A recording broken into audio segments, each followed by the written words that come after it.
ZBA is supposed to function.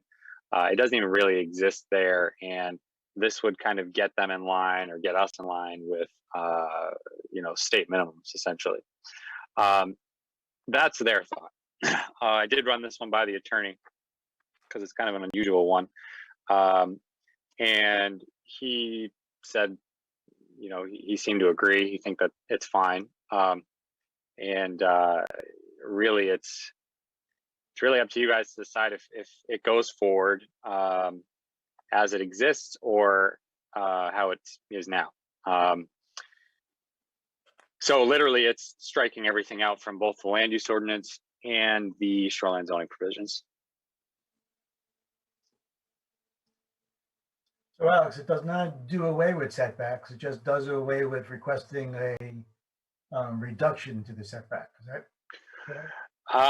Yeah, it still allows for people to get a variance from the setback requirements. However, I'll be completely honest, it's going to make it harder.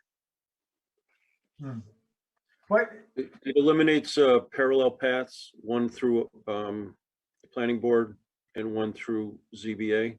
Is that what this change would do? It basically will require that, for example, in the shoreland zone, in order to get a variance to do a setback reduction, you don't need to meet hardship criteria. But with the setback reduction criteria removed, in order to get a variance, you now need to meet the hardship requirements, which it's pretty challenging to do intentionally. It's written so that it's, not supposed to be easy to get. Yeah, I've been there. Is that you, Greg? Oh, you can hear me now? Oh, I'm having trouble getting online here. So, Greg, you've been through this process? This process once in Mechanic Falls, and it didn't come out in my favor, which didn't make me very happy. It'll make you happy, Greg. Yeah, well, there were good reasons for me to exceed the minimum setbacks, and I was unable to do what I wanted to do. Having some latitude, I think, is good. And I missed Alex the earlier part of this because my audio wasn't working, so I may have missed more of the reason for this than you guys did. So Alex, under the hardship, if you're going for a variance, is it true in Raymond, I think it was in Gorham where I used to work, that you couldn't get a variance if you caused the hardship yourself? In other words, if you were the owner at the time the building was built and you allowed it to be built too close, well, then it's too bad you can't get a variance. Is that how it is here? Yeah, basically. Yeah. So it seems to me that if that sort of interpretation is leaning towards what state law is, and plus, instead of having sort of two routes to worry about, the appeals board would be easier dealing with just one, even though it makes it harder. Maybe that's how it should be.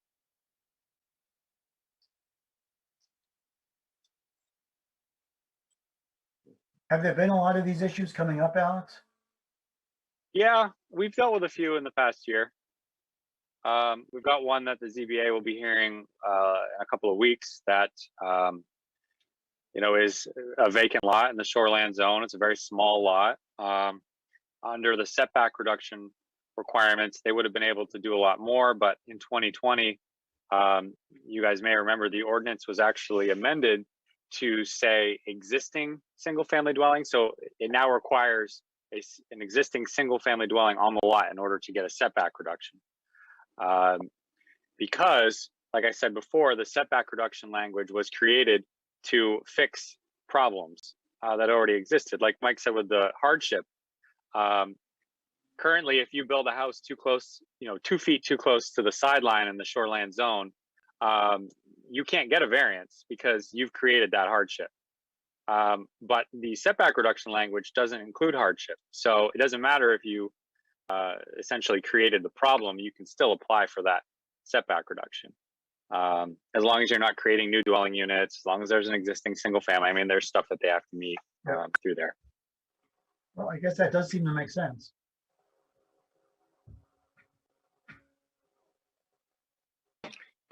Anyone else, any thoughts? I mean, I don't think we work with this. The zoning board of appeals works with it. If they've determined that it's a problem for them, it would, and they're the ones that work with it, it would make sense that we would turn it into a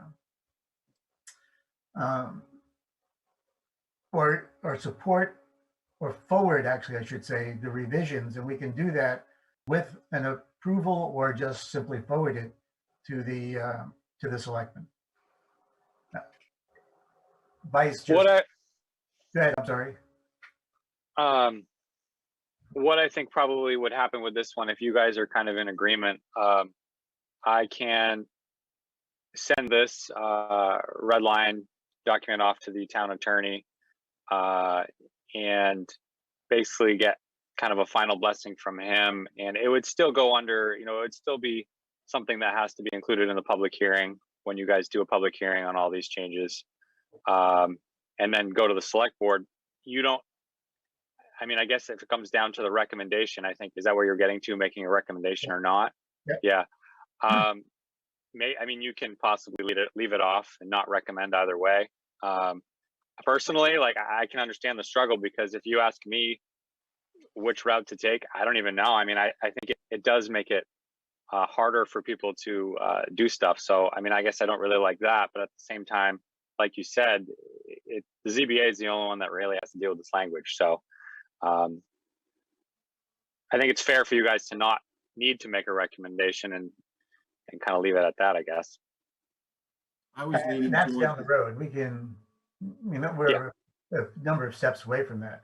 But I think sending it off to the town attorney and seeing if we to turn it into an ordinance revision probably makes sense.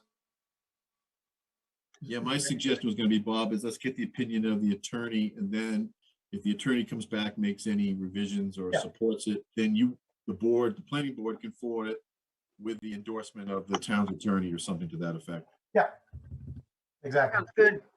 What's going to trigger the evaluation of this? Do people don't come in and say, my house that's been here for 30 years has got a sideline deficiency, and come to code enforcement, do they? How do these things come up? It's usually a mortgage loan inspection.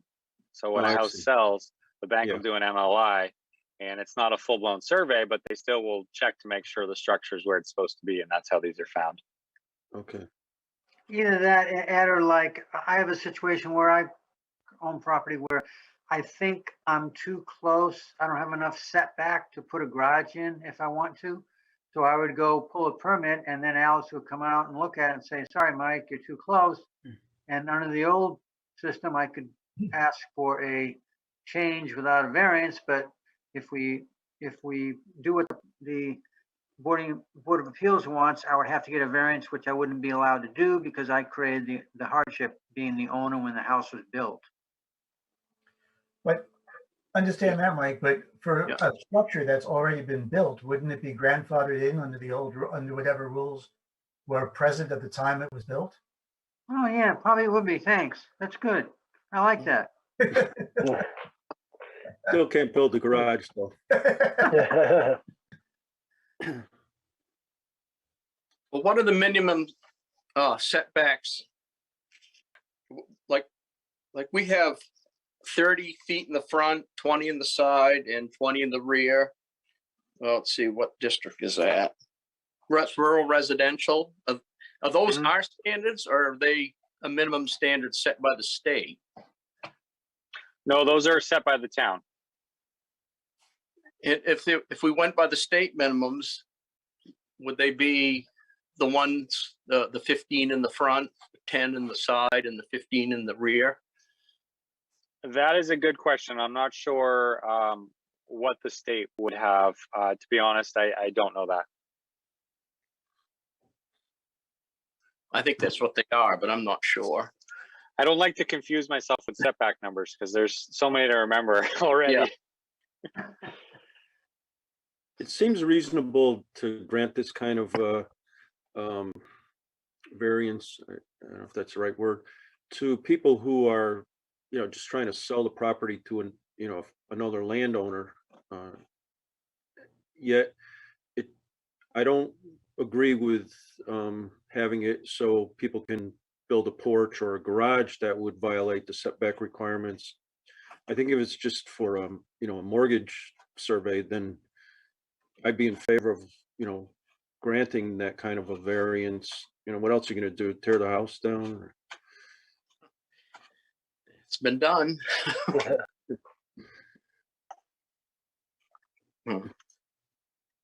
Yeah, that's a good point, Ed. I hadn't thought about it that way. I mean, yeah, that's a huge problem. And I don't recall in Gorham that ever coming up, how it was resolved. Then the other flip side of this, you get into situations too, where I'm sure Alex sees, is that people do add decks and porches on without getting a permit.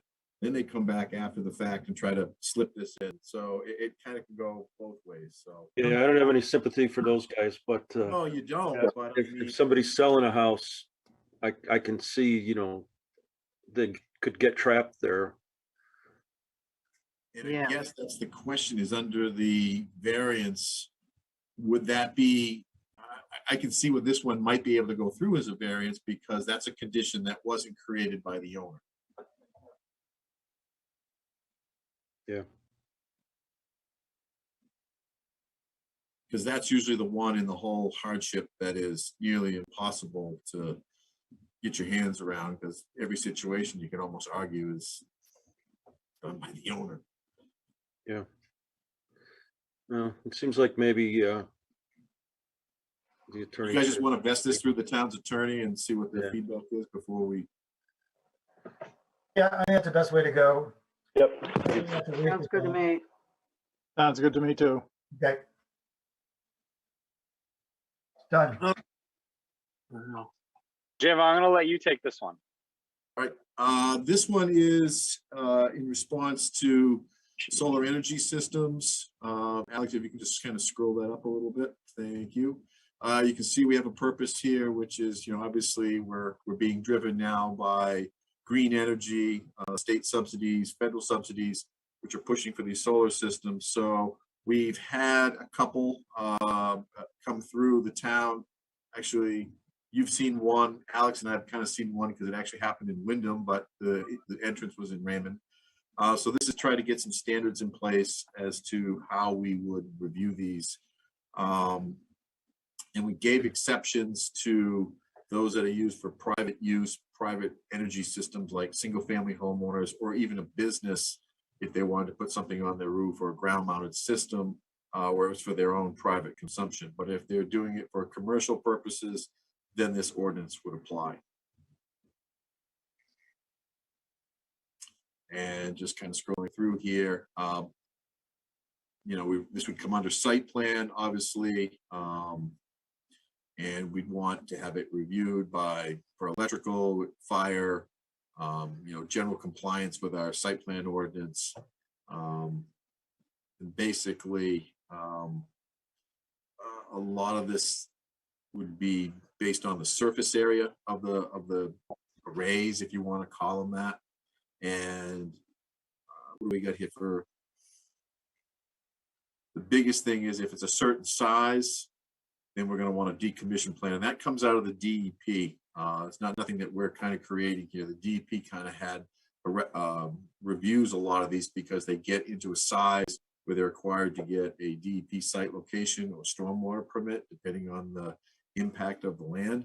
But all of them are starting to require now a decommissioning. I think Alex circled the section there that applies to that, which is, we saw it on the one we did up off Dan's Drive, where there has to be a bond set in place that is for the decommissioning, which is basically the taking away of the panels and any equipment and return back to its original ground state, which would be earth and plants.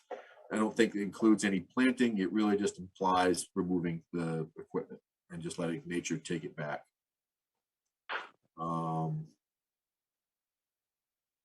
We had some requirements in there to make sure that it's not in close proximity to any kind of aircraft or landing field.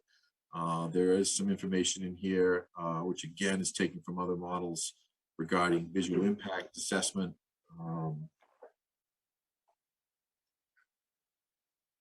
It's just not visible from public viewpoints. And I think, the one that we had actually went through this, pretty much followed this model ordinance.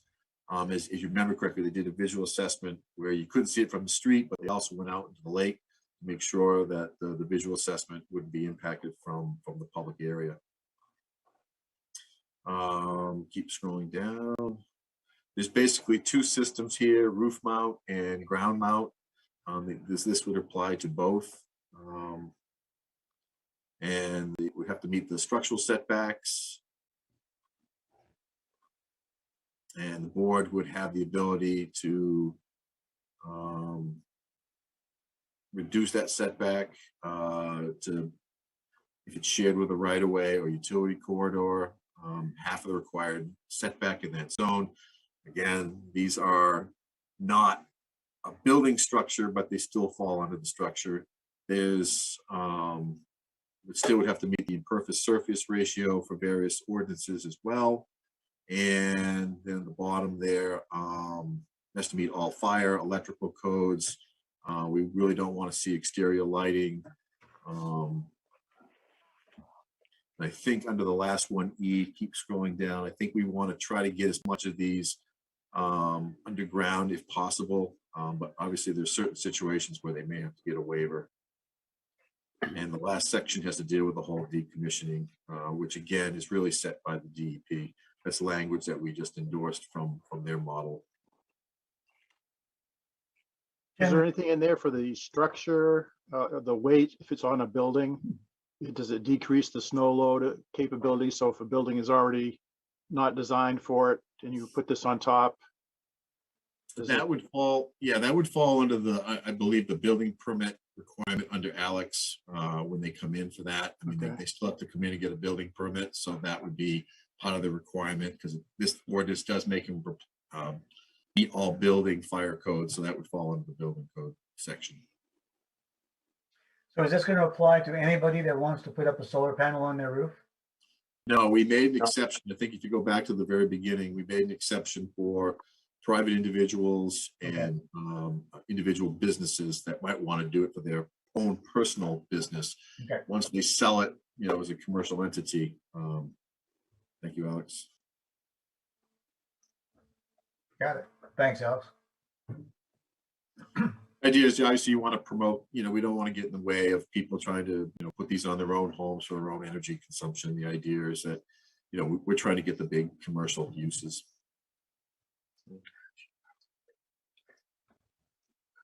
Jim, I have a question. Yes, sir. On where yes, that's me. Where we're not addressing the individual solar systems, there are some fire code requirements that apply to those. How are we dealing with that? Again, I believe that would come through the building permit process. Alex, am I correct? Yeah. Yeah, regardless of, they still got to come in for a building permit. It wouldn't require a planning board permit, but they still have to come in for a building permit. Okay. Do we actually have that stated in our ordinances somewhere, that if you're putting on panels on a roof, you have to get, maybe electrical permit, but is there anything that states, how these things have to be designed or put in place? I didn't do that for, the commercial ones, obviously, they go through the whole process. And again, we state that you have to apply for all codes. Under the ones for exceptions, we didn't, we just made the exception for them. So I don't know, Alex, how do we handle that now with various building apparatus and things like that? Does the Uniform Building Code have anything like, state anything like that? No, that's a good question. It probably would. Right now we treat it as a structure, and typically all of the solar companies are really good about submitting a spec sheet that shows all the information on if it's specifically, if it's roof mounted, they'll show that. We've had We have required someone to submit something from an engineer to confirm that a structure was capable of supporting the additional load. And then obviously if it's a ground mounted system, then we simply just refer to it, we just call it structure, and has to meet setbacks and stuff like that. I mean, I don't know if we can add a phrase or something in there that states that all, you know, again, solar panels or solar energy systems, regardless of use or operation, will require a building permit from the town. That's probably a good idea, I would think. Mhm. Because it's not just, you know, electrical energy, people putting on, you know, heat, you know, piping up on their roof to gather, you know, solar heat. Right, right, good point. No, we can add a sentence to the purpose or to the very beginning of this where we state about the exceptions. We can add something that regardless, you know, all systems must require a building permit meeting all codes of the town of Raymond. Does the town of Raymond have codes for solar powered? The we have- fire code. Yeah, fire, building, electrical. Yeah. Okay. In there.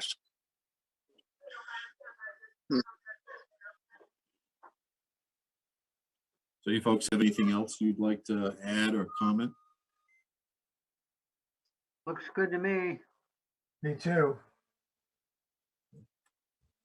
Let's So move we'll on. add a section to this about everybody has to get the building permit.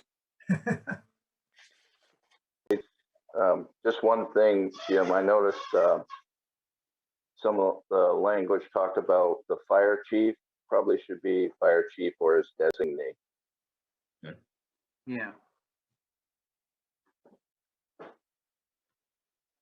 Okay, the next one is another amendment that came from ZBA. It's another one that's a little bit funky, which will need a little bit of input from you guys before we can really go too much further. But essentially, they had someone come in for a conditional use application to do outdoor sales and service in the commercial zone, and the conditional use requirements state that the conditional use must take place within a structure. And there's no definition for outdoor sales and service. However, it is allowed as a conditional use in our ordinance. So we did speak with Phil, the town attorney, to get a little bit more clarification from him on what he thought outdoor sales and service meant. Was it the sale indoor of stuff to be used outdoors, or was it literally outdoor sales and service outside of a structure? Because if that was the case, it doesn't actually even meet the conditional use requirements. However, it's an allowed conditional use. So it was kind of a dog chasing the tail kind of thing. So they asked if we could first create a definition for outdoor sales and service, and then possibly also include it in the conditional use standards, which you have here as an Article 9 minimum standards conditional uses, that outdoor sales and service may take place outside of a structure as long as it still meets all the other requirements. Because you can see here all aspects, number 3, all aspects of the conditional use will be carried on within the structure. And that's kind of a hang up that they hit. So there's really 2 options. And the first one would still require the use be carried on within a structure. And the second would allow it outside and also update the conditional use section. I don't know if that made any sense, but if you guys have any questions, let me know.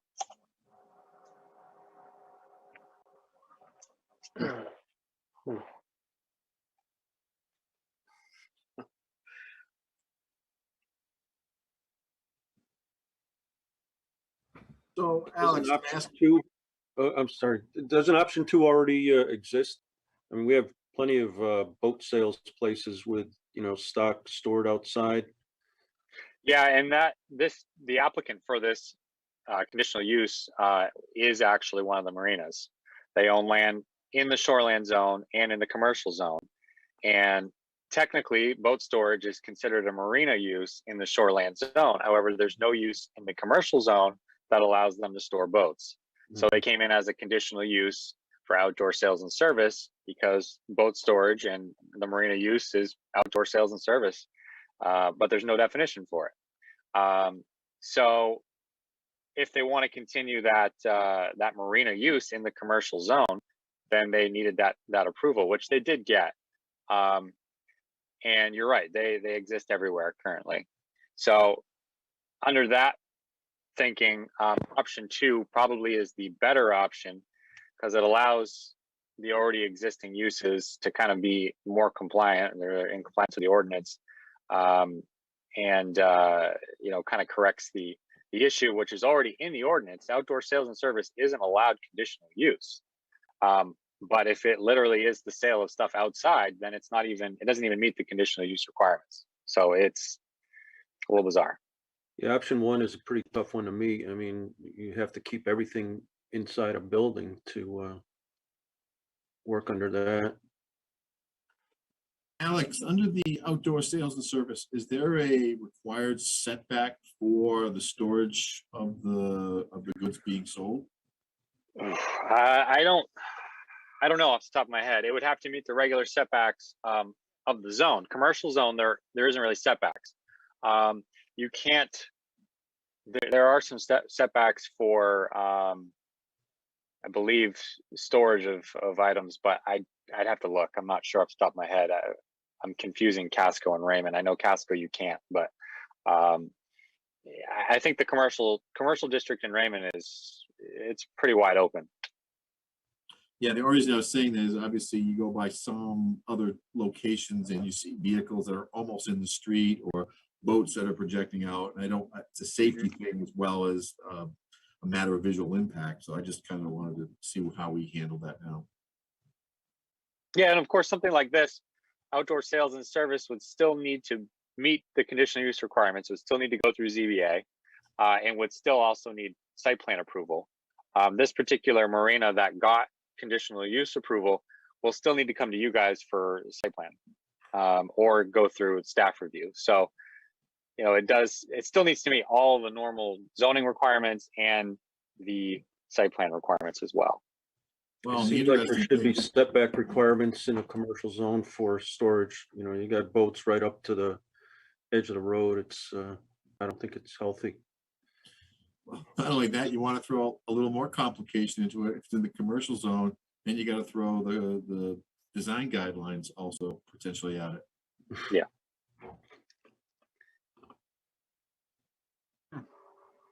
I don't think there are any setbacks in the commercial zone. Oh. It says there will be no side yard setback or rear yard setback. I don't know what it says about the front.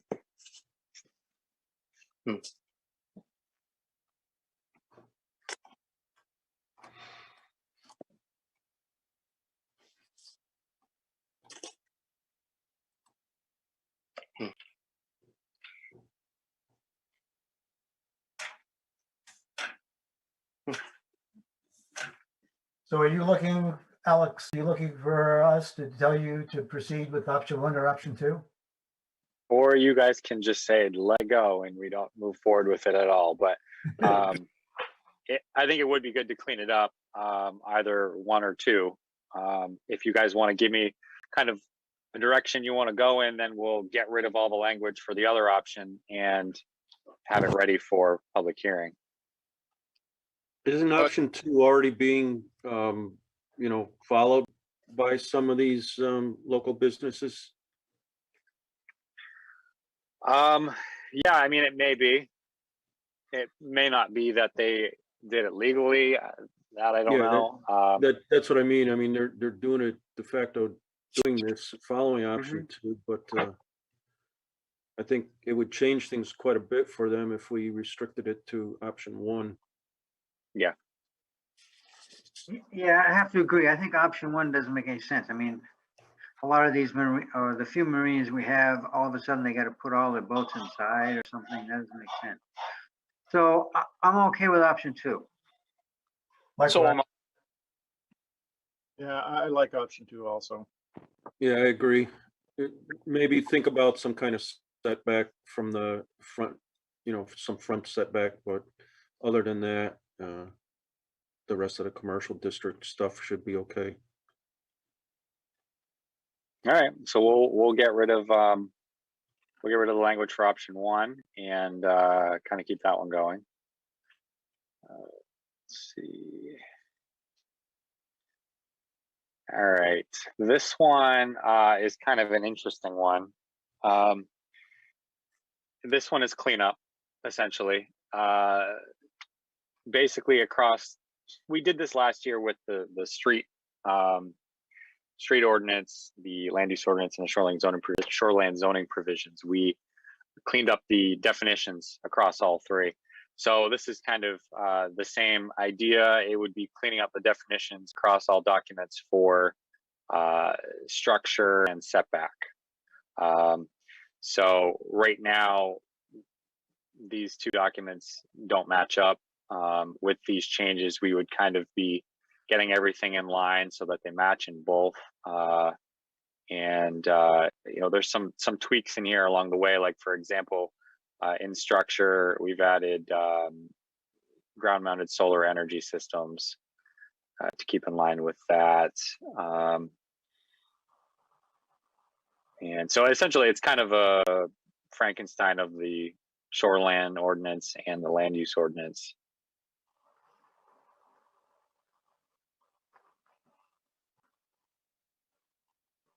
So it's basically trying to make sure the language is the same wherever it appears throughout our ordinances, right? Yeah, like for example, the land use ordinance doesn't have a definition for setback, which is kind of odd and concerning. The shoreline zoning provisions do have a definition for setback, so it would basically be taking that definition and applying it to the land use ordinance. And what I've done here is matched up the two. These could still probably use a little bit of tweaking. I don't know if Jim, you've looked at the structure stuff. I don't know if you looked at the setback changes that I put in here. The only thing I would have in the setback would be, how do we stand on corner lots? Because typically some towns say it's got to be 2 setbacks.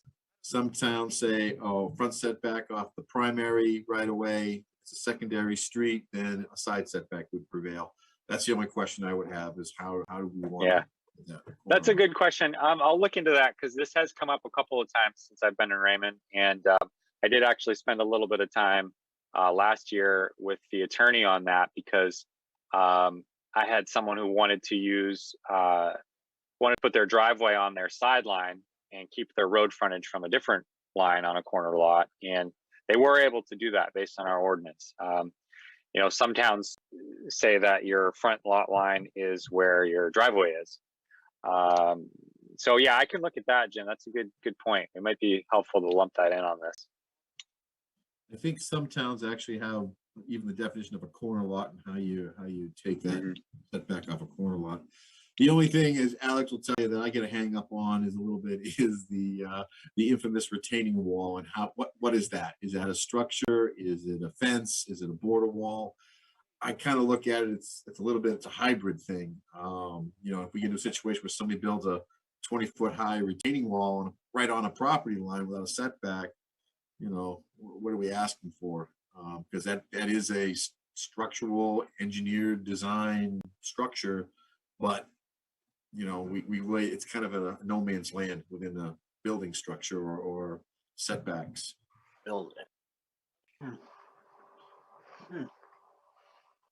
And most of the time, these, when you do put a retaining wall up, people try to get it as close to the property line as they can to maximize their lot usage. So I don't know if the worst thing happens is we come out with a separate retaining wall definition, but I get what Alex is trying to do here, and I think this is a great first step, and I don't want to pollute it with my issue with retaining walls, but it is something that, could come up down the line. Yeah, and I mean, obviously you guys just got this today, so you can definitely look over it until the February meeting, and we can kind of, go through it again there to see if you guys have any more feedback too. Okay.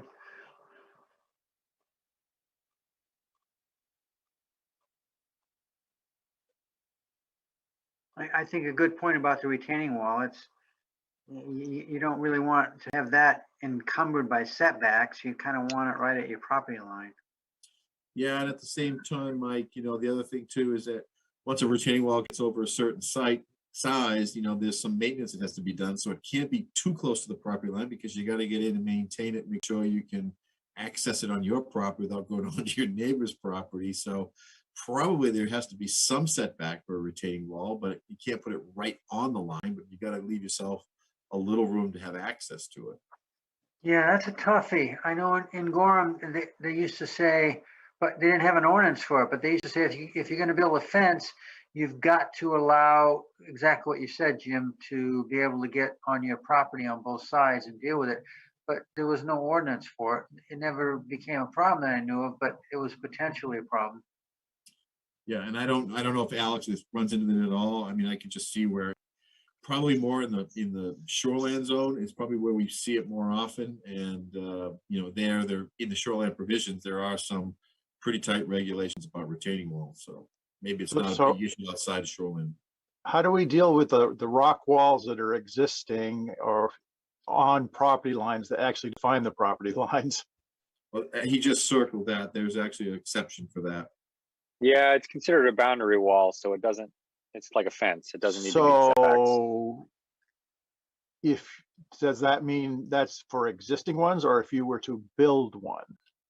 Either. Wouldn't be any different, just like a fence. If it's just a boundary wall, it just needs to be on your property is what we tell people. But it is considered an exempt structure, so it doesn't require a permit, doesn't need to meet setbacks. And where I was going, Kevin, was basically, I think anything up to 4 feet is fine on the property line. I think once you exceed 4 feet, we really get into more engineering of these walls once they exceed 4 feet. So again, if we go down that path, that might be one of the limiting factors.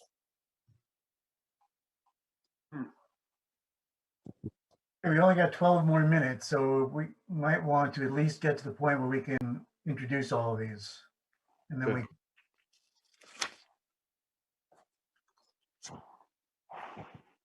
This is an easy one. This is cleanup actually from the application that is coming through tonight. We discovered that there's a little bit of a issue with this one.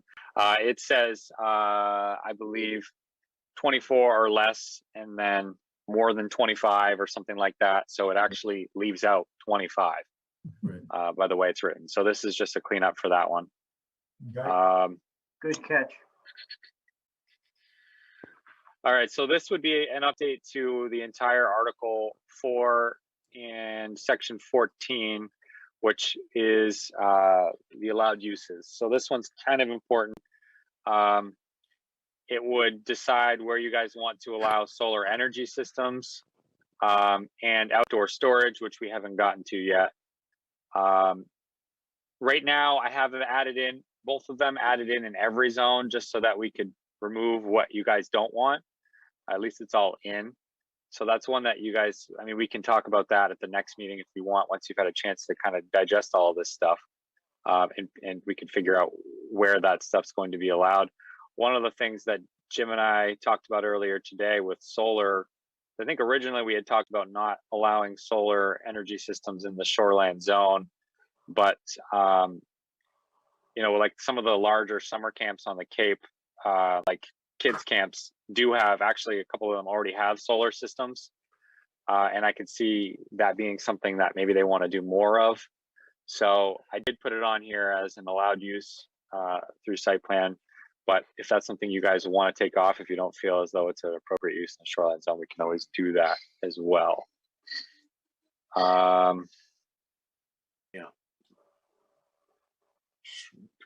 George, last one. Yes, this is this is for outdoor storage. Basically, there is. Sorry, my 3-year-old is. I guess he has rabies or something. Can you go, please? Outdoor storage. This is similar to outdoor sales and service. However, it's specifically for storage. We've had some people come in over the last year, and they have interest in possibly doing outdoor storage. Maybe it's at their house or on a vacant lot, and they would like to explore that option. There's not an allowed use for outdoor storage. So the idea here is that it would be treated separately from outdoor sales and service and defined on its own. But this is one that if you wanted to lump it in all as one, we could probably do that too. Yeah, I would be a little concerned about allowing this all over town, like in residential areas, because I can envision a whole bunch of boats scattered willy-nilly right next to a, residential setting. Not sure that's good. Yeah, So and I think, yeah, it's a great point. And I think what we were looking at here is the explosion during the pandemic, specifically around outdoor boats and water vehicles, and people having need to, store that. So, whether it's a company doing it, if it's a company, obviously it's a commercial use. But what we're seeing is that, friends of friends start, using their friend's lot to put their boat up for the winter. And, 1 or 2 boats is probably not going to kill anybody, but all of a sudden this can take off. Yeah, it could also turn into junkyards too, Yeah, exactly. Hard to differentiate between what's temporary storage or something that's not going to get moved for 5 years. You get, Right. you get, especially with the camping craze, you get campers, you get RVs, you can get boats, and people, will side arrangement, or I give you a few $100 or something to take care of for the year, and I put it on your property. It's not a real business, but it can become problematic in residential. If you drive down the road to Septic Lake State Park, off 302, you see all kinds of stuff that's being stored. So what? I have stuff at my house. Well, we better send Alex over to check on it. I don't know, how much do we want to live someone else's life for them? Telling them what to do with their property. It's not their own That's all. it's not their own personal property, Greg, and I don't think anybody wants to enforce that. I think it's just when all of a sudden 4 or 5 boats show up on somebody's lot, that's the issue. I don't know. Has that been a problem though? Yeah, but I you know don't want guys to don't- someone. I don't think we want to get there. I agree completely. It's not a commercial activity. If it's a personal storage, 2 boats, RV, it's fine. But if you're getting 4, 5, 6, 7, 8, I don't think anybody wants that next to them. Right. So this one was. Sorry, go ahead. But is this going to say that the vehicles that are boats or vehicles need to be registered to the owner of the property? Is that? No, the intent here, I think that's kind of getting away a little bit from what this citizen wanted. They live in village residential, and they want to actually store boats on their property for money. They want to actually be like a storage facility at their house. So maybe, if this doesn't go anywhere, it doesn't go anywhere, but maybe it would be more appropriate for this to include something about it being for commercial use, or as a business, and not just the actual definition of storing stuff, because I can see how that would be confusing. If it's just someone storing their own vehicles, then that could be considered a junkyard. So the intent here was for this to actually be a business that goes through site plan and has specific requirements as a normal business would. But with such an arrangement, you can easily get around that. If you're you can put a whole bunch of boats that you're not storing the boats for money, but you're getting your gift cards in the mail. There's no way to control it. Or So do we try to control it by numbers? Like say, you can have three or fewer boats. I was but- just gonna say that, Mike, under the ordinance right now, we've got automobile storage lot, and that only allows for up to 3 vehicles. Yeah, that would be a good way to go. So I could be arrested. So, yeah, so what if your family has 4 vehicles, are you considering that storage? Well, you could say vehicles not owned by people who reside there. And again, you start getting into enforcement problems, but, So how do we police that, Mike? well, exactly. No, I agree, but some things that, I mean, some ordinances are hard to police, but you have them anyway to try to create a certain result. Yeah, We've got 4 vehicles and a Bobcat, is that good? Yeah, but under the automobile lot storage, it's for vehicles that do not have a sticker or are not registered. Okay. Oh, okay. That's easily solved then. But So I don't the know what happens. Boats are a different beast, Mhm. So a person has a Bobcat and a tractor and a couple other things. Is that an issue or? They're registered, I don't think it is. Well, you don't register those. Oh, true. Tractor you wouldn't, right?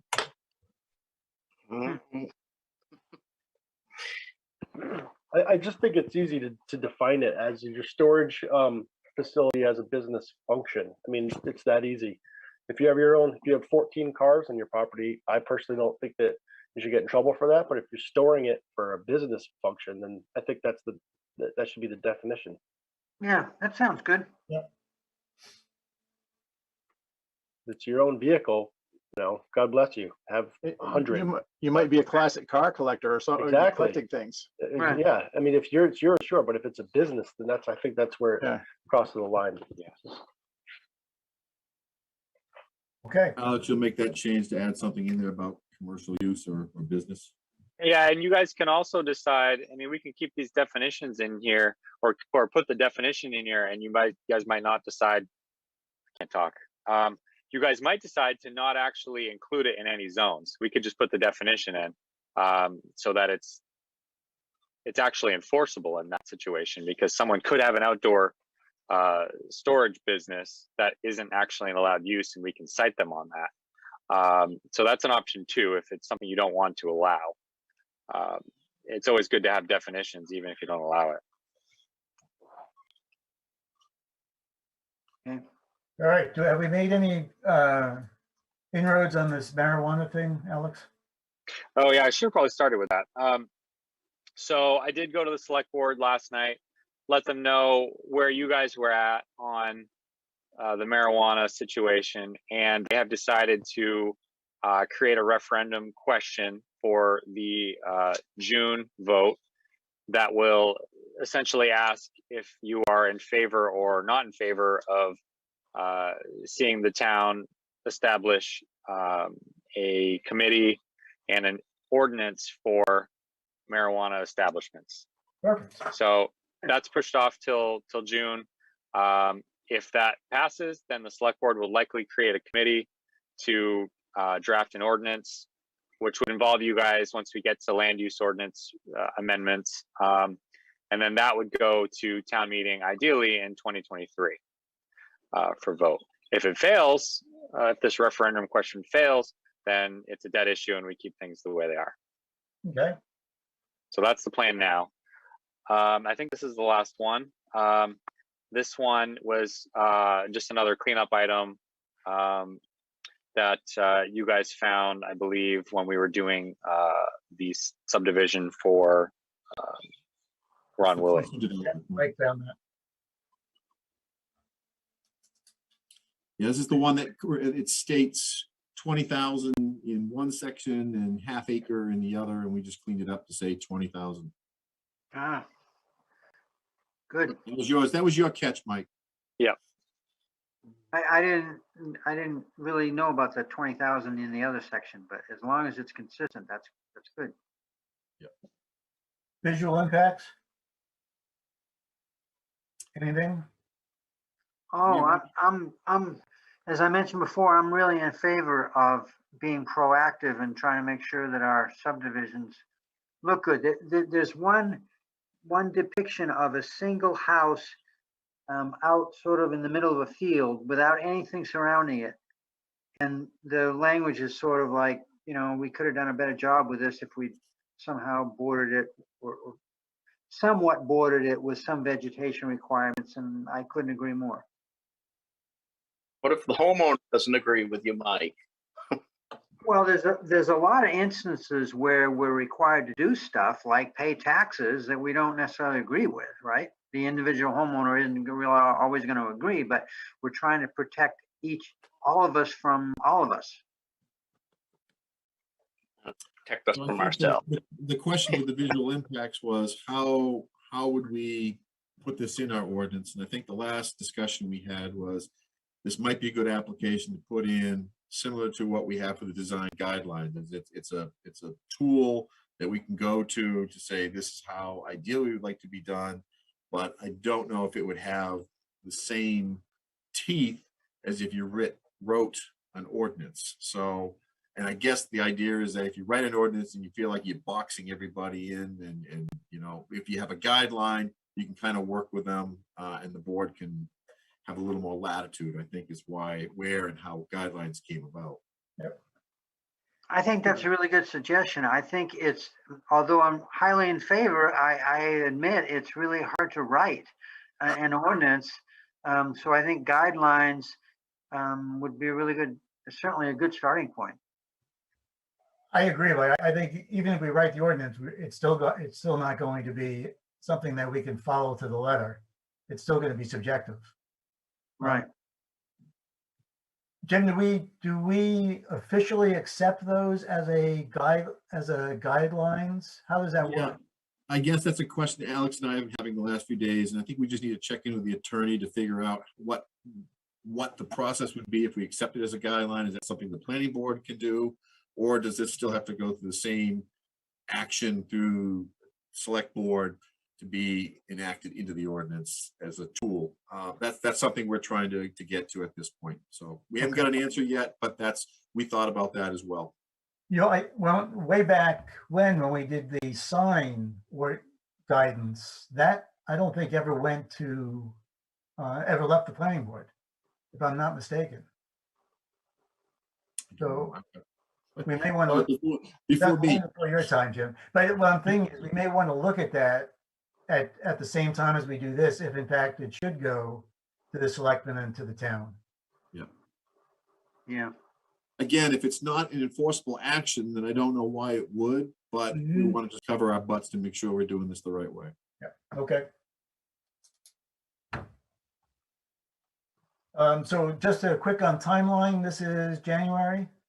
We've got to have the March is our deadline, I believe, for public hearing.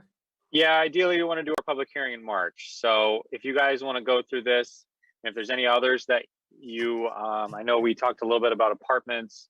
If there's anything else, you know, February would probably be our last workshop, and we would bring a completed document to the March meeting for public hearing. In that event, I just have one question, and that is can we have a workshop and potentially open it up for public comment? Because I'd just like to kind of get those out in front instead of just trying to get them in March and then trying to log jam everything in by April. Yeah. If we do get comment back from the public at a public hearing, is there any way to get the public involved at a workshop? Yeah, there is. It's easy to do. So there's two things. I'm concerned that if we push this off now and give ourselves an hour in February, we're not going to have enough time to go through all this. Or if there's anything that we have questions on, you won't have time to get it to the lawyers, to get it turned into an ordinance, to get it into the March hearing. Does that make sense? Yeah, it sure does. I mean, this stuff takes time to think about. So can we schedule like a workshop at a different time than like an additional workshop?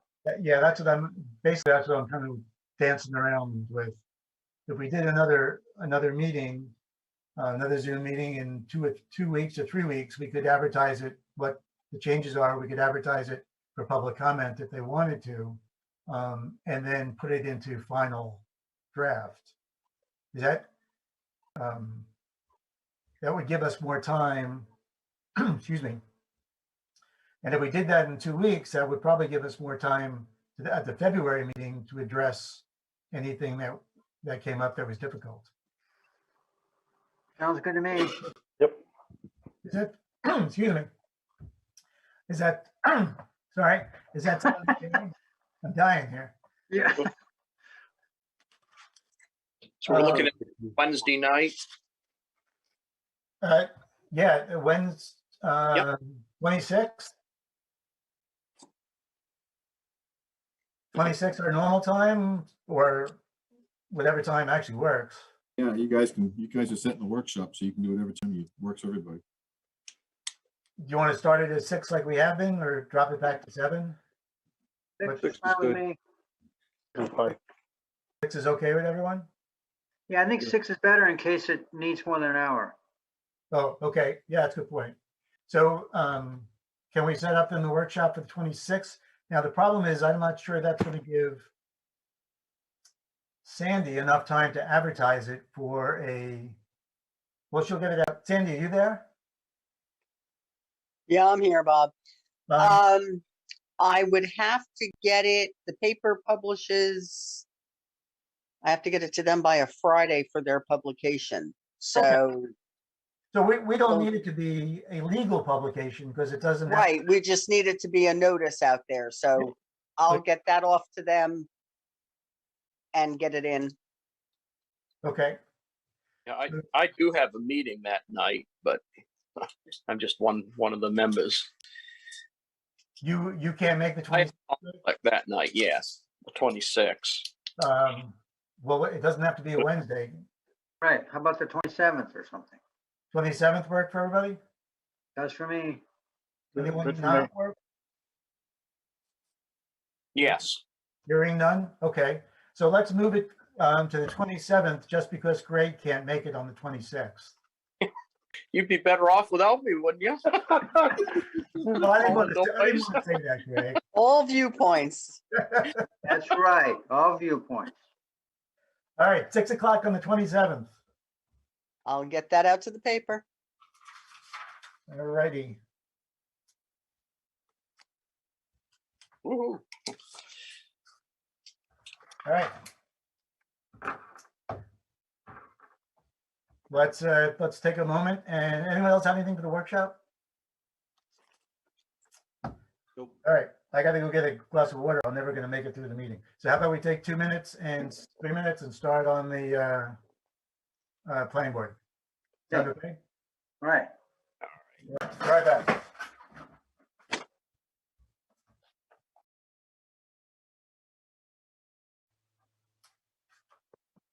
Good evening and welcome to the January 12th, 2022 Planning Board meeting for the town of Raymond.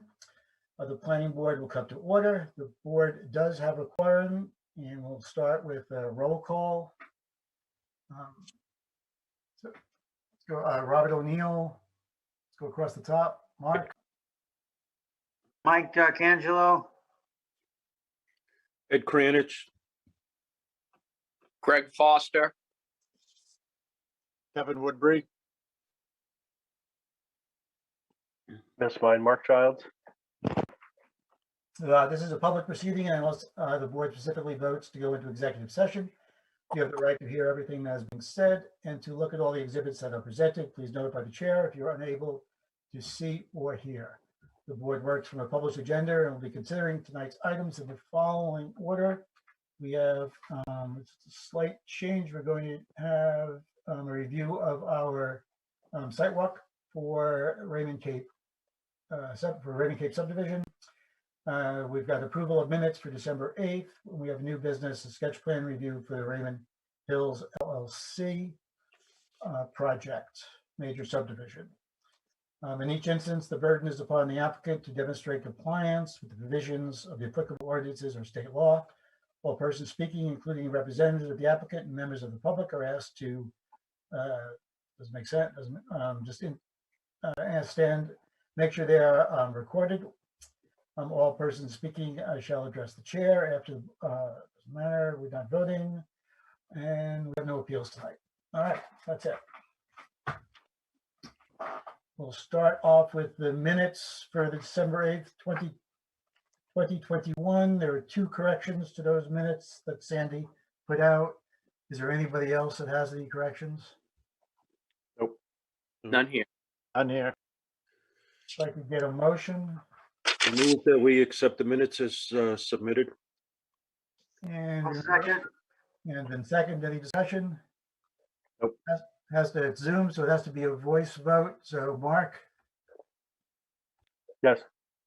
Mike, Yes, Greg, Yes. Ed, Yes. Kevin, Aye. and I vote yes, so it's unanimous, it passes.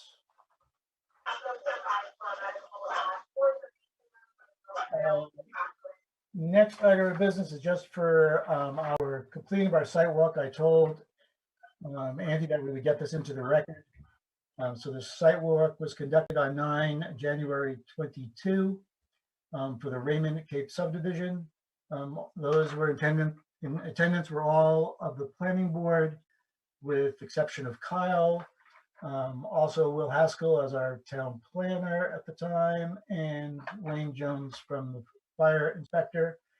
After conducting the site walk and reviewing the conventional subdivision and the open space concept for the subdivision, the board concurred with the applicant that an open space, that he could proceed with an open space development for the project. And that's it. All right, so I'm not going to do a vote on that. We can do that when Dan is present and the project starts. We are up to sketch plan review for the amended plan subdivision submitted. Jim, do you want to lead us off? Jim, where'd you go? Right here. Here we go. You moved. I did. I moved out of the iceberg to the snow woods. All right, so this project is back to you. I'm getting feedback from somebody here. Anyway, all right, this is back to you again. This has been before you last year. They pulled their application and basically are starting over. What we have now is a development off of Webb's Mill Road on, it was originally 8.81 acres. Now they've acquired another 3.7 acres. And with that, they've increased the density of the development. So now we're looking at 25 lots, units, basically, up the hill in this area that's really in the back area of the lot. This will require review by DEP as well as DOT for the entrance. I think we've gone down this path with the board previously, but just reiterate, with this new design, obviously, I prepared you a memo tonight looking at some of the concerns we had. It's a lot of units, they're fairly tight, and a lot of the site work is also very tight. Biggest concerns would be obviously the access road going into this, stormwater provisions, and the general layout is a loop road, as you can see. But one of the big questions that we had, and we did get a legal opinion on this, is if it's 25 units, dwelling units or more, under our ordinance, it requires a secondary access to another public or private road. So right now this is at 25. So under our ordinance, this would have to have a loop road. Currently, we don't have that. So the applicant will either have to figure out if they can get a loop road, or they'd have to drop this down to 24 units, is the way that we've determined this through working with the town's attorney. So that's one big issue we'll have to kind of work through this evening or moving forward. Secondly, there are stormwater provisions. There's a pond that's proposed right behind the Boris lot, down about 600 feet in off of Webb's Mill Road. It's on a steep slope. Concerns that we have is, what are the conditions there? Is it going to require blasting? There's some deep cuts into that. If we get into blasting, obviously that's going to raise the concerns of some of the neighbors about vibrations, possibly wells and things like that. As far as septic goes, they have 2 locations selected. One is behind the units between the Goslin lot and those upper, I'll call them southern, I think it's southerly directed lots. I can't see the unit on that plan. Yeah, and then the other is down, right there is one unit, and then the other one's up and back, further up and back. But anyway, we'll let the applicant describe how that's all gonna flow and work. And then the other question I had is right there about the top of the hill, when you first come in, they've got a dumpster location. The access road is around 9+%. I don't think that location is going to be ideal for a dumpster. The garbage truck will be on a steep slope, so we probably want to look at another location for that.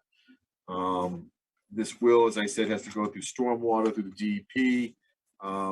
There has been, my understanding is there has been an application filed with the DEP.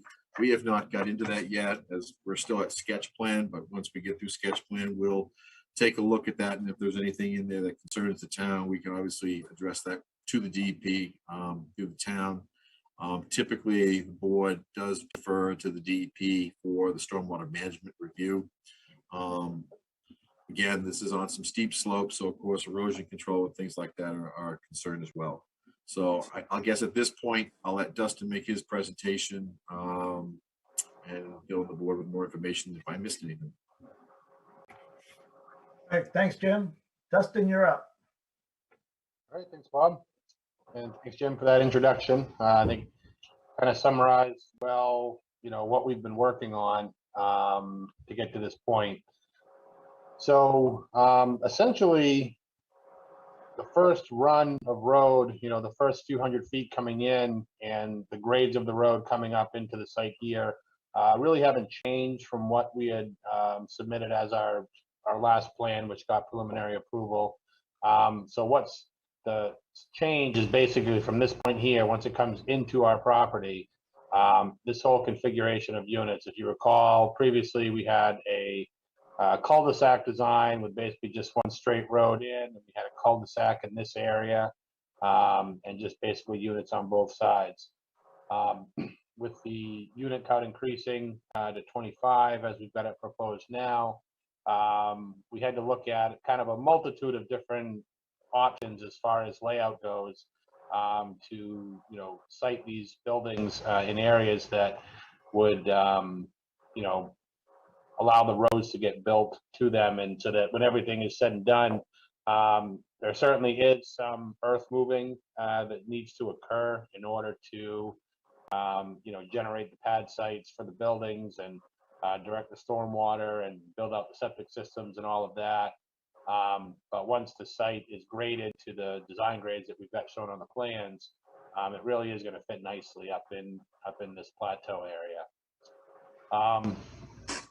Reason we put in this stormwater basin in through here is we were having some issues with trying to manage peak flows here where water was leaving the site at Route 85. It's been a long time coming, working with DOT on that driveway connection. We did actually just this morning receive the agreement from DOT, which allows us to connect into the storm drain system in Route 85. And they've also given us our driveway entrance permit as well. So that was something that's been a very long time with them working through that. And we're happy that that's completed now at this point. On the side of stormwater management as well, we had some, we had a filter basin designed over here previously. And what we've done is we've kind of wrapped that filter basin around to encompass this whole area, and we've split it up into two kind of separate ponds that'll function together. One of the things that we've had to deal with in expanding the size of the project as well is our original stormwater permit application was designed under the general standards, and since the footprint of development exceeded 5 acres with the new layout, we actually had to redo all of our stormwater calculations to meet the phosphorus standards instead.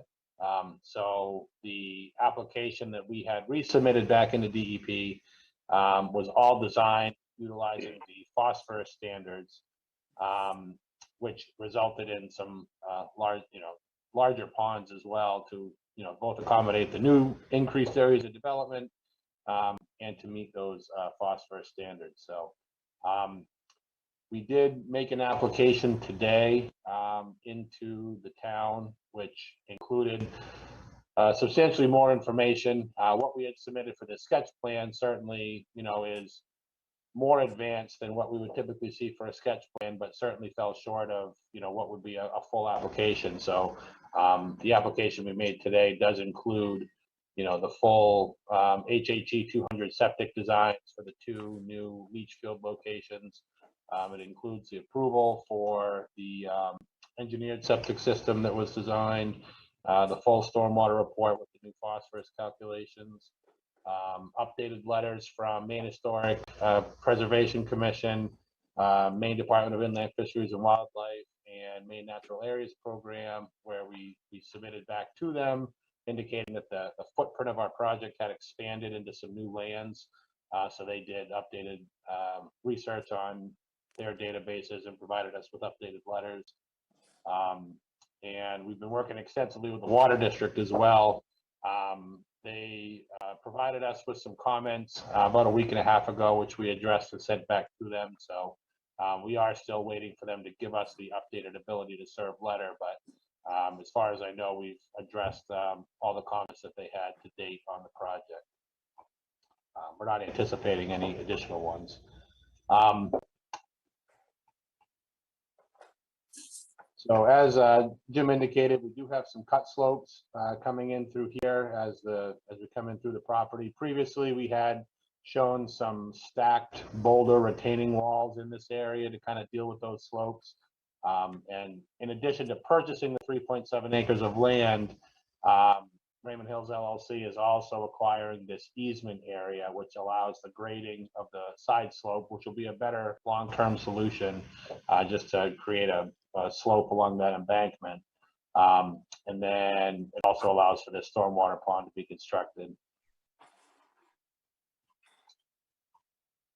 So this is a general grading of the whole site. So we're, this road basically kind of, comes up and loops around. In essence, it's really just kind of a really big cul-de-sac. And one of the, we did receive the comments from the fire department on their review. One of the items they asked us to do was provide some calculations to anticipate what the flows are going to be out of those hydrants, based on, trying to achieve 1,000 gallons per minute at 20 PSI. And, so far, I mean, the water district has assured us that we will get the pressures that we need. And the water, what the water district told us is that basically Raymond is, supercharged as far as pressure goes, going down 302. So, but we understand it's our responsibility to provide those flows, and we'll run those calculations and provide some, additional information to, I guess, get some better assurances going forward.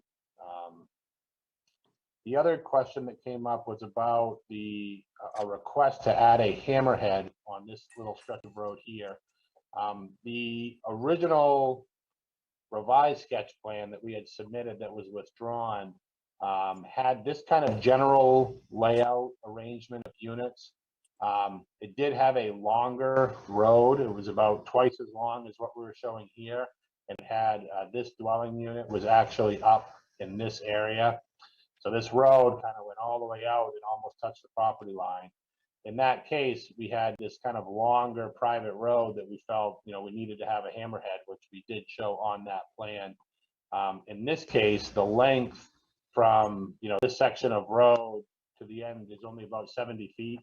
So our thinking when designing this road was that, this would actually serve as the hammerhead. So if a truck were to, drive up and then end up in this road here, that this would be the hammerhead. It could back up here and then come out that way. So we're going to run the auto turn templates to show a fire truck coming in through here, pulling into this area, backing up onto this little stretch of road here as the hammerhead, and then coming out and turning this way, just to make sure that that movement can be done with ease.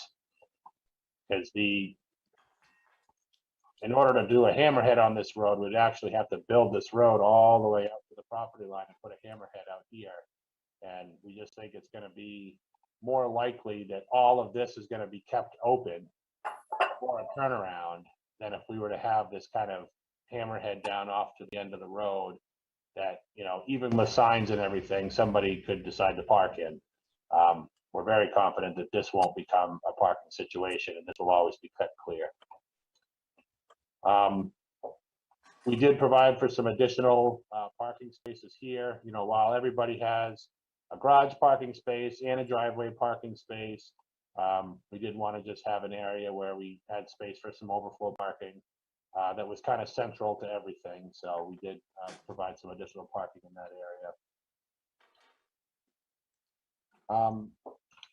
We've been receiving, there was a couple of letters that came in from the abutter, specifically their attorney that had been providing the letters in consultation with the owner. So Krista Kish, who is the owner of this property here, as well as this lot here, you know, she had made some requests, which we replied to. We did have a good conversation with her attorney yesterday. They're requesting a curb cut in this area to be able to, you know, access this rear land. We're certainly agreeable to that. That's no problem to us. We did provide a sketch to them last week, which just showed what we would anticipate and how that would look. We're open to potentially moving it at their request, but we want to make sure that if that is to be included, that it be shown on the plans that go to the planning board, just so that you have a chance to look at it and understand that, you know, where that curb cut might come in to access this rear land. And then in regards to the 25 units, you know, that was something that I know we had discussed at one point. There's three different sections of the ordinance which deal with, you know, maximum number of units and dead end roads. In the street ordinance, there's a section which talks about, you know, maximum daily trips with, you know, one road can serve up to 200 maximum daily trips for a project. And then in the subdivision ordinance, I'll just kind of put it up on the screen here. But I think this is the section that Jim was talking about. And what ends up happening is the actual, like, if you're proposing 25 units, you have these two different standards here, where, you know, this one here says that, you know, multifamily subdivisions containing more than 4 but less than 25 may have one dead-end cul-de-sac street up to 1,000 feet in length connecting with an existing public street. And then the second section talks about, you know, if you've got single-family subdivisions containing more than 25 dwelling units, then they should have, it requires the 2 street connections. So this deals with how long the road can be if you've got up to 25 units. And this one talks about the 2 street connections. So it's kind of tricky because it's, you know, it's really kind of one concept, but it's broken up into 2 or 3 different sections in the ordinance. So it's hard to tell what if they're actually trying to say different things, and one is clearly about length of a dead end road and the other one is clearly about number of connections. But that's what we took this to be, is that saying that less than 25 units was just saying that it had to deal with roads that were below 1,000 feet. So when we were looking at this, you know, this section in through here was what we were looking at as being essentially the road. And then, you know, the rest of this was basically a driveway, you know, going in and serving the project. I know we talked about the 1,000-foot length when we were in front of you for the preliminary approval of the previous plan, because that project had about 1,300 feet from, you know, measured from the road here. The end of the cul-de-sac was about 1,300 feet in. And my recollection of our discussion with that one was, based on the fact that we were running public water in through the site, and that, hydrants would be installed throughout, and that it was essentially not a street coming into the project, but there was a portion of it that was a street. And then it basically, after we generate the frontage here, it becomes this, a driveway into the project site. So I think we talked about it when we were in front of you previously for the last plan that got preliminary approval, but we certainly want to revisit that again to make sure it's not an issue. So, I guess that would be the topic that, we could talk about tonight, and, we may, hopefully we can get to some sort of resolution, but if not, then we'll certainly work with Jim and the town's attorney on those interpretations so that we can present something to the board that can be approved, which, may or may not include a waiver request. We'll just have to figure that part out. I guess hopefully we can have some more discussion on that tonight. So I think other than that, from there, I guess I'll just turn it back over to you, Mr. Chairman, and see what you guys have for questions. We'll answer those and hopefully get through a few of these discussion items. All right, thanks, Dustin. Does anybody have questions off the bat there for Dustin or for Jim? Did we have some concern with snow removal and the shoulders and people parking in the wintertime? I know you've added a little bit of parking there, but is that, when things get closed down like that in the winter? Is there any? Yeah, in my memo, I think I did require or request. We really don't have a standard for that. Obviously, it falls under site plan, so you can clearly ask to have snow storage areas identified. I think also to your point, Kevin, given 25 units, probably we might want some more visitor parking on the opposite side of that cul-de-sac. But we really don't have any computation as to what would be an appropriate number of visitors parking spaces. But to your point, you can definitely ask about snow storage.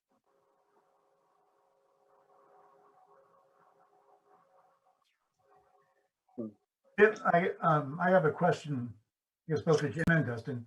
If you're going to do a curb cut into a lot that will most likely at some point be developed, is that individual going to be part of the road association? And are they going to share in the costs of the road, maintenance of the road? My understanding is that the main road itself would be under the owner of, Dustin, you can answer this as well. If these are going to be rental units, it would be under the owner of the development would be responsible for the road. And then any agreement for rights to cross would be between the owner and that party. They don't have to be part of the homeowners association, Bob, but they would have to have rights. The homeowners agreement, or in this case, if it's one entity, would be responsible for the road, is what we're looking for. Okay. And does, I don't know how much land that is there, but if that were developed, does that change any of our road calculations as far as the intersection goes? It could in the future, and it also could, get into this whole double requirement for multiple connection points. So in the future, if something is added, clearly that's going to drive up the number of units serving off of this road. It would then kick that requirement to have some kind of loop arrangement. Yep. Okay. So that has to get worked into when we get to that stage, to our approval, that no additional. I think as we get, as Dustin said, we've got to kind of work. And Alex, if you're on here, I believe you did get some correspondence from the town's attorney on this one, because it was just, it's bizarre how it went up to 25 and 25 and above, but 25 number itself was kind of this magic no man's land. So that's when I caught it. So I don't know. I mean, if there's aspirations to grow that area in the back more, and this is the only access it has, then I think the board should take that under consideration, for loop consideration. If not, that piece is just gonna sit there for a long time without development. I think if I remember correctly, the town attorney did answer Alex and said that it's 25. That the project conforms to the over 25 and over. And I'm not- Yes, that's correct. That's what we got back from the attorney. It was 24 and under, and 25 and over is what he was feeling. And it had to do exclusively with the loop connection. Yes. So if we, I guess both Jim and Alex, if we proceed with the plan as it's now presented, it would need a waiver for the loop road connection, and it would need a waiver for the road length. Is that Yes, correct? because currently, even though we have it in our street ordinance to allow roads longer than 1,000, as you can tell, we're in the process of updating the subdivision portion that allows for that 1,000-foot length. But obviously, we have standards in place for anything over 1,000. We really don't have standards in place for anything over 25 or more. Okay. So, I mean, you can, I believe you can, the applicant can request the waiver. I just don't know, like I said, we don't have any precedents for anything over 25, not that I'm aware of, that we've done that in the past where we have granted a waiver for something greater than 25 units. We're not going more than 25. We're going 25. or more.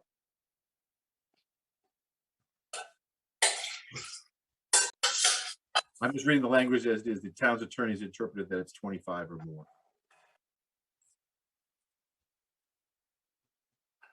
Okay. Are both those standards waivable?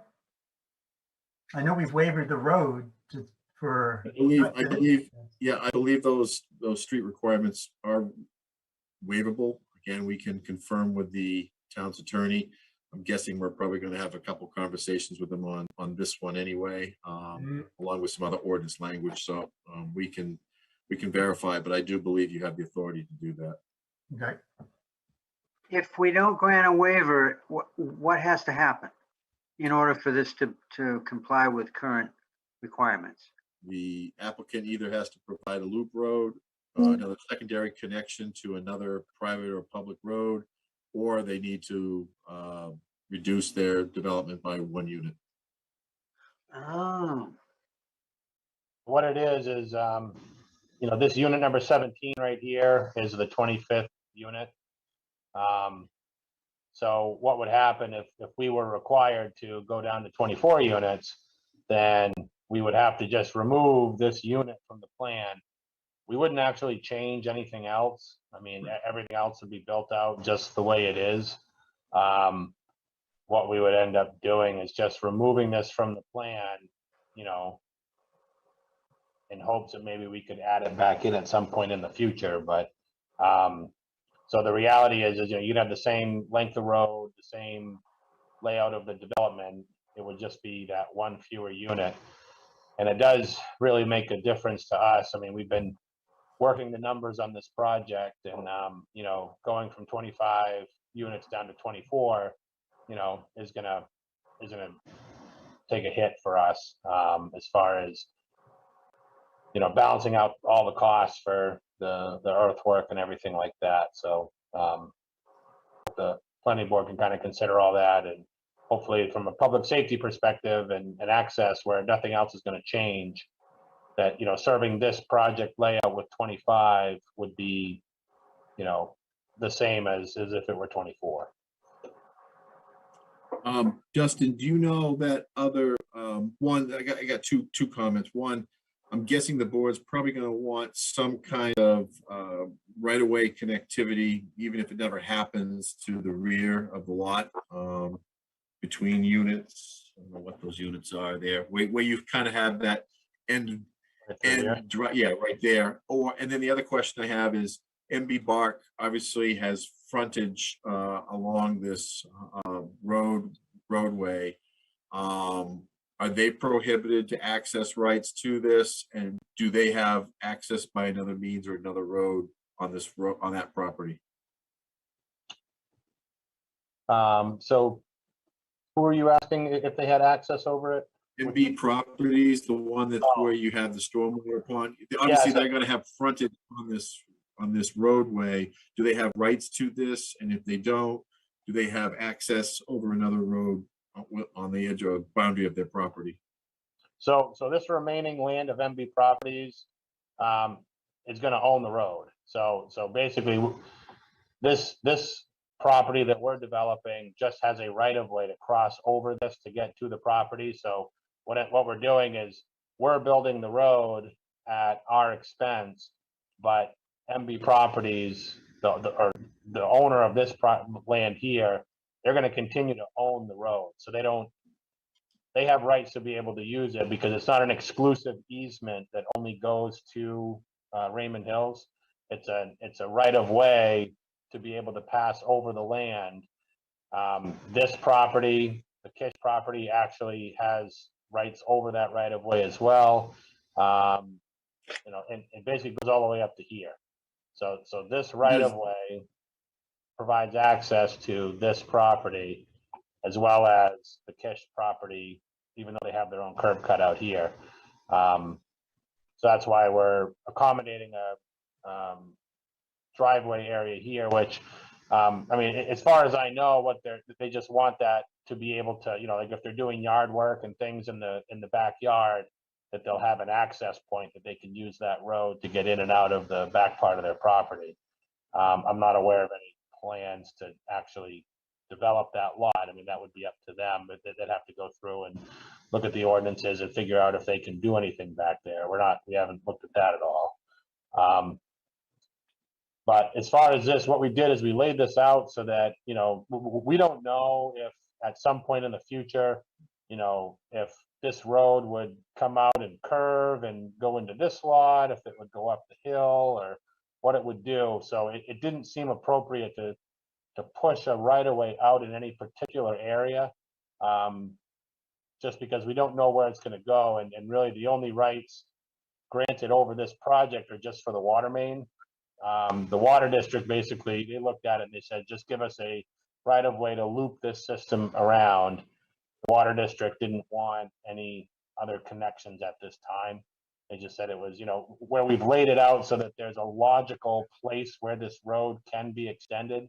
We felt that was really as far as we could go with it right now. Any sort of right of way would be pretty speculative, and we wouldn't want to imply that there's rights to kind of get to any other properties out here just because we don't know what anybody's intents are.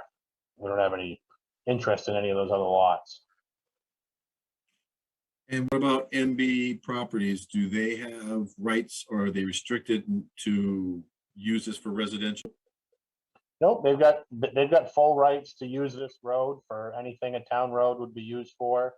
And they will all continue to own the road as well. So they can use it and it's going to be on their land. So would they, okay, two questions then.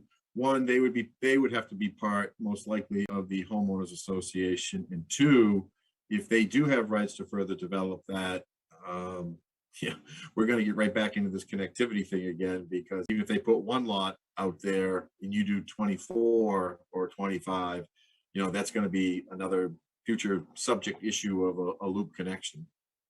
Right. Yeah, that's going to be the scenario. For this to get developed, it really needs that second road connection. There's no doubt about it. And do you know if that property borders on any other road access? Not that we could see. We did some research on the property itself, just doing some due diligence, and I didn't see anything in the deed where they had a right of way to access over any other properties to get back out to Route 85. That's not to say something couldn't be worked out with one of the adjacent landowners, but right now this is the only actual frontage for this property is in through this new road.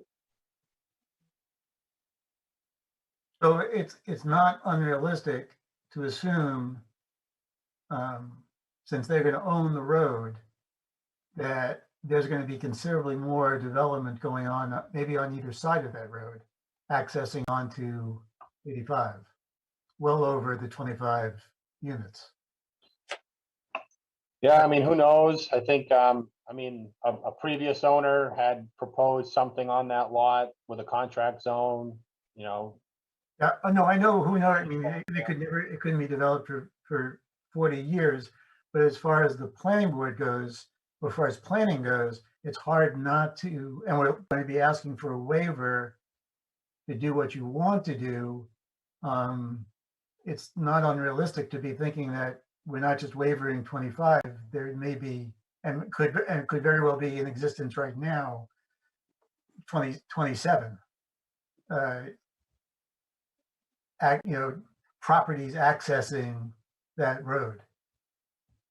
Well, is there any way we could limit the waiver to just this particular development? Well, where they have a right-of-way easement over the other property, short of in some kind of deed restriction, which I'm sure that a butter is not going to want to do that. We're kind of at the mercy of both sides here, playing to 25. Mm-hmm.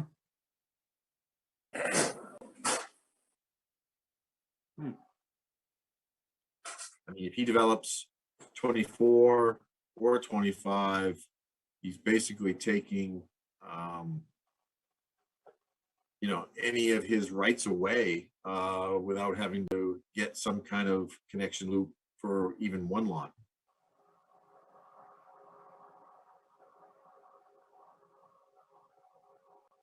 I mean, it's not uncommon for these back lots that don't have, enough frontage on a public road to have to deal with these kind of hardships. If they want to do some development on their land, where it is a flag lot, it's backland, they'll have to work through that process. Justin, the way you've got that, not to minimize their opportunity, but the way you've got it designed as well, I mean, that's an exceptionally steep section that's going to be on that side up against MB, right? So are they aware of the design practice you have for that lot? Yep. Yeah. I mean, when we did the purchase and sale for the 3.7 acre parcel and this, that P&S, that the exhibit that was included with the letter of intent included a layout of this road exactly as we're showing it. So it was essentially this plan.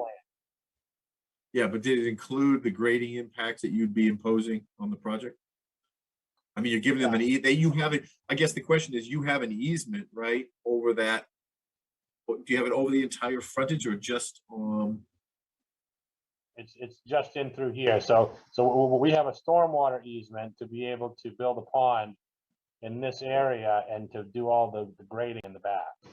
So what amounts to all the frontage for this road is all easement. and the section between the stormwater easement and your property line where there's a right of way, you have rights to grade within that to what you need? Correct. Yeah. I mean, we can grade within here for the road, but the way the easement's currently written, I mean, we had no rights to alter the land outside of that 50-foot wide right of way. So we had to get more easement to be able to grade in all of this back slope in through here. So that's what we were getting in this area. Oh. So now all of our land disturbance, you can see the tree line here. That's what's going to be cut. So all those land disturbance activities where we're going to be grading is all contained within either within the 50-foot right of way that we have access to, build the road and alter the grades, and then this through here. I mean, the grades really aren't changing all that much in through here. They're getting a little higher right here, but around this corner, I mean, you can see here, right around station, between station 5 and 6, we're pretty close to grades that are there now. We do have some fill down and through here. And that's in this section here. Justin, what is it going to be graded to?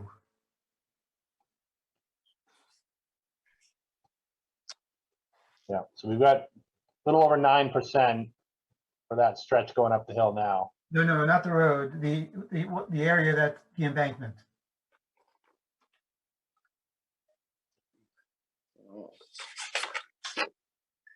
Yeah, this area here is all graded a 2-to-1 slope, and it's all going to be revegetated.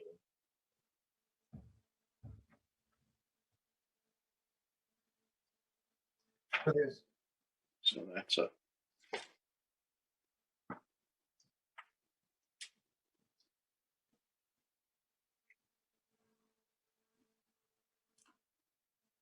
So essentially, Bob, I think what I'm trying to get at is that you never say never, but with the design that they have, it's going to make it almost impassable for that lot owner to gain access. Yeah, I agree. That was what. Yeah. What we envision, so here, we've got this curb cut that we're going to be building right in through this area. The idea was that this would be, because this is so steep, and because we're basically building the road up into this area, that this would be a better spot to kind of come back out and get into this right away. So as this road comes in and turns, there's this right away here, and we can provide like this little triangle right here can be like an access easement to get to this property. That's the whole point of it, is to, we picked a spot. There's a lot of grading up. This didn't really make sense to do it up here, but right in through here. So then by your own accounts, I mean, we're counting that as at least access to potentially get at least a single family up there. So I mean that realistically, the board's got to sort of look at that as at least one residential unit could go in there. And I know what you're saying is that you don't know what the future holds. More could go in there than just that. But if they do, it just gets, it's complicated. That's all I'm going to say. That's main freaking rules. Yeah, I mean, I don't know what their frontage consideration is. And so like, if this road was built the way we've got it designed, I mean, I don't know if they could get a building permit on this lot.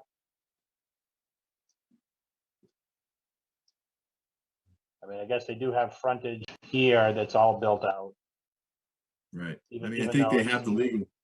You have the legal frontage, and if you give them access rights to the road, then they have potentially, like I said, at least a single family lot, and depending on what they want to do in the future, maybe more. We just don't know what the land holds. But you have to get. They don't have to get access. They own the road. What's that, Bob? The abutter owns the road. The abutter owns the road, but where they've got the access point within that roadway, I think it's back on this applicant's property. Oh, okay. But I mean, they at least provided him access to that property off this road.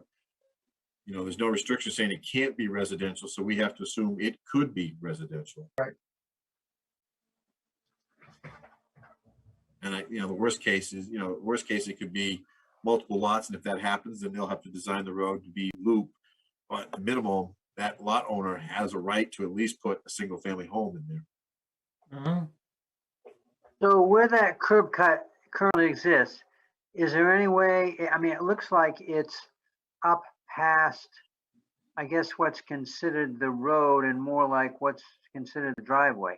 Is there any way that somebody could extend that and make it some sort of roadway that could create frontage so we can end up with a lot more than just one lot in there? Which are you on the north or the south side there, Mike? Right. The Right in there? yeah. From there heading to the left.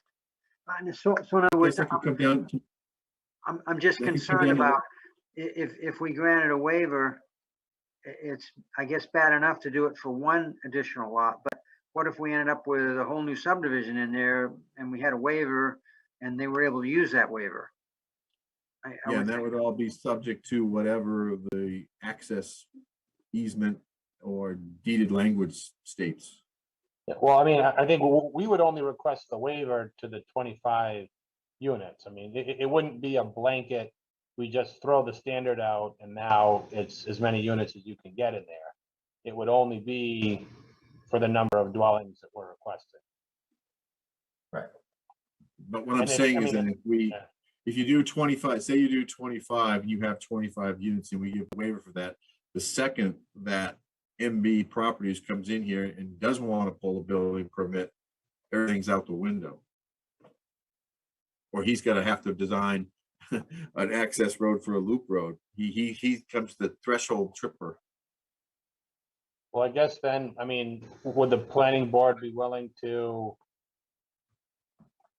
basically say that this price, so Honey Hill Lane is built to provide access for, 25 dwelling units as shown for the Raymond Hill Village, and also, one single dwelling unit for the remaining land of MB Properties.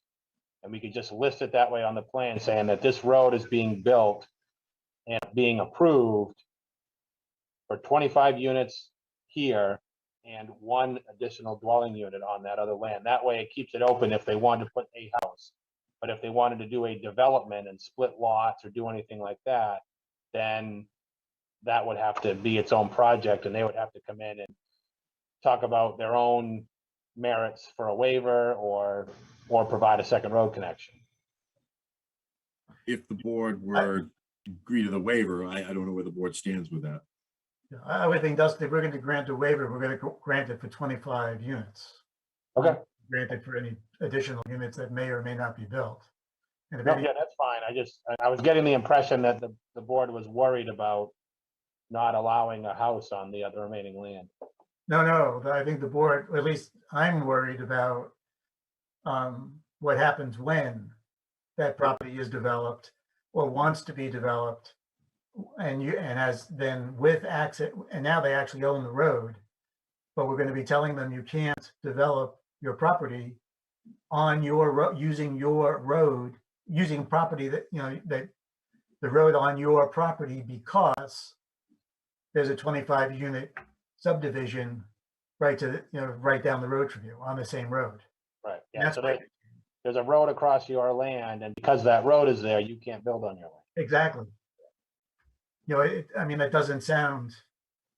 Doesn't Yeah, pass. I don't know. And it would come down to, Bob, what were the legal arrangements for the rights that they gave to Raymond Village? Did they reserve the right to do what they want on their property? And if the Raymond Village impedes that, does that void their agreement? I don't know at this point. I'm guessing, like I said before, we're probably going to have to go down the path with the town's attorney to get some feedback on this one. It's unique and complicated for sure. Yeah. And what we'll do too is we'll work with the MB Properties. We'll make sure there's documentation that shows that they're aware of what they're signing up for and what they're giving away. That would help. We'll work with them and make sure it's all black and white so that they're not surprised later. Yeah, I don't think we have an issue with them having rights to access their property for other things, but the second you have a residential unit in there or something that implies a lot of daily trips, then I think it's going to be difficult. Yep. All right. Well, we'll provide some documentation just to show that they're aware of what they're giving up as part of with this project moving forward, what that means for them under the current ordinances.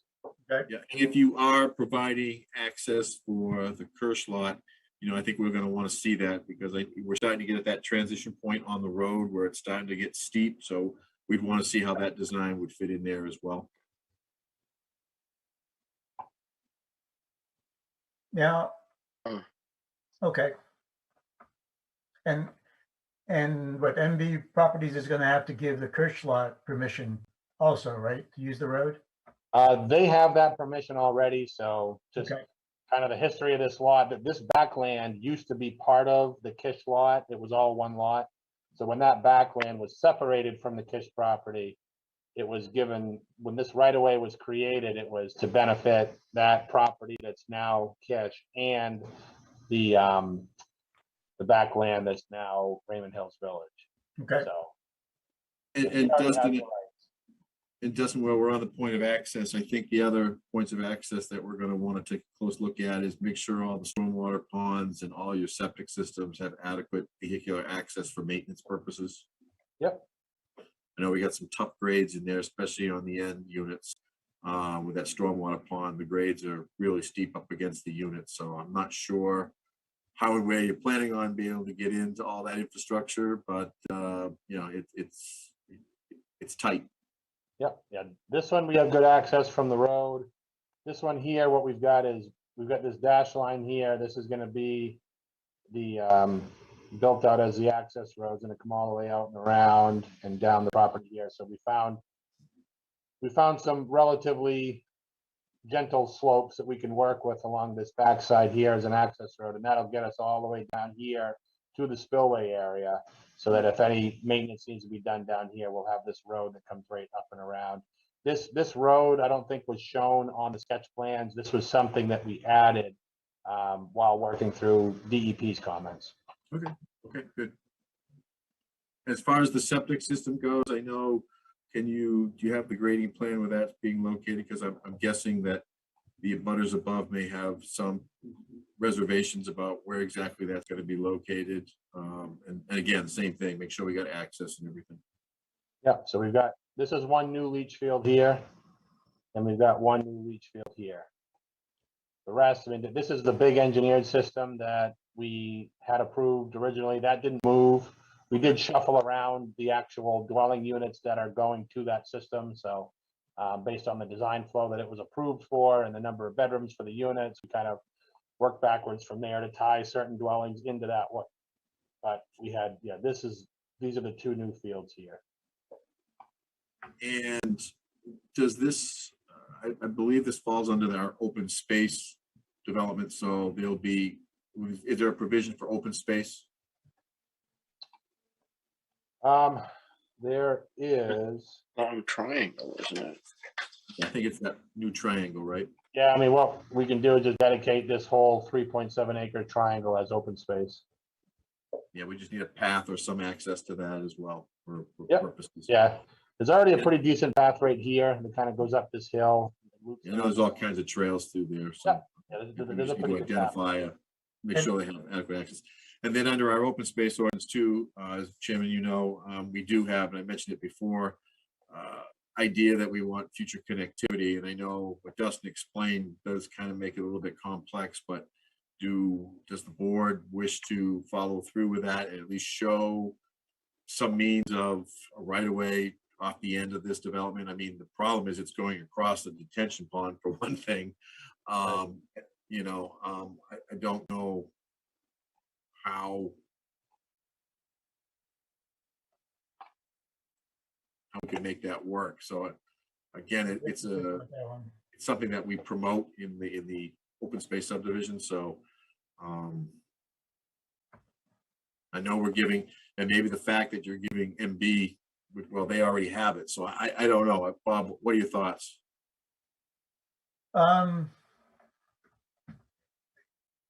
I think that any kind of access, is there another road that it could need access to? It seems to Well, be, remember the very first application they came in with, we were Right. coming in off Patricia Drive and they were gonna access through that. So if you went off the end of this road across the detention pond and you went over a few more 100 feet, I don't know, it's 300 or 400 feet, you'd come into the back end of that other hammerhead that came in off Patricia. Is okay. that Claire? Clear Lane, yeah. Well, that be the case, we're not gonna go over that retention pond. Right.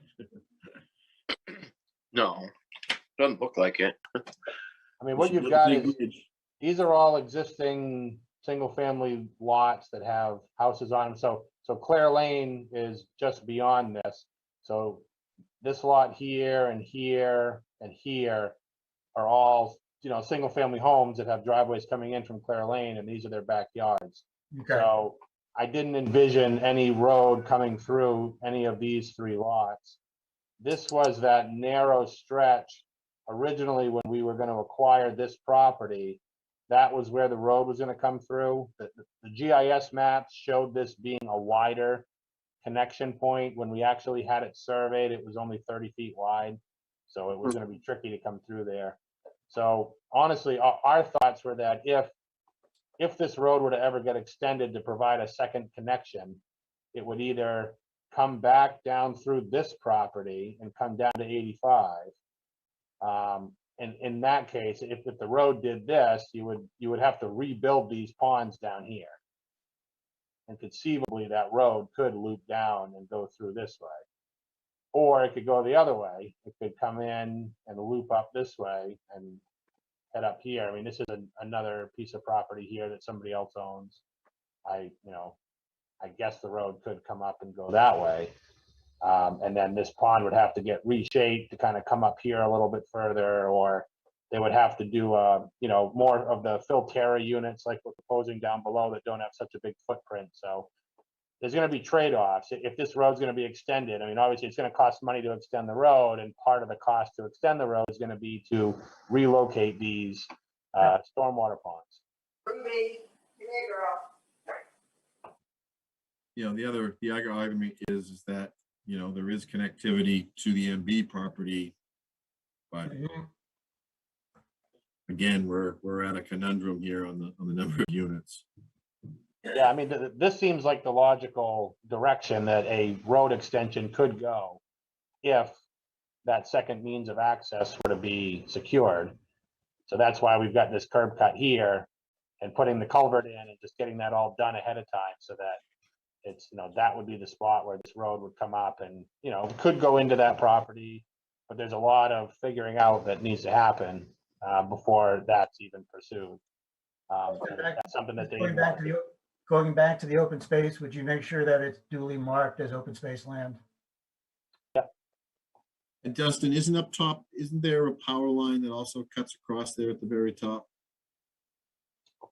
Yeah, that's the edge of it right there. So yeah, basically runs right through here. Kind of just clips the upper corner here and clips a little bit there. Yeah, it runs through here. And that's just an easement, that's not ownership, correct? Correct, yeah, it's just an easement for a power line. Yeah, there is a road there that comes off from 85 that goes partway up the power line and then onto the MB property and then onto Burnham's. Right. I don't know if that's a right of way or anything like that, but I've driven it. Woods Road. Yeah. It's a little rough, but it's there. It's been there a long time.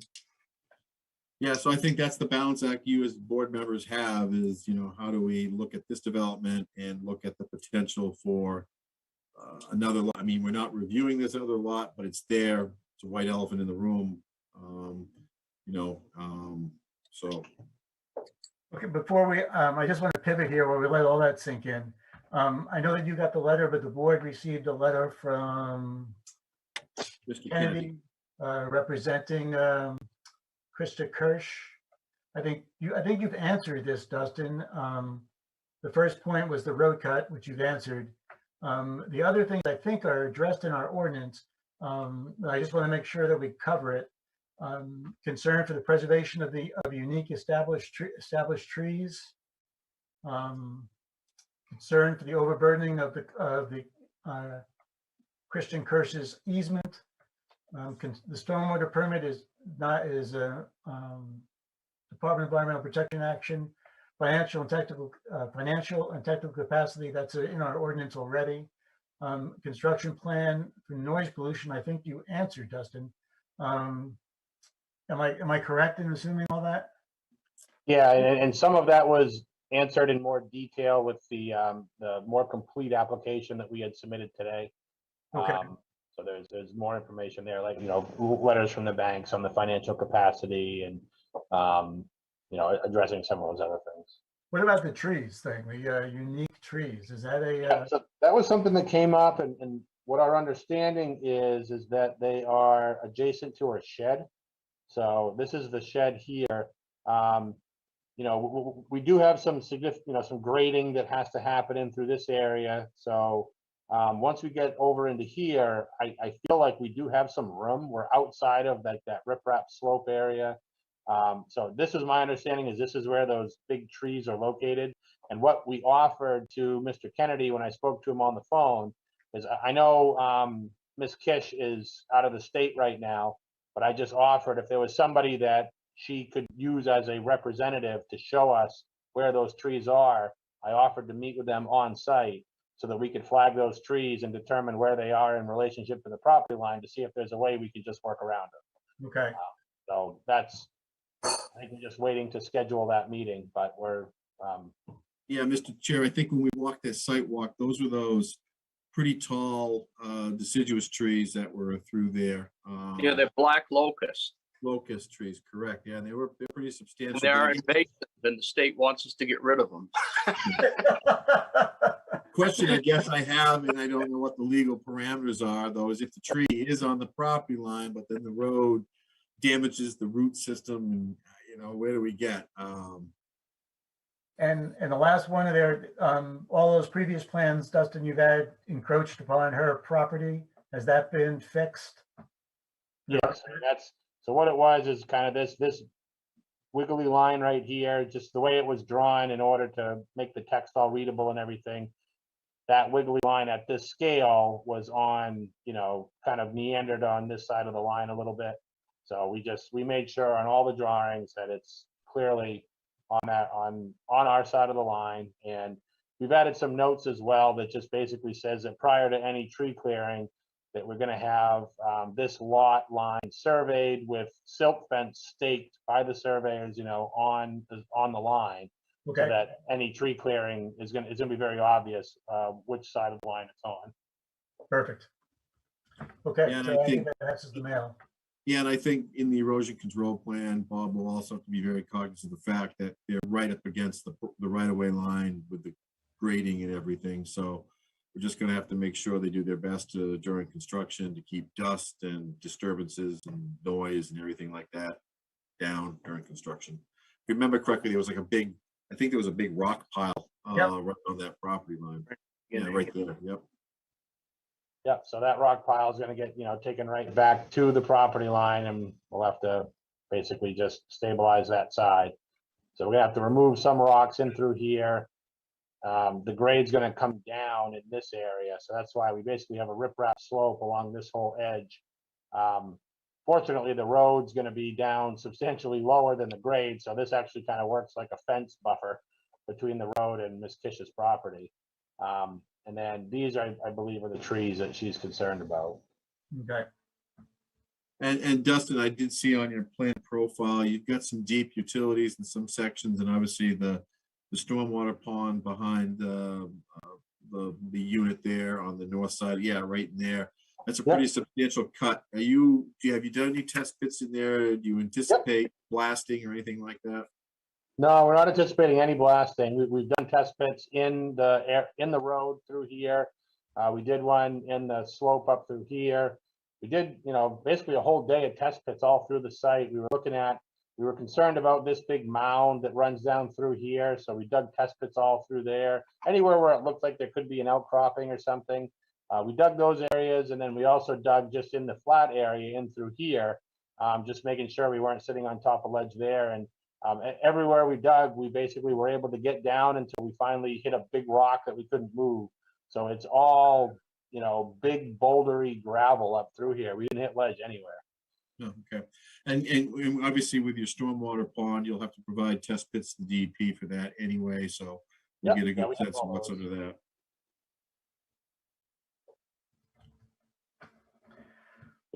all right. So I don't think, or at least I'm not prepared to even give you a straw man answer on this, on our 2 waiver requests. I'm not sure what the board wants to do. Is there any? You're not obligated, obviously, to make a decision tonight on those waivers, and my recommendation would be let's have another conversation with the town's attorney before you even delve into that. I agree. Sounds Yeah, I good. agree. I agree. I agree. Okay. All right, so other than that, Dustin, do you have any other questions for the board? I don't believe so. I think that, yeah, that would be the biggest one for us. And again, I mean, it's just, it's really just about this one unit here. We really would like to keep it. But I think that's what it's gonna come down to. We're not gonna change any of the design of the road or layout or anything like that, whether it's 24 or 25. So I think, no, I've got my list of items to address. And we'll work with Jim on his review of the material that we dropped off today and, any stuff we talked about today and stuff we'll follow up with in the next week or two. We'll, button all the plans up and look forward to meeting with the board again in February. In February, okay.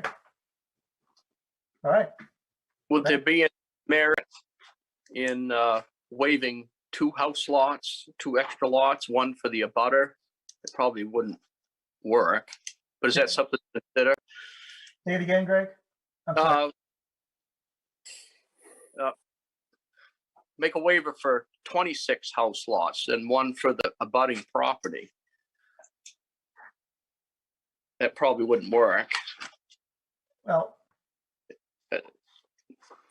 to address the abutter and potentially having 1 house lot on the abutter's property.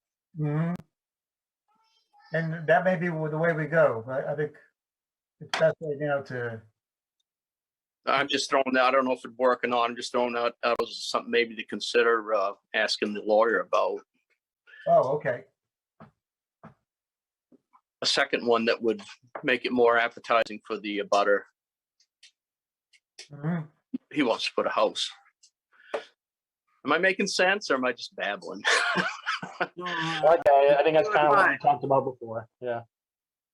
The one decision the board should make tonight, where this is an open space subdivision, is if you do feel the merits of the application will achieve the purposes that you want. Don't know how you do that with 24 or 25 at this point, or whether you can, make a determination that you're all set with the relative design subject to that determination by attorneys, or whether you just want to defer that to another time. I think, Jim, as far as a vote goes, we'll defer it, but I think, I don't speak for the board here, but I think the board would agree with me in that an open space concept seems to be the way to go with this development. Is that anybody that doesn't agree with that? I agree with that. Yeah, I agree. I agree. So in general, you agree to the open space concept, but you're reserving recommendation of the sketch plan until you have a little more legal information. Exactly. Yes. What we could do is, if we do get some determination of that, we can get it straightened out prior to us moving on to a preliminary plan. We could continue this discussion at that time. Before I would vote for a waiver, I'd like to know the logic or the rationale behind the number of 25. What drove that number? Why isn't it 30? Or, where did 25 come from? Is it because of the traffic flow, or what's that? Yeah, it seems to be a number, Kevin, that's used in a lot of different towns. I'm guessing that it's based on some kind of traffic generation and public safety factor. So, if those things are addressed appropriately, then, that's where a waiver would come in. And I like Greg's idea of doing that, but asking the attorney if we have the ability to grant a waiver, if that's appropriate. And I think Dustin opened up early on mentioning that in the street design standards too, there's a qualification based on number of trips. So maybe we could get a traffic generation understanding what we do have for daily trips to also help support any waiver the board may want to consider. And Jim, is the 1,000 feet, which we seem to be wavering pretty regularly here, is that a fire department? Is Wayne still there with us? It's still, we eliminated the street design standards, but there was an outlier, obviously, in the subdivision that restricted that. Before, everything was restricted to 1,000 feet, but this is an outlier that's still in the subdivision ordinance, which tonight we discussed. It's one of those pieces we need to update. Okay, because there really is no reason. There's no reason for it, right? Not now, not that you've changed that standard in the street design. It's just a matter of making sure it crosses all our other ordinances. Okay. All right. Anybody else have any questions before we let Dustin go? Yeah, I was wondering if anyone has looked at M&B properties to see the feasibility of them being able to construct a loop street in there that comes back out to Route 85. If in the future they did want to develop the property, it doesn't show much of the adjoining land, but if it's, relatively easy for them to be able to make a loop connection, then that problem, I think, would go away. Mm-hmm. I believe, Yeah, lot one. and that back, might have been in the late 90s, early 2000, Peter Buskey, I believe, owned this property, and he looked at this for a potential elderly housing complex, and nothing ever happened with that, but that was one of the reasons they extended the water up to this location. Yeah, there's one abutting property to cross it. I think that's owned by the Burnhams. It goes out to 85. Yeah, that's correct. Yeah, originally I saw this right away back here, thinking that might be some kind of access to get to it, but that right of way only benefits these two lots. It does not benefit this lot. That's too bad. Doesn't mean that somebody can't purchase, to your point, purchase something on 85 and give it back rights. Yeah, I think that was the idea before, was to kind of, come across the Burnham property and access it that way. I have no idea if that's something in the realm of possibilities. But I think that would be how it gets done, would be to somehow access out it this way. Okay. And that lot 17 on this map, is that landlocked? Yeah. That's Burnham's too. That's Burnham's, and this is owned by the town. Yep. I believe. Yep. 19 is owned by the town. Yeah. Lot 19. So, yeah, this is Burnham's. I know that's them because we had to do additional public notices when we acquired this triangle, and the Burnham was the owner out here. So I do think, Dustin, if you can work with MB and figure out what you guys can do, working with them, and see what they would accept or not accept for future rights in there, and what their development could be or not be, would be helpful moving forward. Yeah, just an acknowledgement that they know that, they need to, provide another way in, because that road would be maxed out under current ordinances. Right. Yep.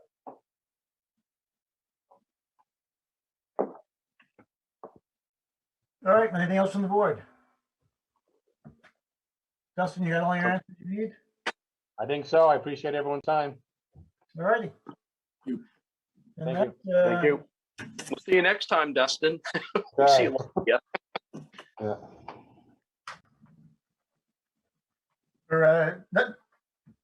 Next time, Dustin, like revision number 5 to this project? We don't want to revise it anymore. We want to go build it. Yeah. All right, anybody else have anything for this evening? You do have, or you should have got the findings of fact for Boulder Bend. How are we going to do that? Well, the way we would do it is, I think you guys, if you had a chance to review it, you could vote on it And then, like we'll probably have to do with the subdivision plan, because I haven't seen the actual subdivision plan. You come into the town and provide you a location in town to come in and sign it at your convenience. Okay, Both the findings of fact and the subdivision plan. But so Mr. Chair.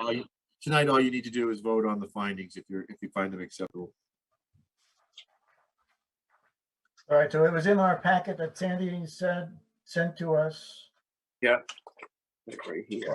I'd move that we accept the decision on the Boulder Bend amended subdivision plan application of Patricia Avenue on Raymond, Maine. Applicant is R.N. Wiley and Sons Incorporated. I'll second that. Am I doing the right one? Yeah, okay. Eileen Sons Incorporated. Is there any Mr. discussion?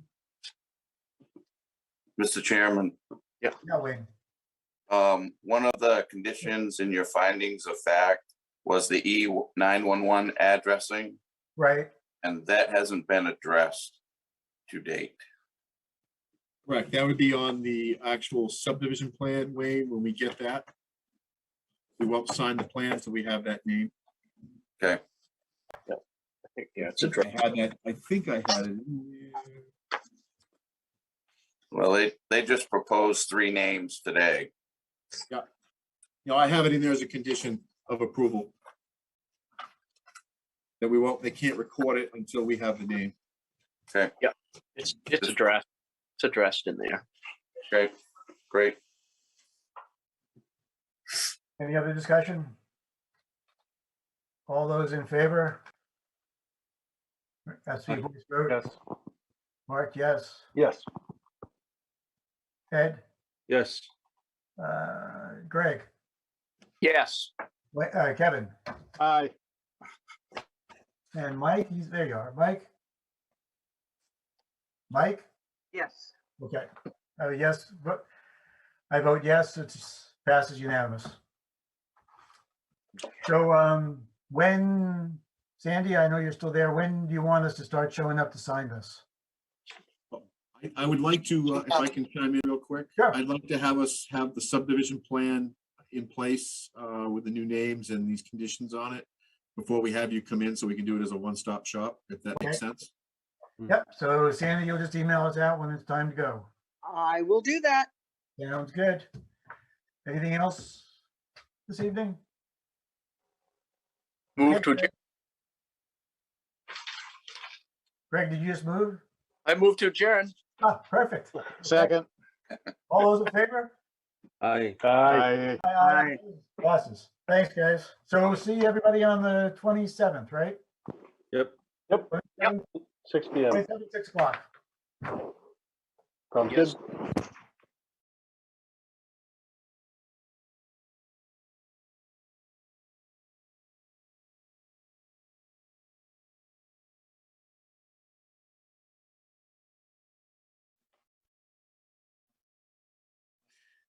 Welcome to the January 25th, 2022 Zoning Board of Appeals meeting at the Town of Raymond. The Zoning Board of Appeals will come to order. The board does have a quorum. I am now going to go ahead and do roll call. We'll start with you, Tom. Tom Hennessy.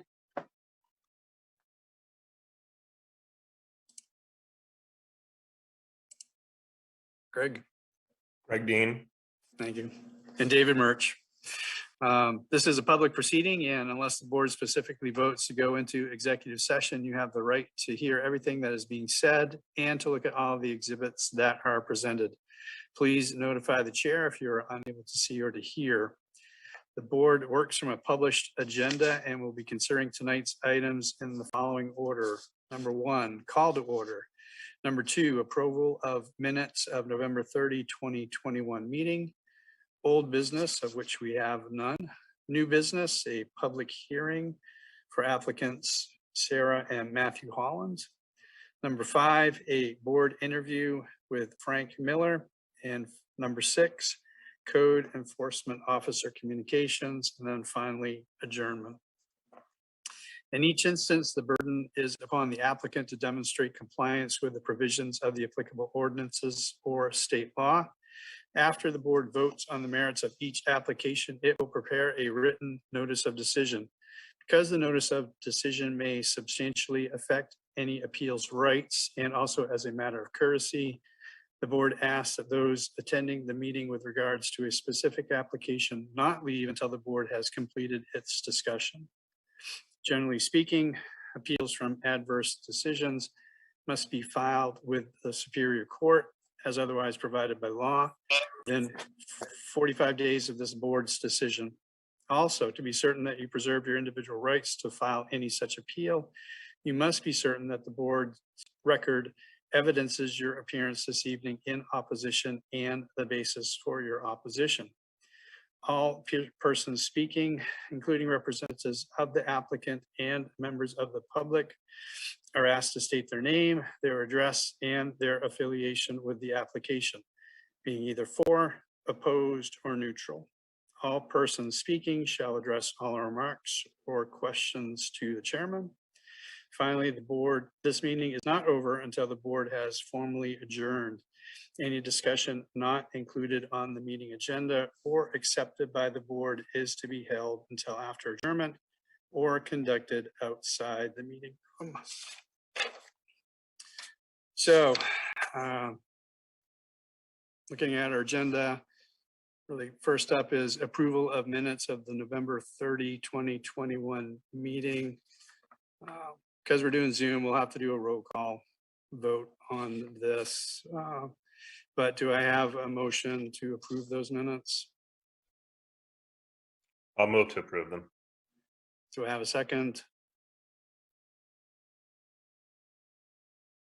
So you muted yourself there, Tom. You went. Oh, second, sorry. So again, we'll have to do roll call vote. Tom, in favor of approval, yes or no? Yes. Greg, in favor of approval? In favor, yes. David is also in favor of approval of the minutes, so unanimous on that. Old business, of which we have none. So moving on, next is our new business, a public hearing for applicants Sarah and Matthew Holland for property location at Jordan Lane, map lot 3510, zone LRR1. Description of the application is for a setback variance, both front and south sidelines. A site walk on this property was held on Saturday, January 15th, 2022 at 9 a.m. Tom Hennessy of the ZBA was in attendance. David Murch, Greg Dean, and Patricia Beaton, all of the ZBA board, were unable to attend. So Tom, if you could just give us just a quick rundown, just a quick report with regards to the site walk. Sure. First of all, you missed the -4-degree weather at 9 o'clock that morning. So, congratulations. Sarah Holland and her daughter were present. Sarah's uncle was there, and the abutter to the north side, Mr. Perry, was also present. The only question I asked was about the property markers that we asked a few months ago, whether they had found the markers close to the road. And the answer basically was no. And then the other discussion was Mr. Perry, the neighbor to the north, was concerned about any impact to his plans in future to drill a well and install a septic system. And since then, I've seen the letter that he submitted to the town. The site walk lasted less than 10 minutes and we adjourned. Okay. And I'm sorry, Tom, can you confirm for me, were both Matthew and Sarah there, one and or the other? Just Sarah and her daughter. Okay, thank you. So we will move forward with this.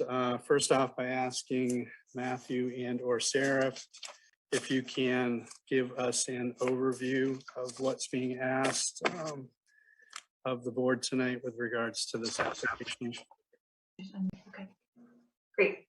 So this is about the property on Jordan Lane, and we're asking for a zoning variance so that we can build a full-time residence on that property. It's a setback reduction of 15 feet to the front and 10 feet to the north side. We've reviewed the 4 requirements for requesting a variance. I don't know if you want me to go through those 4 things or. Sorry, I just wanted to make a quick note here to myself. We do have the information with us. I think that if it works for you, unless there's something that you feel was not accounted for in the application and you wanted to bring up now, we can probably review those as a board. And if necessary, ask you for clarification. However, if there are any items of this or for which you want to speak to, certainly you can move forward with that as well. We have, since that walkthrough, we did contact the surveyor to try to identify those markers. That's in the works. So that's a pending item.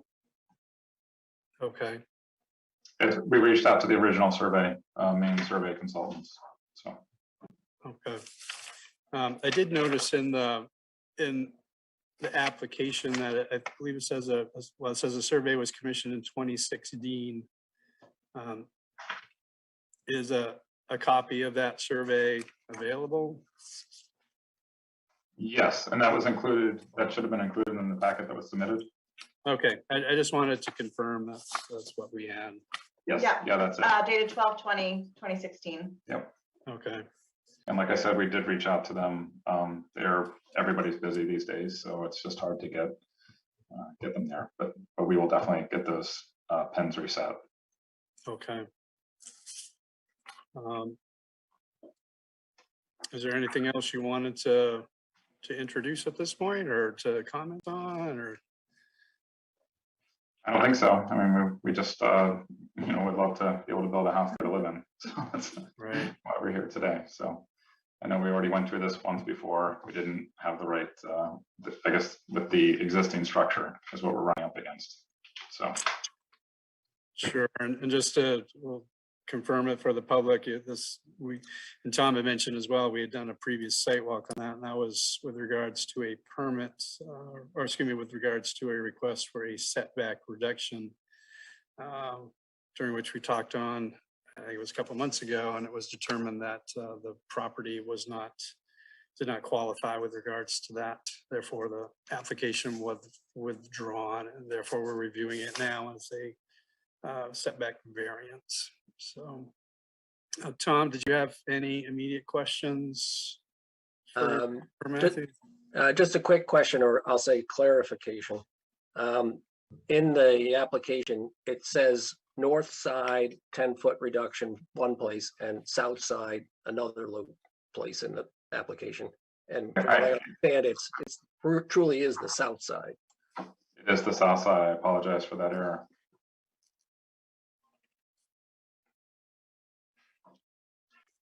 Yeah, thank you for asking that, Tom. That was one of my questions as well. Greg, did you have any immediate questions for either Sarah or Matthew? Another clarification actually is, it looks like it's signed by Daniel Wayland. Is that the co-owner of the property, or? Correct. That's my brother and a co-owner of the property. Okay, yeah, I recall from when we had this conversation before. We didn't have a signature last time. Yeah. So, and then just to make it really clear, I mean, so that there is some confusion and we're all remote, can you just once again, just summarize which sides? Is it the road and the north? So the east and north side of the reduction? Yeah, I'm very sorry about that error there. It is, it's the road side and the south side. The road on the south side, okay. Yeah, so it's the side that's abutting Wyland, which is my parents. Sarah's parents. And Andy Wyland is actually, Nancy and Andy are on this call. But so it's not the Perry side. Okay. Just so to confirm, if we're looking at the property from the road, you're asking for a setback reduction from the side, which would be on the left, correct? Correct. Yep. Okay.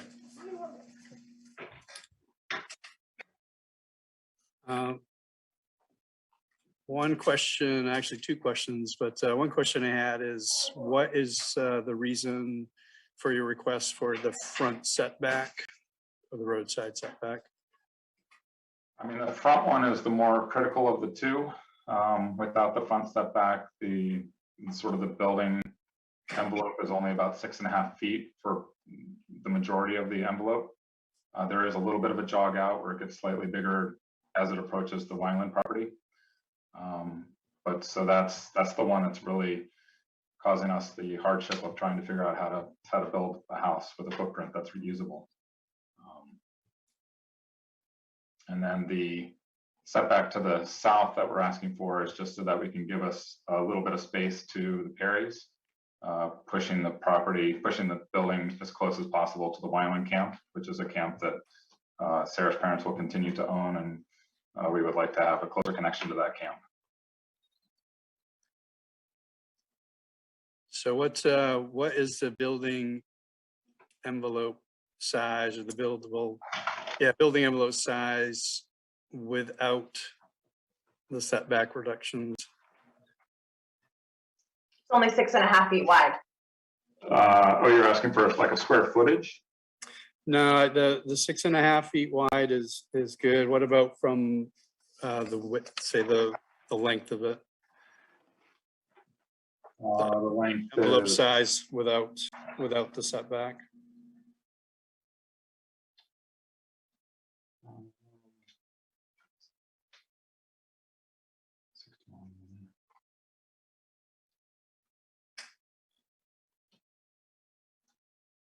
I think it's 90 feet. So we're trying to fit, we need to fit the septic tank field and chambers within that space, and then the setback from those chambers to the house. So that's eating up, I don't know, 20 feet to the Perry side. Okay, yeah, I probably should have phrased this a little better. I do appreciate the 90 feet and looking at that. What about the actual building itself? What would its width be? So the building itself is 6.5 by what? the building, the main structure is 57 feet with a 14-foot porch on one end and a 5-foot porch on the other. He's asking if you didn't have the. If I didn't have the 5 foot, the 10-foot setback. That's fine. You're giving me the 57 plus 5 plus 14, so I can take that and subtract out 10. Okay. So He's asking what you could build without the variance. Yes, I mean 6.5 by what, 40 something. Yes. well, I'm showing if you have 57 feet plus 5 plus 14, that would give overall 76. I'm showing 76 feet. And then I'd have to subtract 10 from that, so that would be 66 feet. Yes. Towards a building. Yep. Okay, so 6.5, essentially 6.5 feet by 66 feet. Yes. And intentionally, we were not putting the foundation within that 10-foot variance that we're requesting, so it would just be a deck essentially. So we'd have a couple of posts. So we were trying not to, we're not trying to push it crazy, but we just, I don't know, we're trying to connect to that house as much as we can. So. Yep. Okay. John, Greg, any further questions before I go on to other views?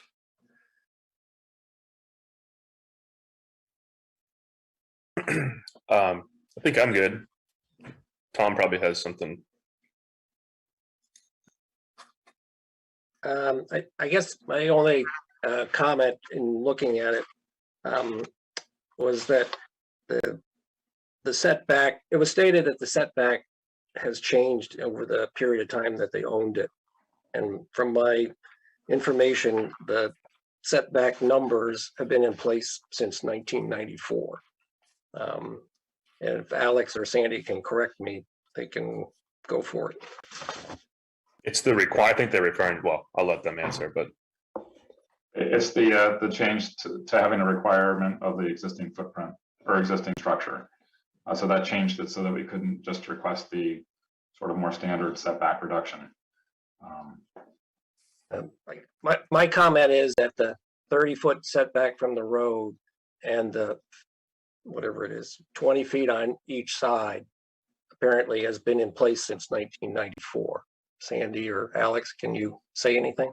Yeah, I can maybe clear that up a little bit. I think what what you're looking at is there was a surveyor in 2016 originally shows a 10-foot setback from the road because he is assuming, he based that on a section in the shoreline zoning provisions that allows a 10-foot front setback or a setback from the right-of-way of 10 feet if that property owner owns the right-of-way. So there is a possibility that they own the right-of-way, and if that's the case, then they would have a 10-foot setback from the right-of-way. Actually, I think the travel portion of the right-of-way, wherever that is.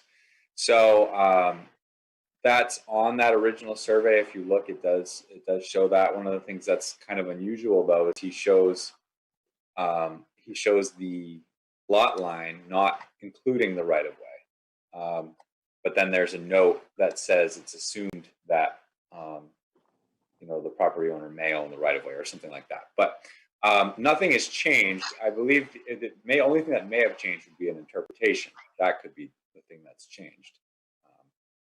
But the ordinance itself has stayed the same there. They are correct. The 2020 amendment, I believe it was 2020, to add the requirement that there needs to be an existing single family is what's preventing them from getting a setback reduction.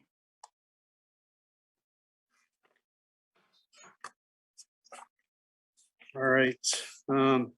So Matthew and Sarah, unless there's anything additional you want to add right at this point, I'll go ahead and open this up for other people's comments. Certainly, you can add to the conversation as we go through things here with additional public comments. Okay. Okay. So at this point, do I have anyone here in the Zoom audience or by phone which would like to speak on behalf of this application as to being for it?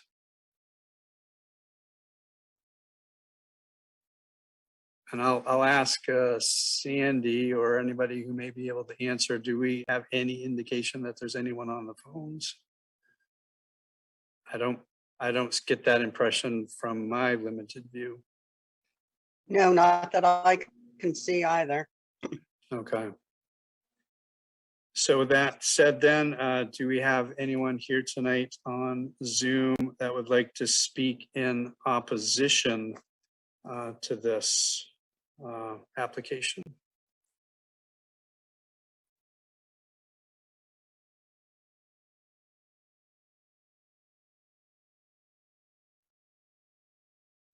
Hello?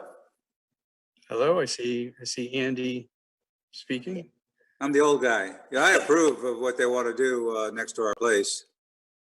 If that is indicated. So Andy, for the record, can you just, you've indicated that you're for this. Can you just give us your full name and your property and your address, please?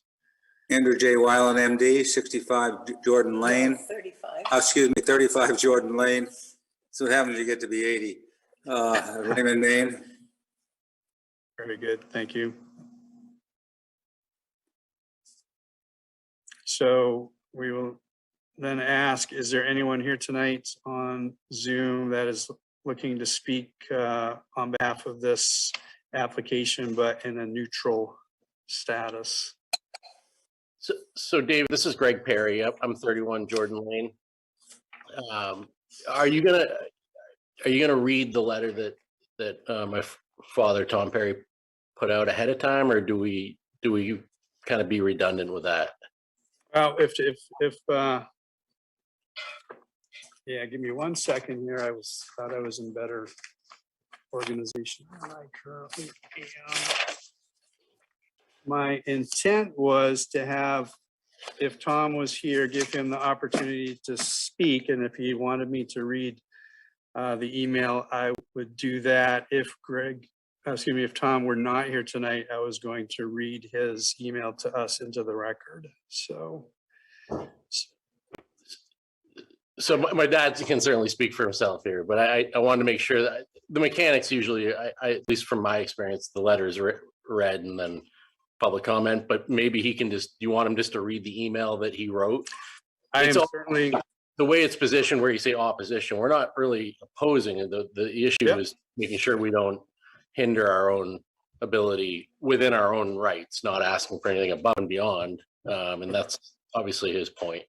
Sure. Yeah. So if you're really, the three options are for, in opposition, or in neutral. Would you say neutral is the best classification of this? Yeah, I think that's fair, as long as it meets the criteria. I think my father should probably speak on this and has a better understanding. Okay. And you know what? I will. We do have a letter which was submitted by Mr. Tom Perry on Wednesday, January 19th. I'll go ahead and read this email. And if Tom, I do see that you're here. So if you wanted to add anything to that, you certainly can after that. So the email which was sent says, good afternoon, Ms. Fredericks and members of the Raymond Zoning Board of Appeals. My name is Tom Perry, and along with my brother Stephen, we own the land and structure at 31 Jordan Lane that is adjacent to and northwest of the Holland property on Jordan Lane. The Holland property setback variance request, as you know, is on the January 25th Zoning Board of Appeals agenda. I have attended the last two site walks with my son Greg, and I attended the last public hearing regarding the Holland property on October 26, 2021. We very much want to be good neighbors to all our neighbors, and that certainly includes the Hollands. Our only concern regarding the new Holland plans is that they do not affect any of the future plans we may have for our property. We stated this concern at the public hearing and discussed the same with the Hollands at both site walks. Just to clarify, it appears from the Holland site plan that their proposed sewer chamber is 10 feet plus or minus from our property line. And our concern is that this could possibly adversely affect our future plans to request and hopefully obtain approval for placing a foundation under our existing structure, drilling a well, and constructing a new septic system, all while under current setbacks and laws. It is my understanding that the current recommendation is that there be a minimum 100 feet between a well and a septic, and this clearly restricts the placement of both on our property, even without the concern of having our well be 100 feet from the Holland sewer chamber. Does this concern pose a potential problem for us as adjacent owners? Thank you very much, Tom Perry. Tom, if you'd like to add anything to that, certainly we can listen. Otherwise, I'm going to ask Alex to just provide some insight to us in regards to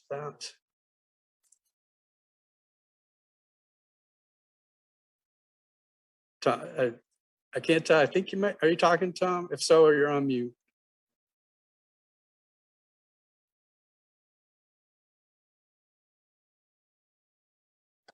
Sorry about that. Oh, no problem. I've been talking quite a bit during this. I just realized I was on mute. No, thank you very much for reading that. I don't really have. I don't think I really have anything to add at this point. That is our concern.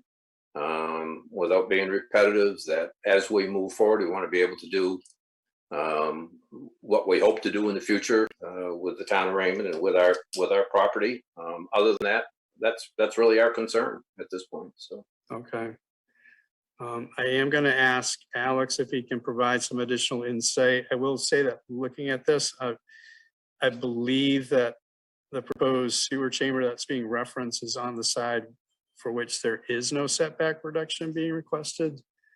So, but Alex, if you have insight for us, that'd be great. I actually have a question for the Hollands. The septic location is shown on the plan, but I'm just curious, is there a septic design that was done or a test pit or anything done for this to put it in that spot, or is that just kind of an idea? We have not done any soil testing. We were, waiting to see what the result of this was before we were going to go down that route. But we have reached out to an engineer who did walk us through what was possible and the setbacks that would be required. The type of chamber, the system is a, let's see.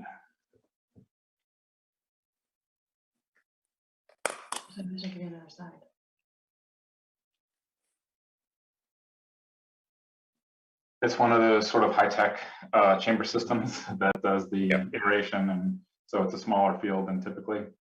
It's taking that percentage down from the 100% typical, I believe, down to 75 or 50% for the disposal bed. So without really having a design or test pits or anything, looking at the proposed request for a variance, there really isn't any other spot that would be suitable other than the south side if the variance wasn't granted, allowing the structure to be built on that side. Because obviously, with a septic system, you have setbacks that you have to meet from a property line. They're not the same as a structure setback. It's typically 10 feet from a property line. But you also have setbacks from a structure, like they show on the plan, down from there if you get a variance.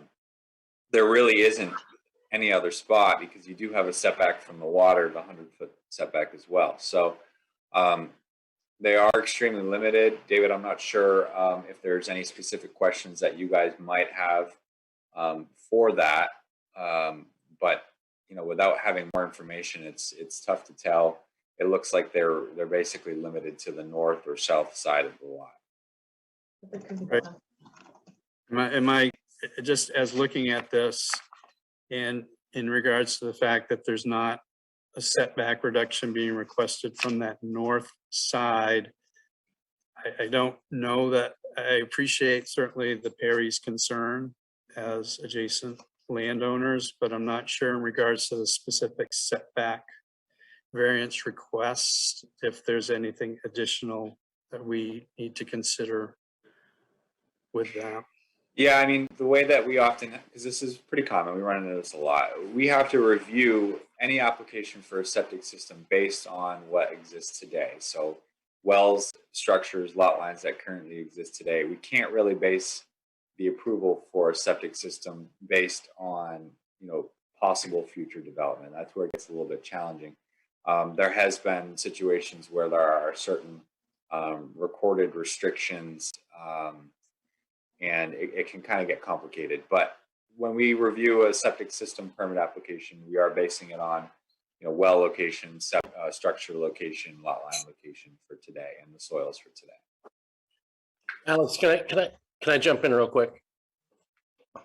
Well, did you have a specific question there for Alex? Greg? I just wanted to follow up on what Alex mentioned, and I'm in commercial real estate, so I see this a decent amount, but it creates kind of a domino effect, right? So what happens is you have one property that says, okay, I want a septic.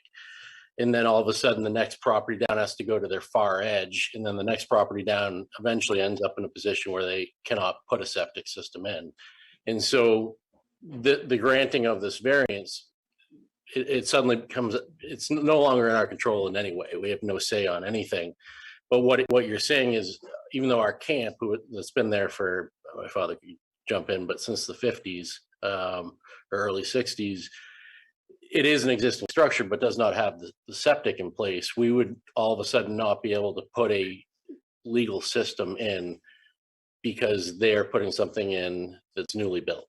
And so that's our only concern. We can't be the last domino to fall where we're in a situation where we can no longer, on a property we've owned and maintained for a very long time, do what's best for the environment, switch over to a well, go into the septic system, if we're not allowed to based on where they place things. Am I incorrect on that, Alex, as far as the domino effect? It really depends on the widths of the lots. You could, if you don't have a septic system and a well on your lot currently, it really depends on where the septic system is for the property owner on the other side, too. Because if you have a situation where you don't have a septic system and they, you know, these guys get the variance and they end up putting one in on this north corner, you could also put one in on your southeast corner and put your well on the other side, depending on where that septic system is over there. I don't know where that is, or if they have a well and a septic already. But the lot on the other side is actually an empty lot. There is nothing on the other side. So that may factor in as well. I mean, if there's no septic system on that lot currently, then your other side of the lot may be open for a well. You obviously have a 100-foot setback from a well. You can do for replacement systems. You can do a variance essentially for a septic system so that it can be placed closer to the well with casing depths. But typically for a first-time system, we're looking at 100 feet from a well. Okay, I guess my point was just to make that point. I think it's important for people to understand that aspect. And again, we'd run into the same problem on our north side with the merchants saying, this isn't something that we're going to be all that in favor of for the exact same reason. So it does create a domino effect. And as I said, we certainly want to do what we can do within our legal rights. We just don't want to be infringed upon as far as our ability to do that. Mr. Chairman, my name is Tom Greer. Can I ask a question here or add some comment?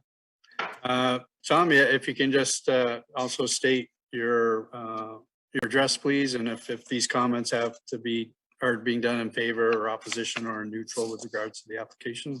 Yeah, I'm in favor of the application. My name is Tom Greer. I live at Anthorn Road in Windham, Maine. I am Sarah's uncle. I attended the site walk last time. With regards to the septic system on that side of the lot, it's easier to get their septic system adjacent this one, whereas if it gets flipped and they end up putting a well on that side, it's harder for them to get a septic system variance for the well that would go on their side of the property versus the septic system. So I think the site design as put together is really as favorable to the Perrys as it can be. Yeah, we will require a variance most likely. Your well would require a variance, but it's easier to get a well variance than it is to get a septic system variance. So putting your septic system adjacent theirs 100 feet back from the lake, you would put your well on the opposite side of your lot. It would be within 100 feet, but that's an easier thing to do versus getting a septic system variance to be 100 feet from the well if they have to drill their well on your side of the property. So I'm going to interrupt here just for a minute. I know it's kind of difficult when we've got Zoom here, but all conversations, as we stated in the beginning, need to be directed to the chair. So I appreciate there's some good feedback here going on, but any conversations really need to come to me first and then get redirected from there. I'll also bring up too that I do think these are all valid concerns from being property owners. I think as a zoning board of appeals, we're looking at this specifically as to can we grant a front setback and a south side setback for the Hollands, and if neither one is granted, they still have the ability to build on the property, and these will still be issues that are possible regardless of whether the variance is granted or not. So they could still, like I said, that north side doesn't have a variance request. So there is no setback variance being requested for that north side. So I think that the concern will still be there regardless of whether or not this variance is accepted or not. So Greg or Tom, do you have any further questions before I close out public comment? This is Tom. I guess one of the questions, and Alex can chime in, is the septic tank has a requirement and the leach field or chamber system has a requirement for setbacks. And I noted in one of the designs layout, it says the 15-foot setback for the septic chamber from the porch posts. But there's still a carport in there. So I assume the carport also has the port posts that should be designed into it. So it would actually cantilever out over, there's no support for it. The support's from the building itself. And I've talked with an engineer about it. So. Okay, so Alex, can you clarify what is the tank setback requirements and the chamber requirement? So a tank for a first-time system, the setback requirement's 8 feet. And for a field, it depends on the type of foundation for the structure. If it's posts, slab, or a below-grade foundation. So a below-grade foundation is the most strict setback. That's the 20-foot, and then for posts, you're looking at the 15-foot. But there are also, there are variances that come into play, and the question often comes up. Where's a setback measured from? Is it measured from the actual foundation? If it's a deck, do you measure from the post or the edge of the deck? Those are all valid questions, but I don't know that it necessarily is important for this meeting, because that's something that's handled through the code office with a permit from the code officer. So I don't think you guys need to get too buried in the weeds on that stuff.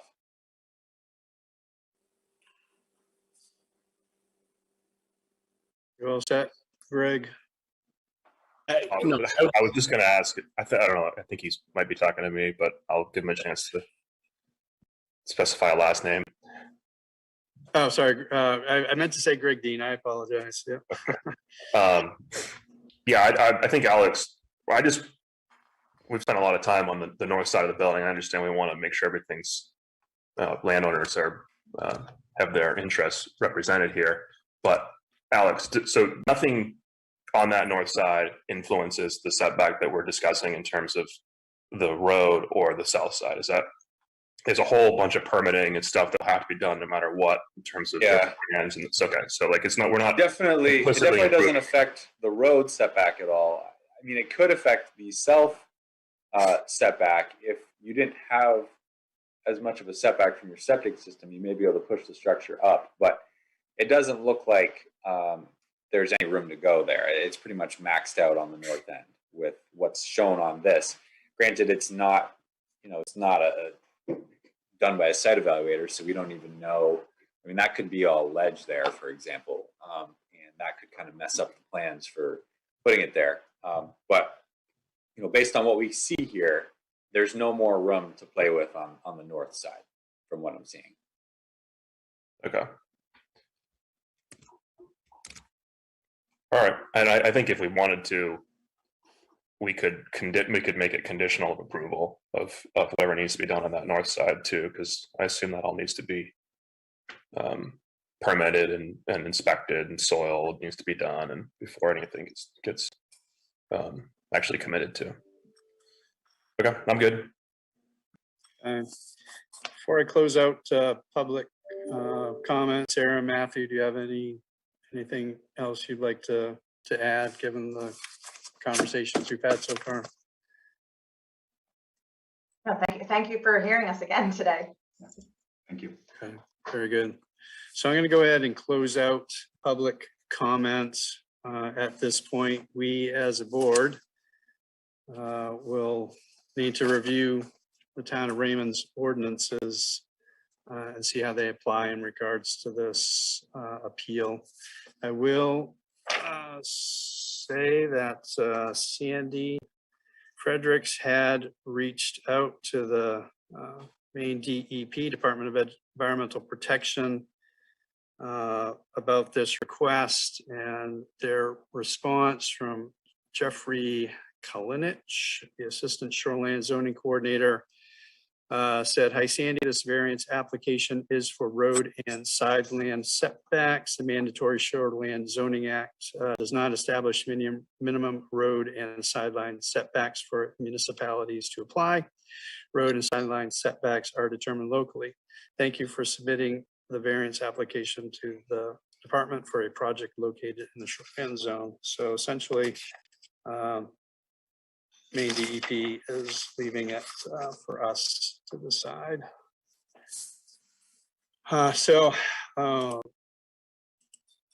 Looking at our ordinances, we have, we're going to be looking, property is in LRR1, which would be shoreland zoning. So we have the town of Raymond shoreland zoning provisions.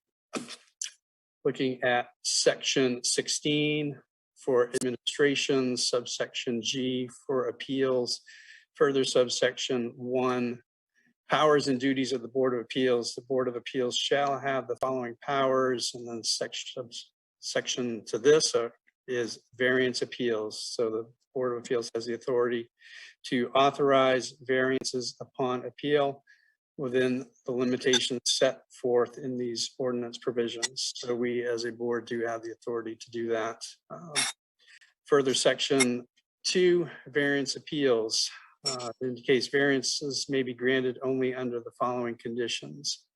A, variances may be granted only from dimensional requirements, including but not limited to lot width, structure height, percent of lot coverage, and setback requirements.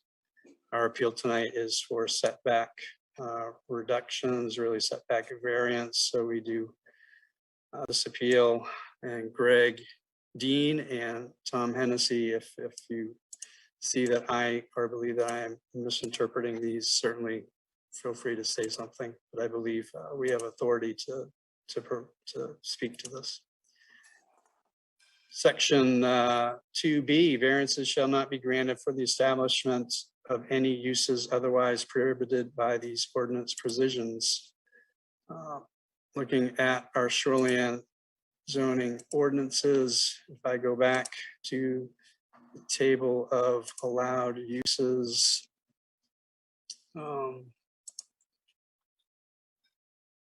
one of the tables of allowed uses is for a single family residential, which is what we are looking at tonight. So I believe anyways that we have authority over that type of a setback for a setback variance with regards to that use. Section 2C, the board shall not grant a variance unless it finds that number 1, the proposed structure or use would meet the provisions of section 15 after for the specific provision which has created the nonconformity and for the relief for which relief is sought. So Alex, I need your feedback on this because section 15 of the ordinance covers a lot in regards to shoreland development. Let me try and get my ducks in a row here.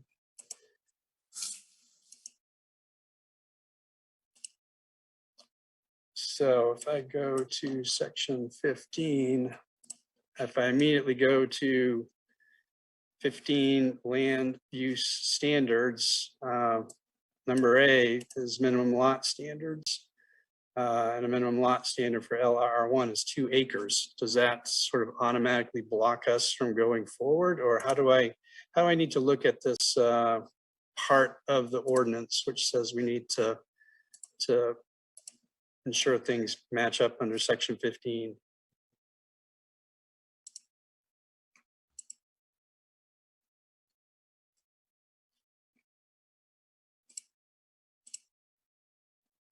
Okay, so what you're looking at, so the proposed structure or use would meet the provisions of section 15 after for which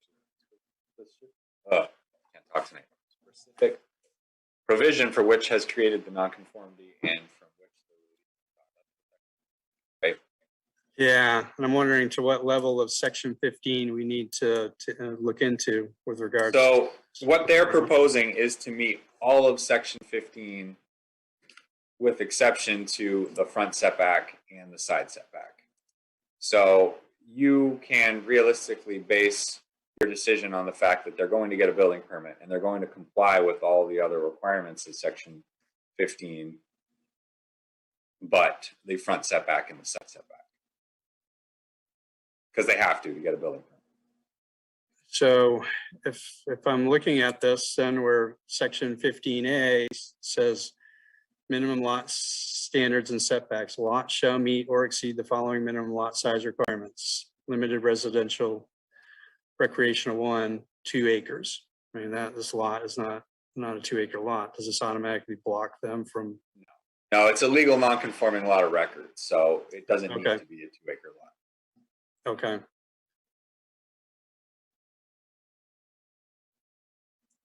So I guess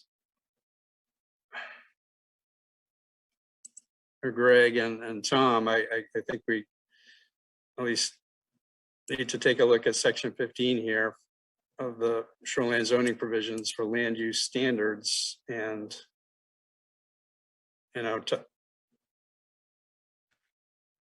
see, is there anything here specifically that would stop them from proceeding with the variance. I mean, there's a lot of stuff here. Are you asking me? Yeah, so either Greg. He's asking me. Yeah, if I'm saying Greg or Tom, I'm specifically asking for my zoning board members.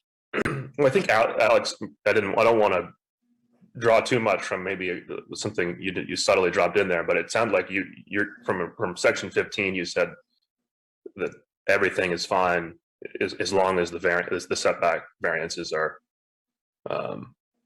granted, right? Is that what you intended to say, or? No, so they Okay.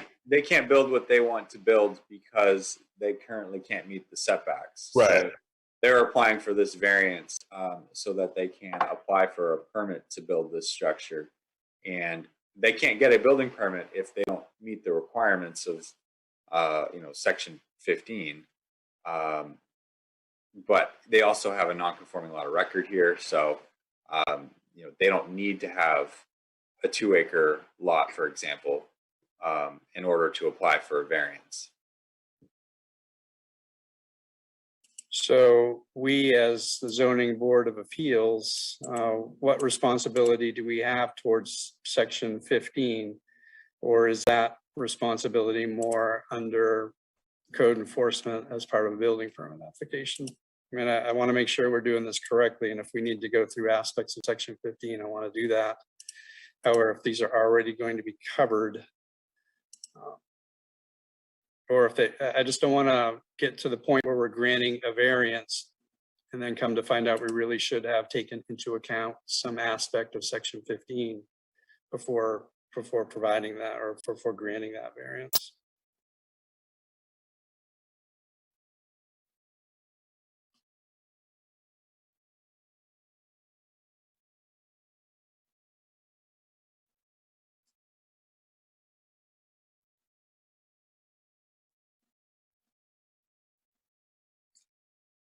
I don't know what Alex is looking, but I guess one of our other options can be, but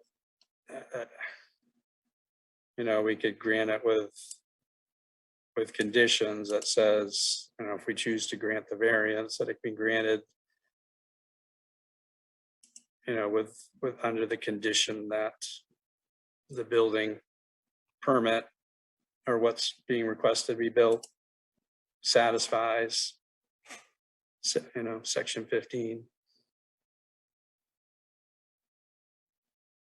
Yeah, how long does the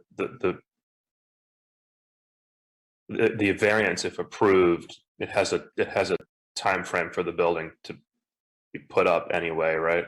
Isn't that like a year or something like that, or is that my mistake? Yes. Yep, Yeah. there is a time frame. I don't know Actually, off the top of my head. yeah, I actually think we're covered because we can approve the variance and they have to do the permitting and the soil and all the stuff. And if they can't, that's not really the variance will just expire, or they have to redesign or change their plans. But that's my thought, is that we're kind of covered by the process that follows this. But yeah, I mean, I'm comfortable with that as well, Greg, just as long as, I don't hear Alex saying there was some aspect of section 15 we needed to review in conjunction with this. But if section 15 really falls under code enforcement and a building permit process or any other process that falls outside of ZBA, I'm good with that. I just don't want us to miss something that we should have addressed. That's all. So let's go ahead, and looking like Alex might be reviewing some of this, so we can potentially skip past and come back. Unless Alex, you got something? Well, I mean, section 15 is essentially the shoreline zone, the performance. Right. So, and that's why I say, if you guys approve this, for example, they still need to get a building permit, which is going to require them to meet all of this shoreline zoning criteria. That's tree removal. Tree removal for this project follows certain standards. Lot coverage. Lot coverage meets certain. In order to build this structure, they're proposing to meet lot coverage. But they also don't show, they also don't show, the parking area. So we don't know, for example, what exactly that's going to look like. They're not requesting a variance for lot coverage. They're only requesting a variance for the setback reduction. So, there's certain things in here. They're requesting those two, a variance from those two things. And realistically, I think you're fine there, in my opinion, but that's just my opinion. Yep. I believe we're fine too. Sounded like Greg, Dean, you're in agreement. Looks like Tom has stepped away. Tom Hennessy, but we can, at this point, we'll assume that part is okay. And I'm not sure where Tom went. I'm gonna have to, Tom Hennessy, there we go. Okay, you're on mute, Tom Hennessy, so. Sorry, I just got a glass of water. Oh, okay, good. So we kind of, at least Greg, Dean, and I are under the impression that this aspect of the ordinances, where it says the proposed structure or use would meet the provisions of section 15 after for the specific provision which has created the nonconformity and for which relief is sought.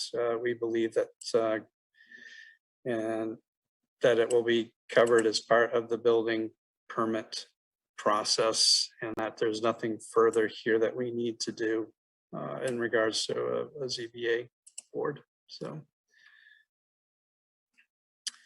So variance appeals, again, section 2C, item 2, it says the strict application of the terms of these ordinance provisions would result in undue hardship. And the term undue hardship shall mean there are 4 criteria for which we will go through. As we go through these, I'll read what our applicants have provided for feedback, and then we as a board will need to review these as well. I will note for both the board and the applicants, there is a document called Manual for Local land use appeals boards, and our town attorney has indicated through a workshop, not specific to this appeal, but in general, that this is a document that we can refer to in addition to our ordinances. And in that particular document on page 49, which talks specifically about hardship, it says the Maine Supreme Court has stated in numerous cases that a Board of Appeals must grant zoning variances sparingly. They are the exceptions rather than the rule. The test for undue hardship, which is outlined, is very strict and very difficult to meet, no matter how harmless the variance request may seem. And regardless of whether there is no opposition from neighbors, the board must remember that its decision is governed by the legal requirements for undue hardship and only those requirements. So I just mention that just so that we as a board and the applicants really are all on the same page in what we have to look through here. So the first term of undue hardship is that the land in question cannot yield a reasonable return unless a variance is granted. In the application, it was indicated with the following by Tom and Sarah. It says, yes, due to recent zoning changes, we are no longer able to yield a reasonable return as we can no longer build a full-time residence without a variance. At the time of the original purchase in 2000, the lot setbacks allowed for a buildable lot, and the purchase price reflected that assumption. We've also paid taxes for the past 20 years based on the value of buildable lakefront lot. It was always our intention to build a full-time residence on the lot. Now that we are downsizing and consolidating at the end of our careers with our 3 daughters in college. So Greg, Dean, and Tom Hennessy, we as a board need to look at that first item of undue hardship and discuss whether that aspect of hardship has been met. So I'll open it up to either you, Greg, Dean, or you, Tom Hennessy, for feedback. Well, I'll take a stab at this. I think that this is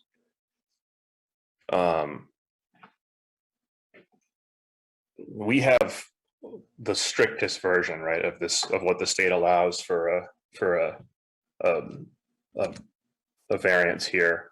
And I think that we've discussed this with the town attorney, in particular with the reasonable return, and the bar is extraordinarily high. At least that's my understanding. So much so that like fishing and launching a boat and like camping is considered a reasonable return.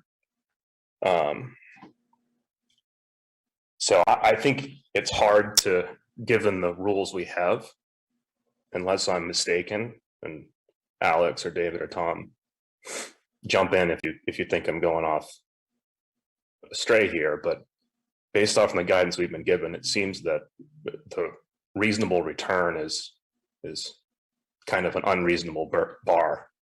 I don't know how we could actually move forward, given that fishing, launching a boat, camping seem like they can all be, accomplished.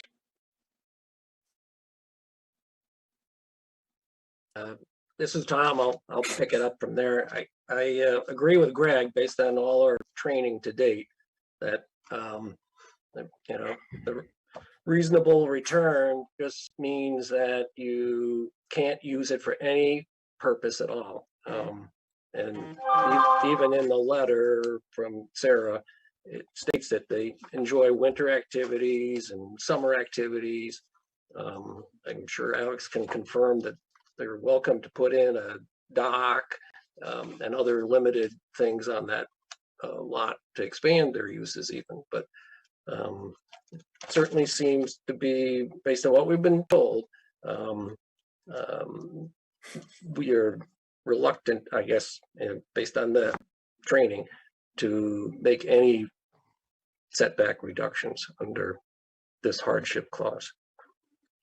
Yeah, sorry, just to take that, I don't, for me, at least my understanding is not reluctancy at all. I think that we have a very narrow, I think a lot of people come in and talk to us thinking that there's a lot of opinion and you know, nuance to, and that's true for some of the stuff, but like a lot of these things we have to interpret, or we have a very narrow window.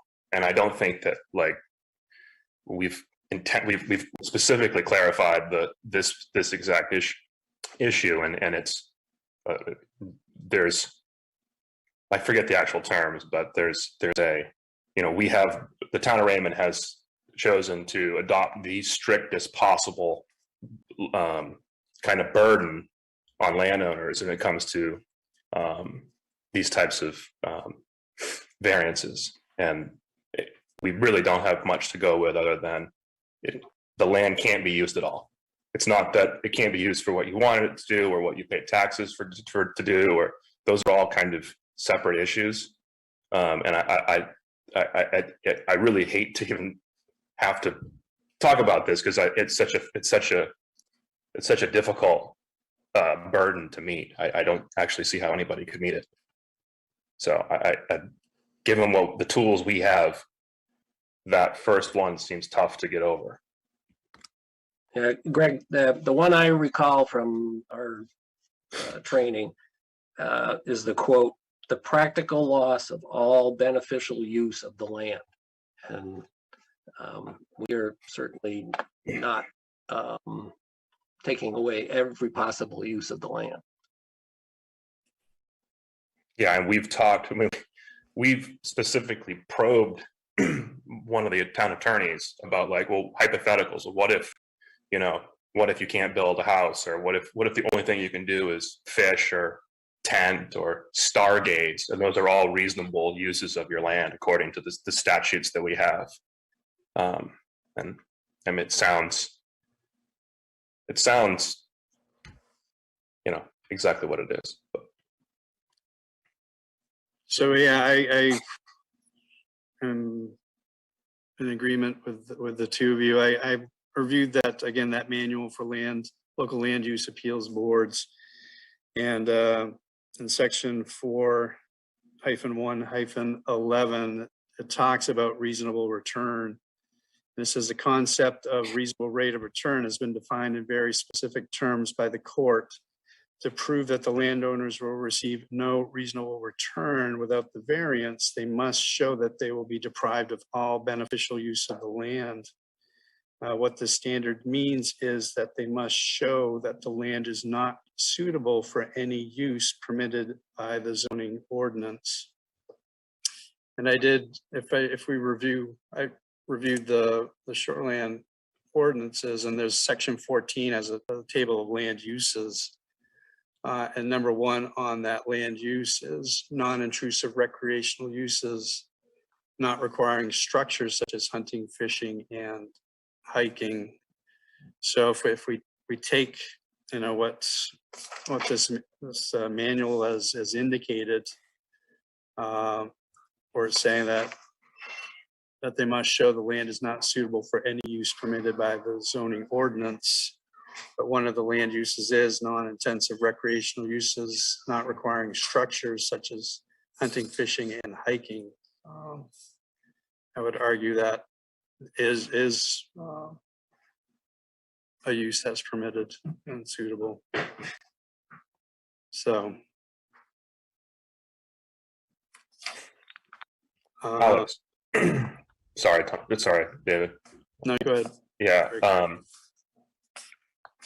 Can you clarify? I mean, I mentioned a couple of times, and I don't know if you know off the top of your head, but there is, this is somewhat conjecture, but there is this pragmatic type of variance that the state does allow that Raymond doesn't have in their ordinances. Is that correct? I just want to get on the record about what we're talking about, what exactly we're, because I know it's probably disheartening to hear that we're, you know, because you can go fishing, you can't build a house. That's it's a tough spot to be in. So I'm trying to put as much out there as I can about what we've discussed. And I believe there's this pragmatic variance that's a step down that the layperson would think what we could use, but we just can't. So. Yeah, what you're talking about is what's in the land use ordinance, B1C, I believe it is, which allows for a variance where you can go, you can't exceed 20% of the setback, but it's a variance that has all of the same hardship criteria except for, I believe, just removing the reasonable return. We don't have that in the shoreland zoning provisions. One of the things that I've been working on with the attorney, and we'll get into later under Code Office Communications, is possibly amending the ordinance in June to include that in the shoreland zoning provisions. And that may be a nice trade-off if we do get rid of the setback reductions, to put that in the shoreland zoning provisions to give at least one other option. But that's not currently in there, and unfortunately, we can't use it for properties in the shoreland zone because of language in the land use ordinance in the appeal section that specifically says, the shoreland zoning section for appeals applies to properties within the shoreland zone. It doesn't say that exactly. I'm paraphrasing a little bit, but that's the intent. I don't know if that answered your question, but I can, if you have something else. Well, I did. I more just wanted to bring it up so you could talk about it and get it in record so that there's a little bit more context around this is somewhat messy, and I feel like they've caught right in between this summer 2021 change, and then they didn't have an existing structure. Okay, well, let's go try to do the variance. And then, even we're learning as we go, like the hardship, the reasonable return on the hardship for this variance is like really, really high relative to some other paths that are out there that we can't actually use right now. So, and I think I've kind of covered what I wanted. I wanted to go over it as much as I could so everybody kind of understands the tools we're using, the tools that we can't use, and we don't have one that permits us to work around this really high bar. And that's kind of all I wanted to add. And I'll just clarify, you do mention tools, but there are ordinances, there are the town laws, so we're kind of restricted to them. So in terms of the first undue hardship, I'm just going to take a quick sort of I won't say show of hands, but in terms of the undue hardship, that the land in question cannot yield a reasonable return unless the variance is granted. Do we believe that this particular undue hardship has been met? Tom, yes or no? Nope. Was that a no, Tom? Nope. Okay. Am I breaking up? No. No, you're good. You're good. Greg, yes or no? No. Yeah, I also say no, that this undue hardship has not been met. For completeness, I think we need to go through the remaining three. The next next item of undue hardship is that the need for a variance is due to the unique circumstances of the property and not to the general conditions of the neighborhood. Our applicants have indicated to this particular undue hardship, yes, due to the setback requirements from the lake front and side converging only to allow for a building lot that is 6 feet 6 inches wide. This 1/3 acre lot is typical to the neighborhood in size and dimensions. And they were designed to allow for a house to be easily built within the original setbacks. So in terms of this, where we say the need for variance is due to the unique circumstances of the property, really in the applicant's discussion on that, they're indicating that this type of lot actually is typical to their neighborhood. So this isn't really a unique property lot. And also looking at the lot documents that they provided to us, an aerial view. Certainly we've seen their property highlighted, but all the properties are at least 1, 2, 3, 4, 5. The 5 of which I can see here are similar in size, one of which is currently a vacant lot. So I don't really see that the need for this variance is due to a unique circumstances based on the lot size itself, which is what the applicants are indicating. Although they also indicated that this lot size is also typical for the neighborhood. So it's, at least from my perspective, I do not believe that this level of undue hardship has been met as well, because I don't see that we're really with a unique situation here with regards to the property. But certainly Craig Dean or Tom Hennessy, your insight would be appreciated. This is Tom. Having driven through the neighborhood area, they all seem to be small, single-story cottages built, I'm guessing, between the 1940s and the maybe 70s or 80s at the latest. And looking at the tax map, the empty lots are typical of this particular same situation, where trying to get a piece of a building built after 100-foot setback is probably the reason no one has built a new house in there in 20 or 30 years. Just my commentary.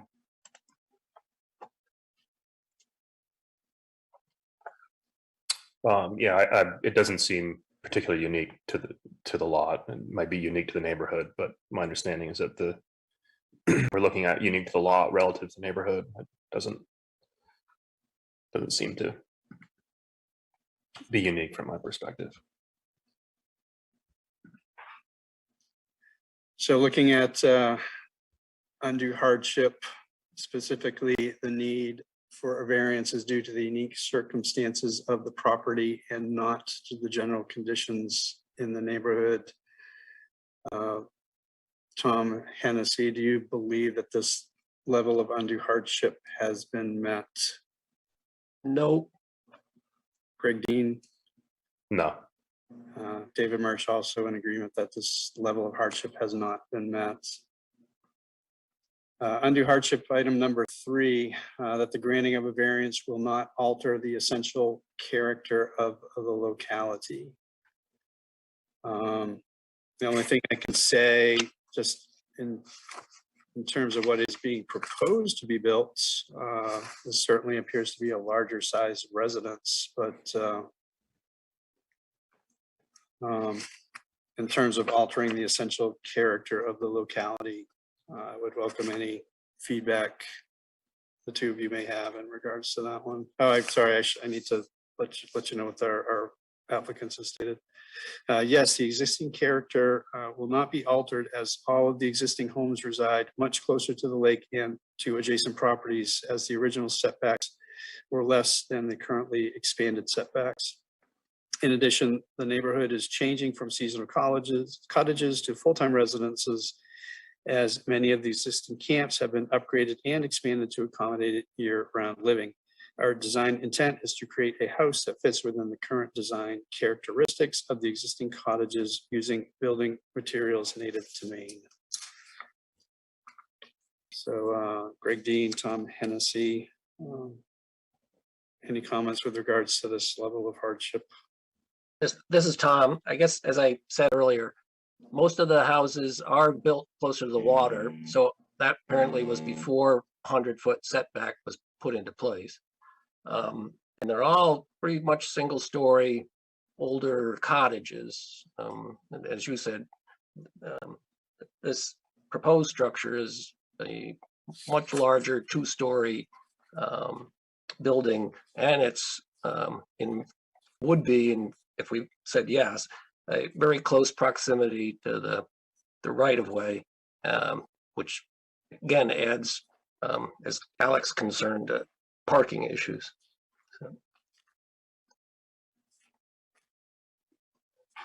So I do agree that this would create sort of a unique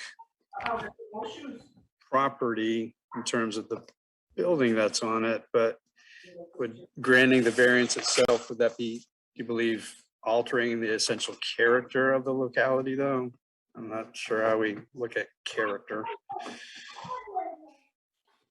I mean, if there are already year-round residences there, certainly that's not changing. Having driven down there 2 weeks ago, it was Sarah who told me there's really only 2 around people living there, 2 different houses. So, yeah, there are a couple, but. Greg Dean? Yeah, I think character is fairly subjective. I don't see the variance changing the character of anything that I can see. So I would go ahead and say it does meet this. Okay. So in terms of undue hardship, item number 3, that the granting of a variance will not alter the essential character of the locality. Tom Hennessy, do you believe this level of undue hardship has been met? I would vote no. Greg Dean? Yes. I, David Murch, would also say yes.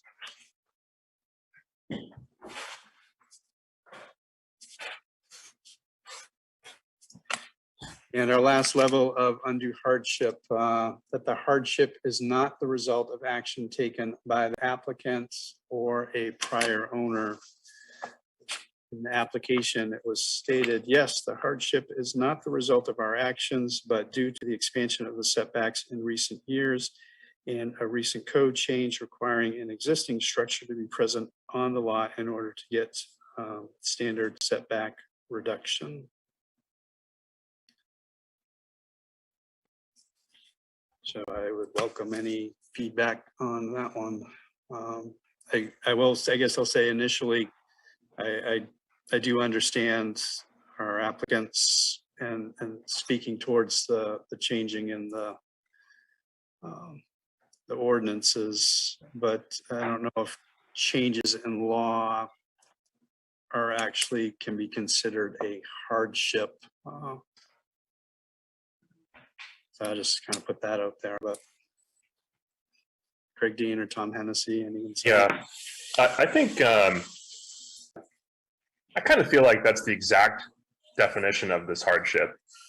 From my perspective, is I think they probably applied for the setback reduction right around the time some externality changed the rules and caused them to have to come back to the table with this hardship. That's my thinking, at least. And I think it's hard to, it might be a little subjective what the causal nature of this hardship is, but I feel like having a material change in the setback reduction requirements is a substantial hardship that without that they wouldn't be here. So I do think that that's at least part of this, and that they certainly didn't, unless they voted for or petitioned for the change in rules themselves, I don't see how they could be held accountable for that. So I tend to think that they have the hardship is not due to their actions because of that. No,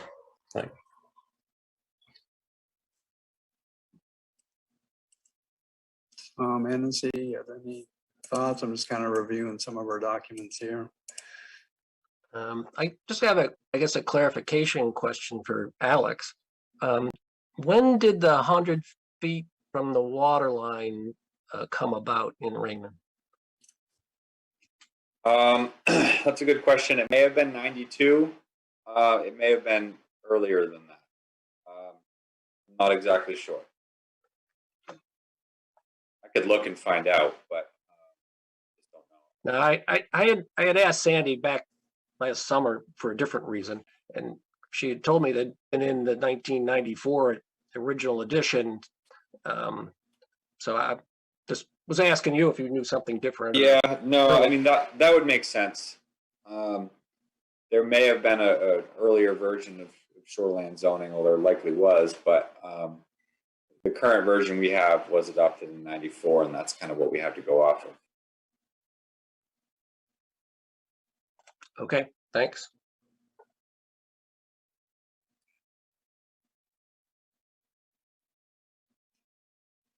I'm reading that manual, and it says said in Maine, at least, the courts reason that there is no unnecessary hardship when the applicant created his or her own difficulty by acquiring land with knowledge of use limitations.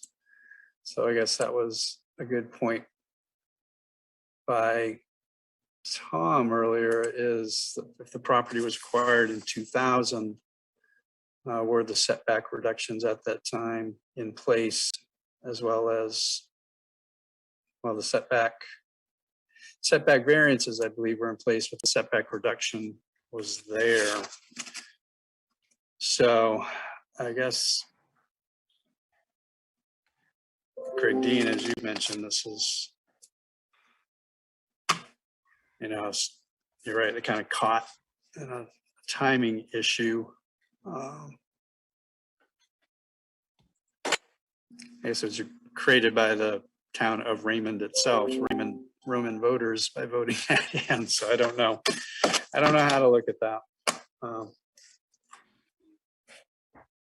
mean, it's a law that the town of Raymond voters wanted, so I don't know if that can be used as undue hardship, because that's a law change. But property was also purchased at the time of a different ordinances were in place. I don't know, Alex, am I hemming and hawing on this? Do you have any or insight you'd want to share? Not really. I know this is a tough one, and it always is. So I think I personally, I can see why you're conflicted, because they aren't necessarily responsible for the ordinance change. So, I mean, 2 years ago, had they come in with this, they probably could have gotten it under setback reduction. So, right, not their fault.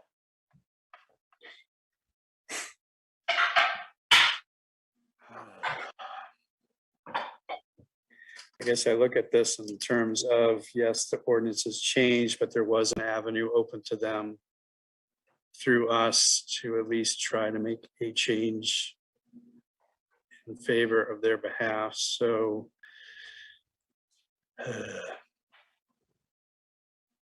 I'm going to take a vote on this one. So this undue hardship of the hardship is not the result of an action taken by the appellant or a prior owner. Has this hardship been met? I, David Murch, am going to say yes, this hardship has been met. Greg Dean, I would say yes as well. Tom Hennessy. I'll say yes. Okay.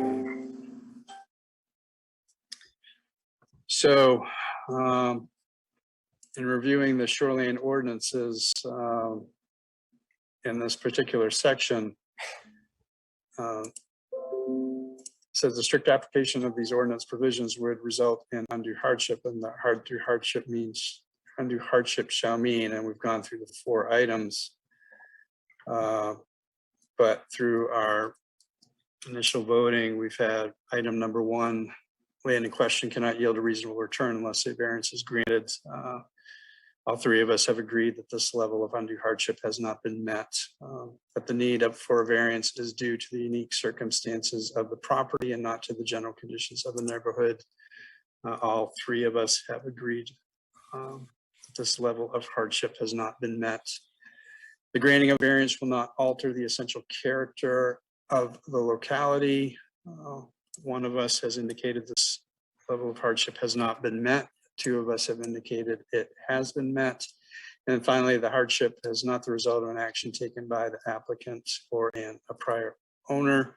All 3 of us have agreed that this level of undue hardship has been met. So keeping in mind that all 4 levels of hardship need to be met in terms of granting a setback variance, I believe we can take a motion at this point of, I forget how these should be proper. I think they need to be properly worded positively. The appeal for a setback variance is not allowed, is denied. How do I, help me out, guys? How am I supposed to? How about the variance will not be granted? Right. So is there a motion for us to not grant the variance for this application? Do I have a motion for that? If there's not a motion, we'll rework, somebody can rephrase it for me. Sorry, it's so the motion to deny the appeal. Yeah. Is that what Deny. I love the word deny. If somebody wants to make a motion, and okay, I'll move to deny the appeal. I wasn't exactly sure what the wording should be, so I wasn't sure either. That's why I was looking for you. Do I have a second on that? I'll second. Okay. So again, a roll call vote. Tom Hennessy, are you in favor of denying the variance request? Yes. Greg Dean, are you in favor of denying the variance request? yes. David Murch is also indicating yes to denying the variance request. So Matthew and Sarah, based on our ordinances and our review of the shoreline zoning provisions, as well as other legal documents, I'm afraid we're going to have to deny the request for the setback variances.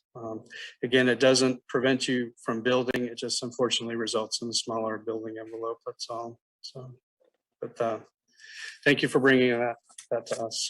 Thank you for your time. Okay, thank you. So next on our agenda, board interview with Fred Miller. Fred, are you with us? I see a Fred. Hi, Fred. And you're on mute.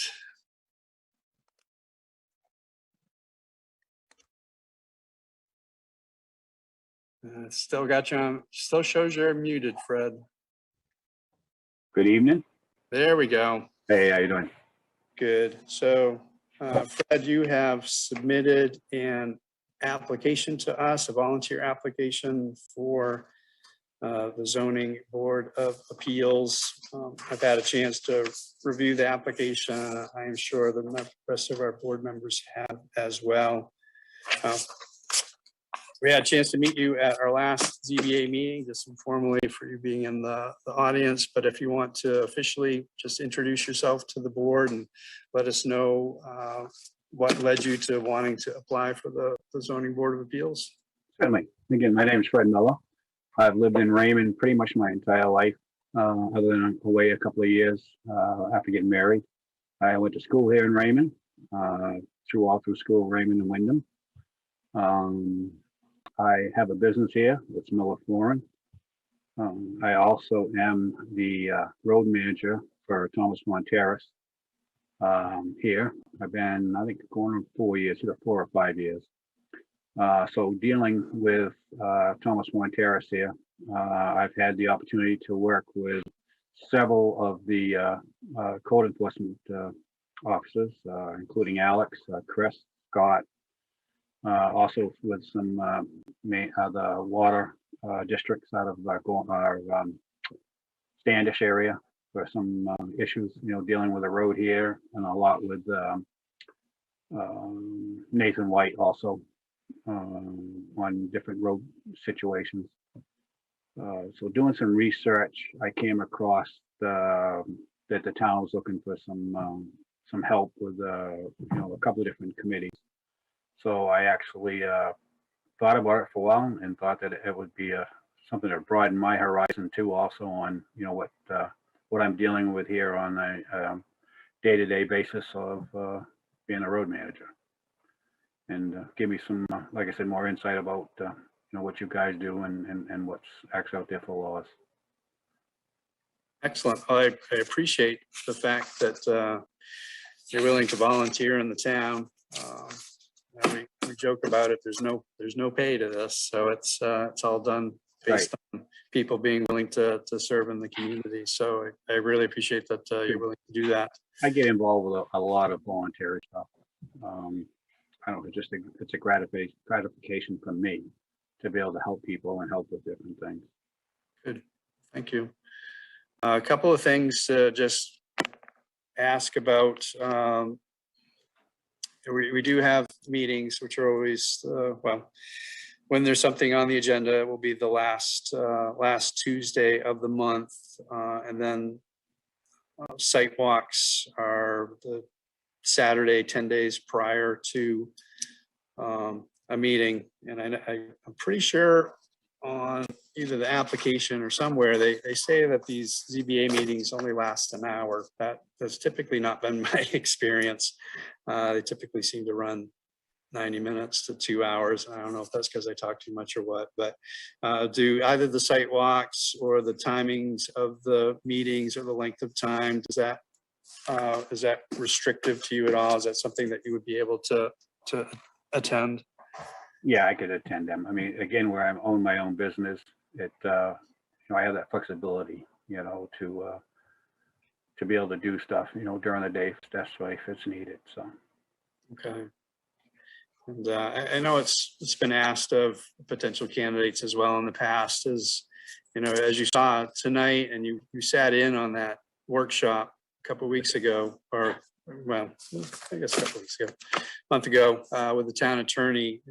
Clearly we have to follow our ordinances as best as we can, and sometimes that's open to interpretation. Again, as best we can, because we don't always have specifics, and those don't always lead to decisions that are, ones that go well, say for the applicant, and just, are you okay with putting yourself in a situation where potentially, it's situations of just coming to a decision that may not make everybody happy? Is that something that you're okay with doing? Mm-hmm. Well, I mean, you're following the rules and the law. So, I mean, it's not what your personal feelings is. It's what you have to work with. Exactly, as you guys were talking about earlier. And the same again, like I was at that meeting when the lawyer was there, and I learned a lot about that I didn't really think about being part of what you guys really do. I mean, you got to take your emotions out of that and put, what is available for you to work with.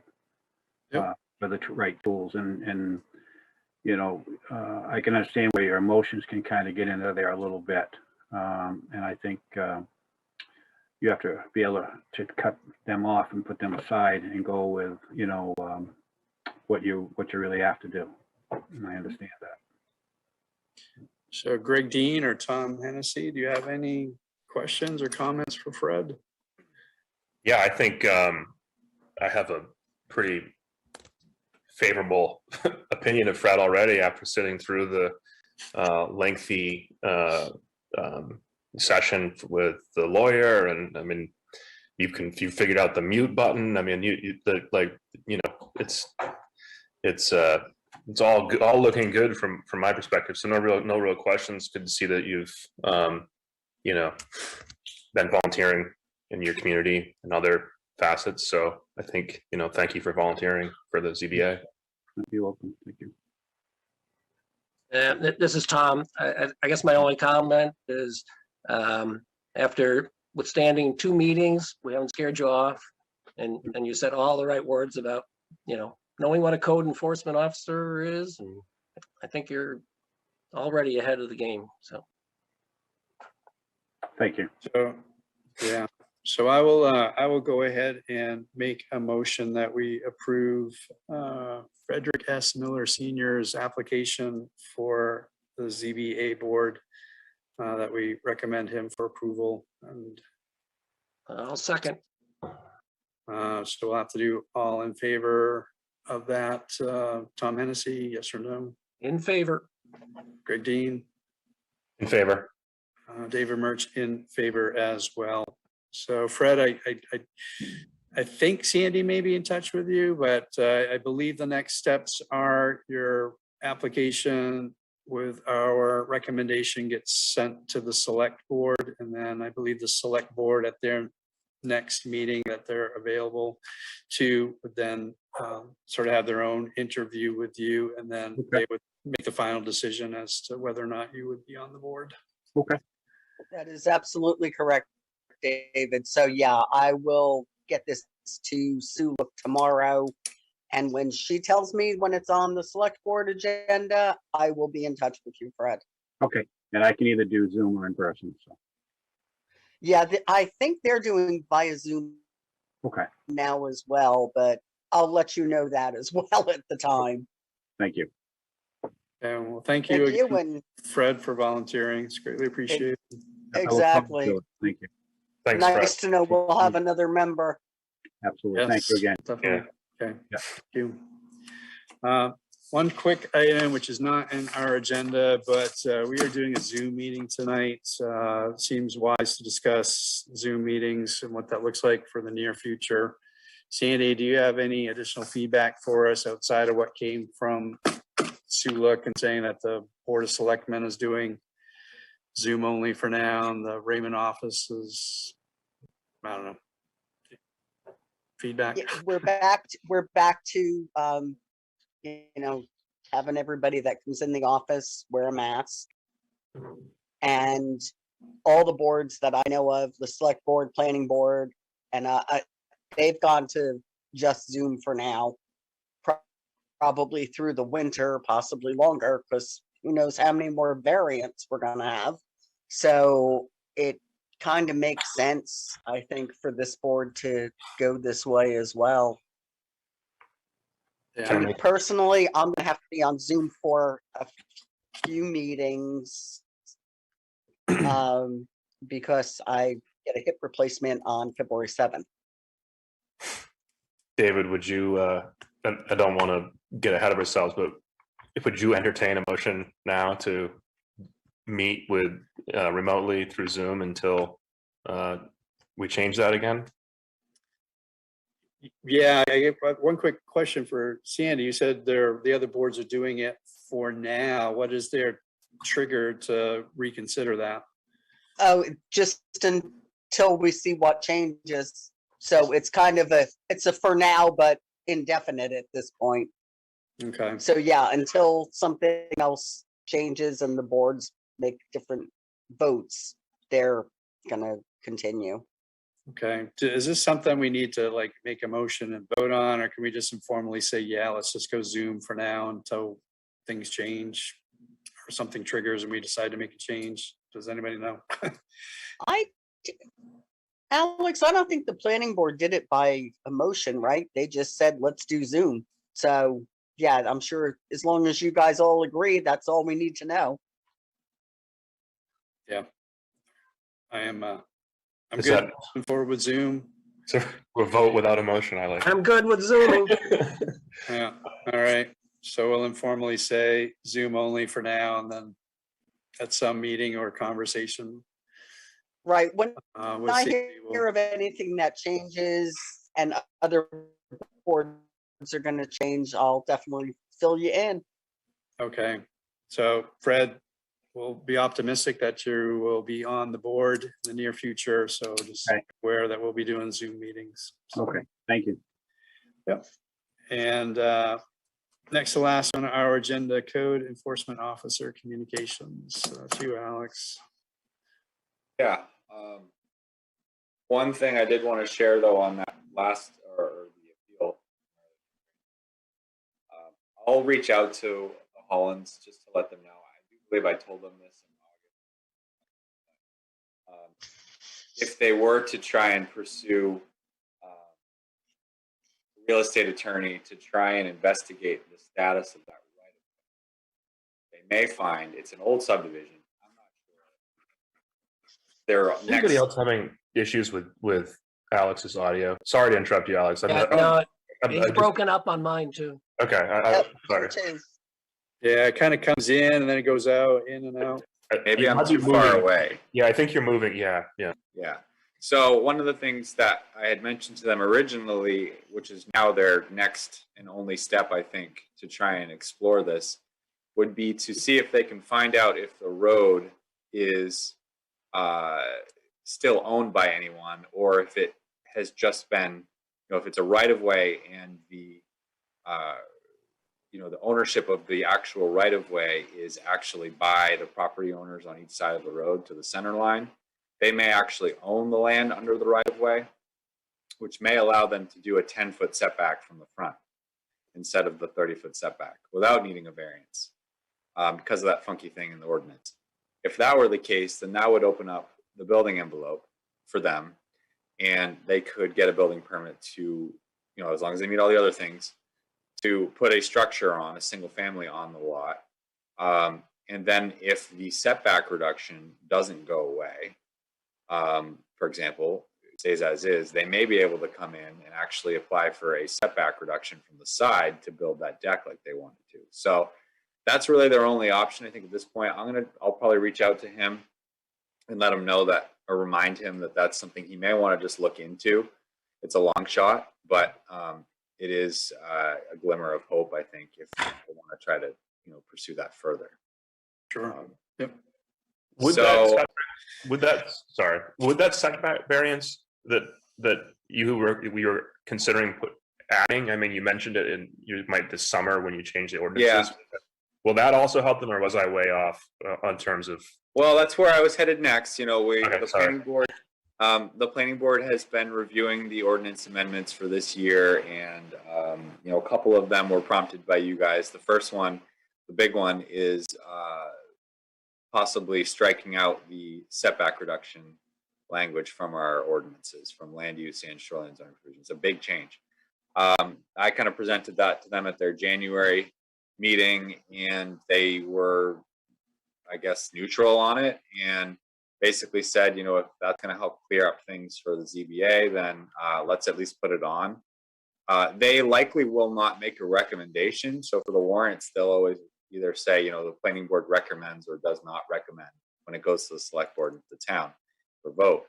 In this situation, they're probably not going to make any recommendation because they kind of felt that, it doesn't really affect them much. It really affects you guys. So they're not thinking of making a recommendation.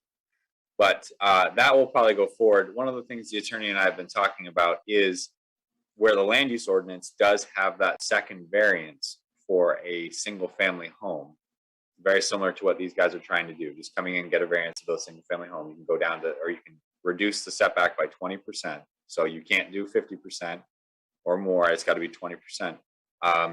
You still have to meet hardship criteria, but you don't have to meet the criteria, the big one, which is the property can still yield a reasonable return.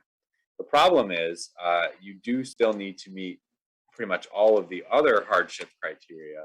And I believe you actually voted that you didn't feel it met a couple of those tonight. So I don't know, even if that does get put into the shoreline zoning provisions in June, I don't know that they would be able to get a variance because, I think one of them is still characteristics of the neighborhood, for example, stuff like that. So it's basically just removing that one, bullet from the criteria, which does make it easier.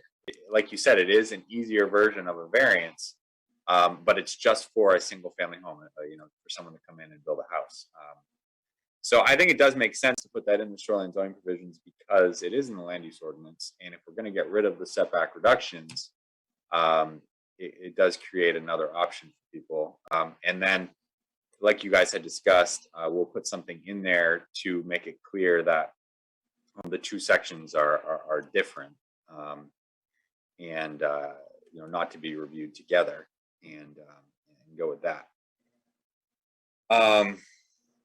And then other than that, they are reviewing the outdoor sales and service item, which we ran into for that conditional use. It sounds like they're in favor of updating that to allow that specific conditional use to be done outdoors. We discussed that here of is it, for items for outdoor use inside a building, because if that's the case, then it meets conditional uses. But if it's truly outside, then it doesn't meet that conditional use requirement, which it has to be done inside of a building. So it sounds like we're going to put that forward at the planning board level to change the conditional use standards to say that the restriction that it needs to be in a building doesn't apply for outdoor sales and service, which we'll then also define in the ordinance because there was no definition. So those things are all happening. We have another workshop Thursday night with the planning board to discuss the ordinance amendments. We're up to nine amendments, which really is much more than nine because there's quite a few that are lumped together. But the plan right now, I believe, Sandy, correct me if I'm wrong, I think we're planning on doing a public hearing in March on these. Yeah, this one, the one Thursday night is to allow public comment, but we're not doing the public hearing yet. That's supposed to be then for March. Yeah. I guess depending how everything goes in the, the next workshops. So what's the difference between public comment and public hearing? Really nothing. A public Okay. hearing we're required to do, and there's notification that's required. We have to post it in the newspaper and all that fun stuff. Public comment was really just to make it clear that we're accepting comments from the public at this point. If there's anything that people have seen or have thoughts on. That's pretty much it, though. You guys will have Sandy. We did get that appeal, that administrative appeal, right? Yes, and I that's believe I already gone sent out? that out to you guys. Yeah, because I put in the memo how bizarre it's gonna be. Yeah, it's a So little different. basically, we'll have a meeting next month for that appeal that you guys are literally going to bring it up and table it. So that'll make up for some of the time tonight. You get that time back next meeting. Hey, Can we just Sandy, table it right now? a quick question. Hey, Sandy, will we see a copy of Alex's NOV before the next meeting? Yeah, we can get that out to you guys. Yeah, I can send that out in an email. Yeah, Thank just you. remind me, Sandy, to send that to you tomorrow. Actually, yeah, I'll send it to you tomorrow. You weren't copied on the emails for that. So it's actually, I can do it, Well, Alex. yeah. That's fine. well, we'll get it to you tomorrow. And the reason for that, I think they explained it in there, but essentially the town has agreed to work with them on kind of a mediation. We're talking with them about what we want in the remediation plan, and they are willing to work with us on, what we want done, but they don't want to lose their right to appeal. Because obviously if, the conversation goes south, likely it'll end up going to court. So they're going to probably want to appeal to you guys before it goes to court. So that's kind of why that happens.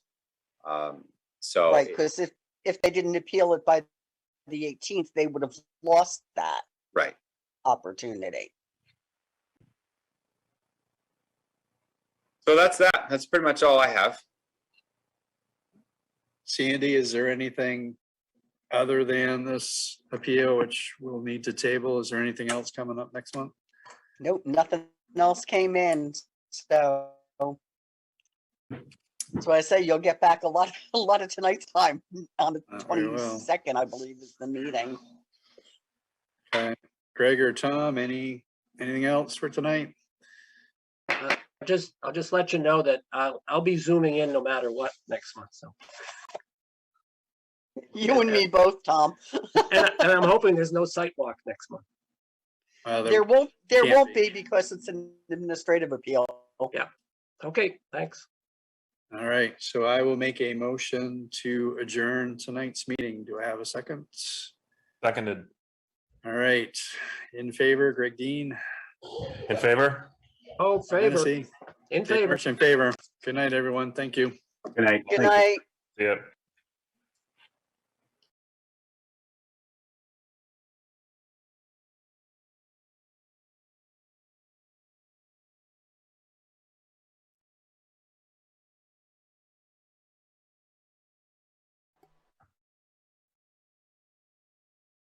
Good evening. This is a workshop for the Town of Raymond Planning Board on Thursday, January 27th, 2022. It is not an official meeting, therefore we're not going to go through the roll call or the quorum or the opening remarks. There will be a little banner up for anyone that is interested in the ordinances that are being reviewed. And we certainly would like your comments if you have any more questions while we go through this. Other than that, I think reduction of minimum setbacks is the first one, Alex. Are you up on that one? Yeah, I can start with that.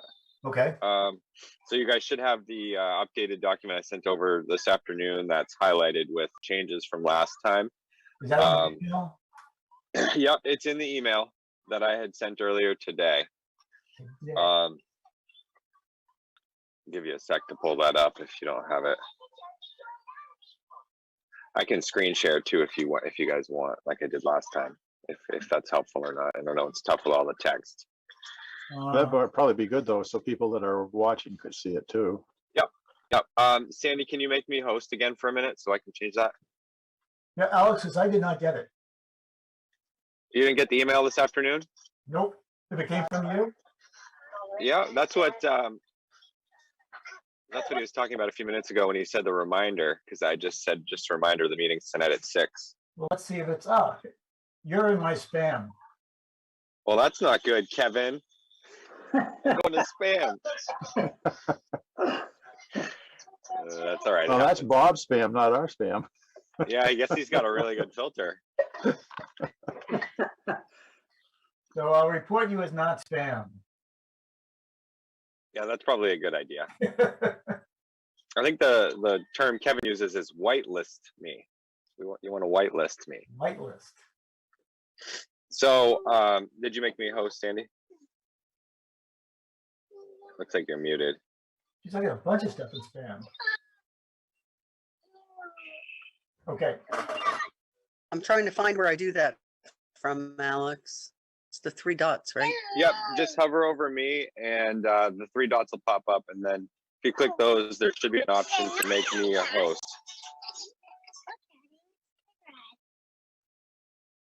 Yep, there it is. I knew it had something to do with the 3 dots. And there you go, you got it. All right.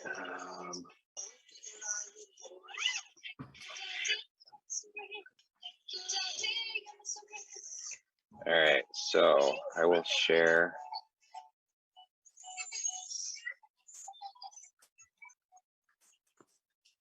All right, so this is the updated version I sent out today. And we do have David Murch, the chair of the ZBA, here as well. So if we want to hear from him, it looks like he is available. But so I did talk with the town attorney on this proposed change, and one thing that he suggested doing was taking the land use ordinance variance process for a single family dwelling with reduced hardship criteria and actually applying that to the shoreland zone. So what I've changed in this document from last time is 2 things. We've added that to the shoreland, but we've also added this section here,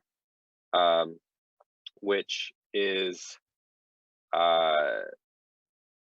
you'll see it accepts Article 6B 1C, which is the other section, which really all it is, I think I explained last time, is it has one less bullet point you need to meet for hardship. It's supposed to make it easier for a single family dwelling. So I put that in here, and I did send this off to the attorney to look at once I've kind of updated these changes, and I haven't heard back from him yet, but that's kind of where we're at on this. Okay. So I don't think we really need any feedback on that one, because you guys said last time that it didn't really apply to you much, so it didn't really matter as long as the attorney was okay with the changes, and we would put it on without a recommendation, if I recall correctly. That was it. That's, let's go. David, well, actually, Bob, since we're allowing public comment, I don't know who we have here, but David, is there anything that you want to add to that? I know I haven't sent you this most recent change that included your other catch, the change to 1B, but I don't know if there's anything else you wanted to add. No, from what I'm seeing here, it looks good and would be beneficial to us on the ZBA. Okay, excellent. Okay. So next was the solar. And we talked about adding something in the first paragraph so that it was clear that all solar systems, solar energy systems need to be reviewed, but they don't all need site plan review by the planning board. So I added this, which we can still change. It was just kind of a quick addition to that last sentence, which I don't even think Jim's seen that one yet.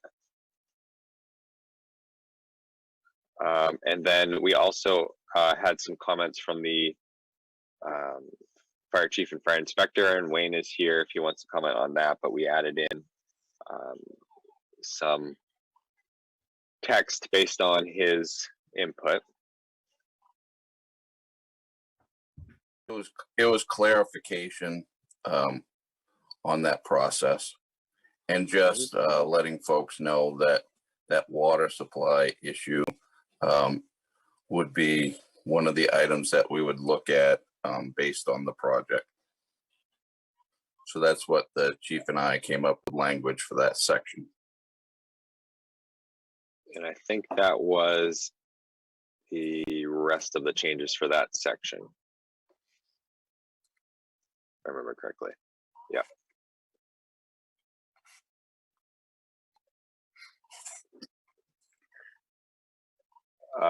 Did you guys have anything else that you have seen in that or thoughts on that?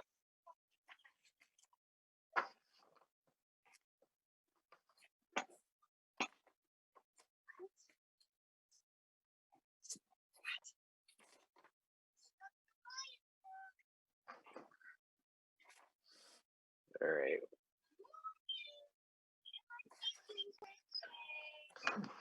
Good.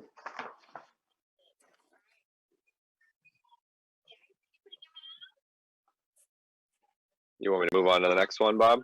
Yes. Okay. So Sorry, the next, yeah, that's fine. The next one was the one that had two options originally, and I've gotten rid of that second. Well, got rid of the first option and left it with the second option. And Wayne did have a comment, and Wayne, I changed it a little bit. I actually just changed it to all conditional use applications shall be reviewed. All of the conditional uses in most situations, I'm pretty sure all of the situations, would require some type of site plan application. I'm not sure though if they all would. So I think it makes sense to just put in as part of the conditional use process, because this goes through ZBA, it doesn't come through you guys. That the fire department has the ability to, I guess, provide comment at least on this, because the ZBA is making a finding that it's not going to overburden those services, but without really checking in with the fire department, how do we know? Okay. And that's it for that one.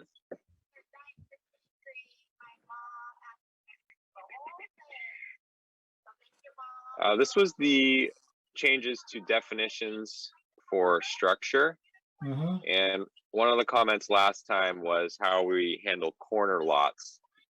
So I did take a stab at adding some language to lot frontage based on the attorney's opinion in 2020, because I did run into this issue in 2020. Yeah, 2020. And there's a section in the ordinance that applies in the commercial zone, and it is the text that I've added down here with the red underline. That's in the ordinance already. So all I did was take that and add it to this. And if anyone has any other thoughts or ideas, I know I mentioned it last time, but some towns use the front line is where your driveway, whichever road that your driveway is on for a corner lot. But since this is already in the ordinance, I just took it and put it into this. And then the only other change that I've made on this one so far is I did add to boundary walls 4 feet or less in height, because that was something I picked up at the last meeting as well.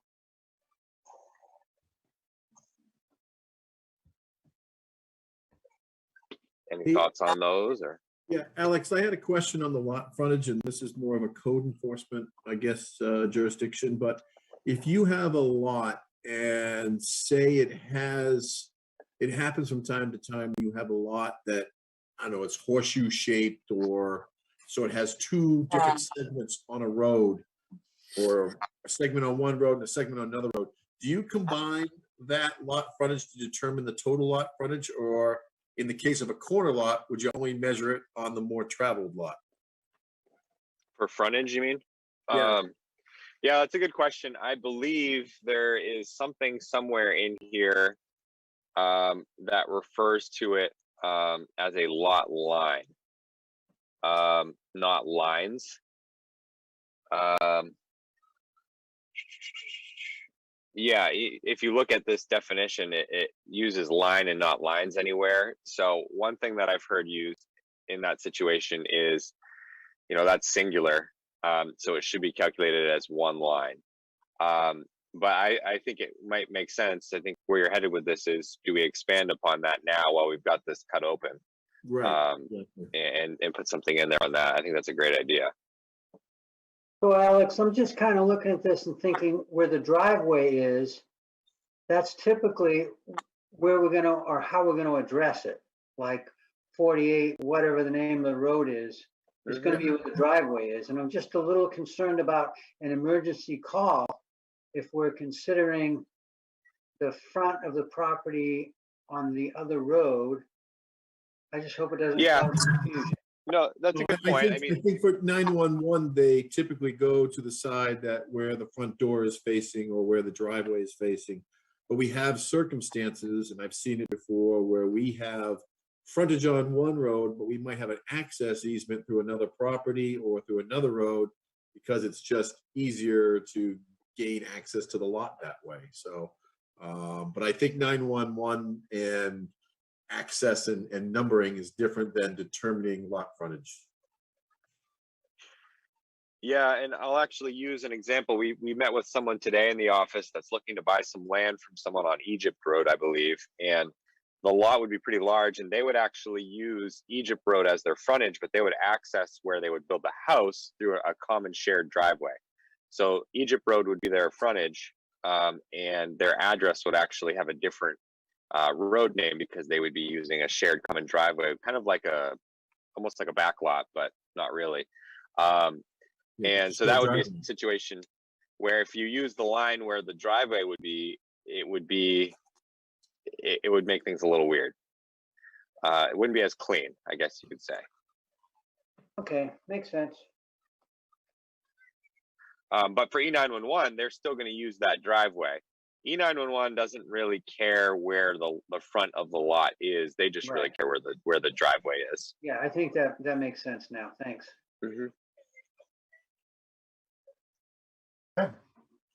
Okay, so Jim, we can look at that and possibly expand on the line versus lines thing. I think that's a good point.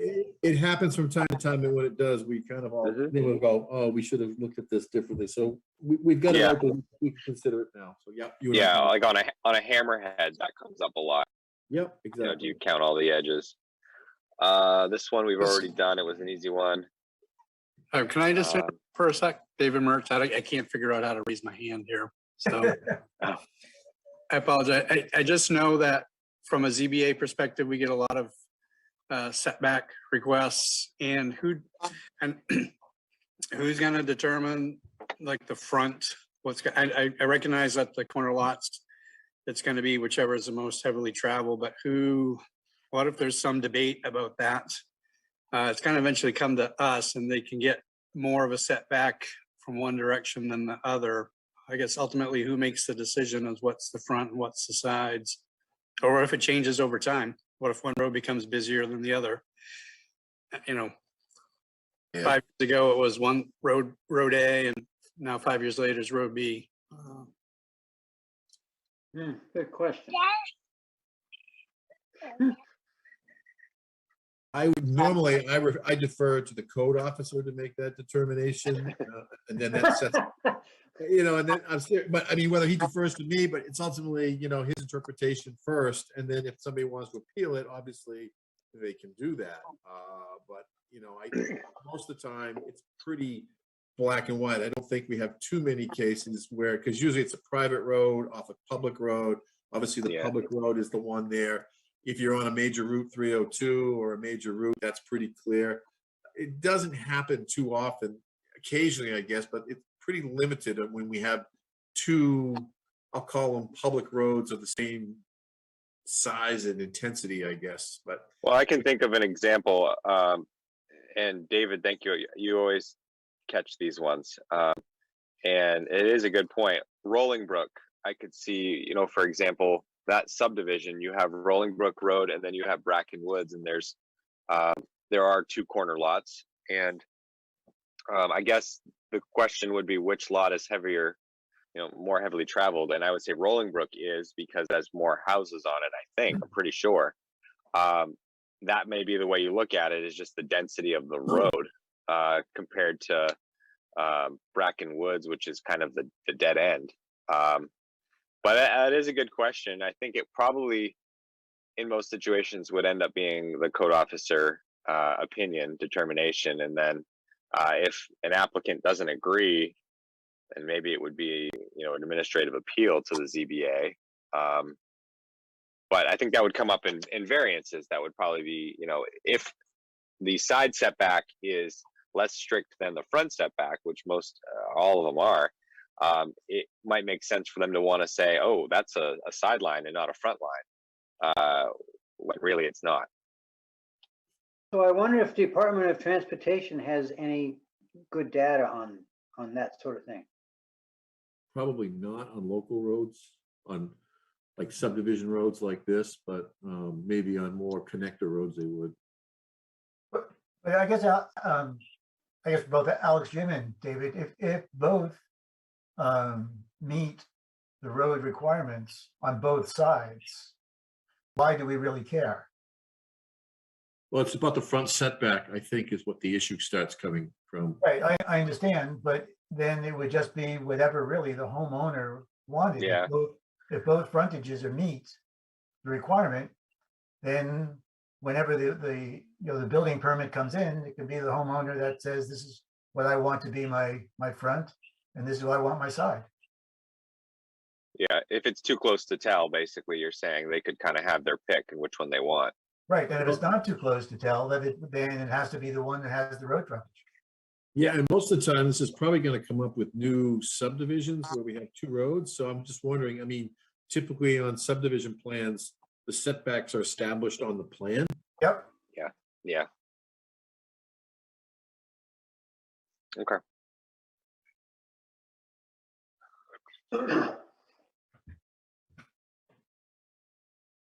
All right, so the next thing, yes, was an easy one. We have already gone through that one. All right, this one we do need to kind of have, I think, a little bit more discussion on.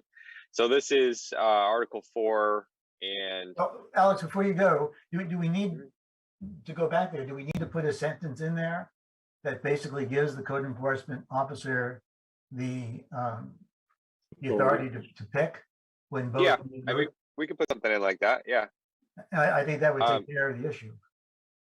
Yeah, and maybe we do something like code officer or review authority or whatever, because it might be something where it's a planning board application for a subdivision or something. Mhm. Right, Okay, yeah, we can add that. okay. So Article Ooh, 4. Can I just ask another question on that? I'm still thinking that over. And so the logic for the setbacks is what? Is it for safety? Because you're saying it's on the road? What's the logic? Why wouldn't both sides that are on a road be a road? I mean, why would they need the same setbacks? Yeah, where this gets wonky, Kevin, is when we have backlot driveways or private roads that come off a main road. You're basically, somebody's got a lot of background noise there. Yeah. What happens is that the private road, then when somebody puts in a private road, we've had several of these happen where they put in a private road, and if you take the front yard setback, it basically makes the corner lot non-conforming if there's an existing house, for one thing, but it also kind of penalizes the front owner if they are conforming. You know, say that they had a lot there and then a private road comes in, it kind of penalizes them for somebody else's development where, you know, it might be 3 lots in there. Big deal. And I don't know what the actual purpose of the front lots is, other than probably just to get those buildings back for public safety purposes, and for visual aesthetics. So that doesn't, I mean, that's kind of not understanding that, you know, there's no real, I like to have the logic of why we Obviously, have different setbacks. First and foremost, it's public safety, so that people pull off the main road, they can pull into their driveway. And if there were no setbacks, they couldn't pull their car off safely. So the idea is to leave room for driveways and things. But any road would be safety. I mean, so it's like, you know, 3 people that we don't care if they're not safe, but it's 20 people we care if they're safe. I don't, that's not good logic. It's the situation you're putting somebody in, because you got a lot of traffic going through. For instance, take like the one we did for up off Raymond Hill. There was that wonky backlot driveway, ended up being a private road. I forgot the name of that one. But in that situation, you know, you've got Raymond Hill Road, which is much busier than this private road. Well, to your point, maybe it should be just the site that the driveway comes off should be the front lot, because that's what we're concerned about, being able to get the vehicles off the road safely, so they're not sticking out in the right of way. That's what I'm looking for. Yes, something like that. That would be more logical. Good point. And another point for that would be the driveway generally is where the E911 address would be, for us to be able to see that. So Kevin, what are you thinking that it should be? Well, I think the frontage should be where they want to put the driveway. Well, Right, we got two different things. We got two different things. We have lot frontage, and then we have front setback. Right. They're two different things. So lot frontage is, they need a certain amount of frontage on a public way to become a conforming lot. The front setback, maybe you could say it comes off the side where the driveway is located.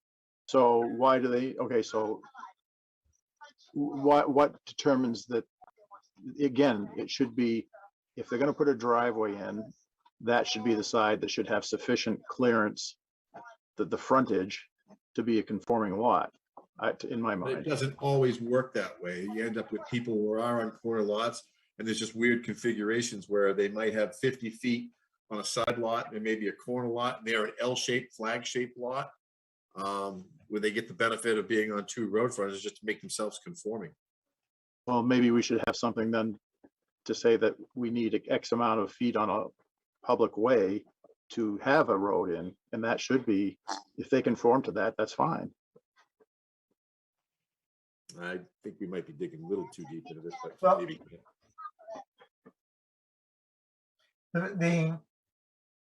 The road frontage and then the front setback would correspond, right? So wherever the road frontage is met, that becomes the front with the Yes. front setback. Yes. You know, Yep. right? So if you have the road frontage met on 2 sides, then you get to pick your side. But you still have a front setback on the side that you're calling your front. Am I missing something? Well, I thought we were trying to make it, it's a safety issue. So as long as they have, the front of the lot becomes where the road goes in, and then that has to have the enough setback and distance to be safe. Right, I see. So, so what you're saying is the driveway has to be on the front of the house, on the front setback. But you couldn't really, right? If it qualifies, right, it has to be on a qualifying safe side. Yeah, that makes sense. I think that's what it says.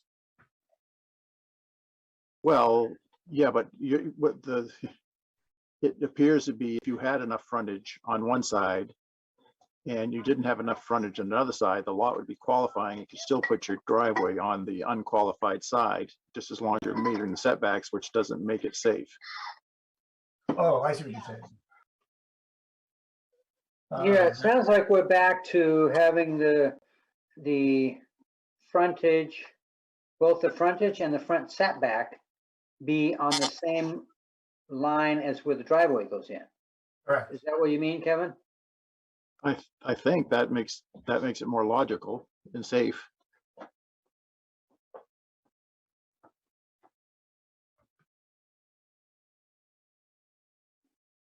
I can tell you in Casco, that's how our ordinance was written. I didn't have any issues with it. Occasionally, you'd have some funky situations arise, but you know, it worked okay there. Yeah, so in that case, in the scenario we're working with, then a corner lot would just have two frontages, two front setbacks. Only the one they choose, if it qualifies, would become the front setback. Yeah, but if it didn't, if they have to use both, then they have to use the front setback from both. Right.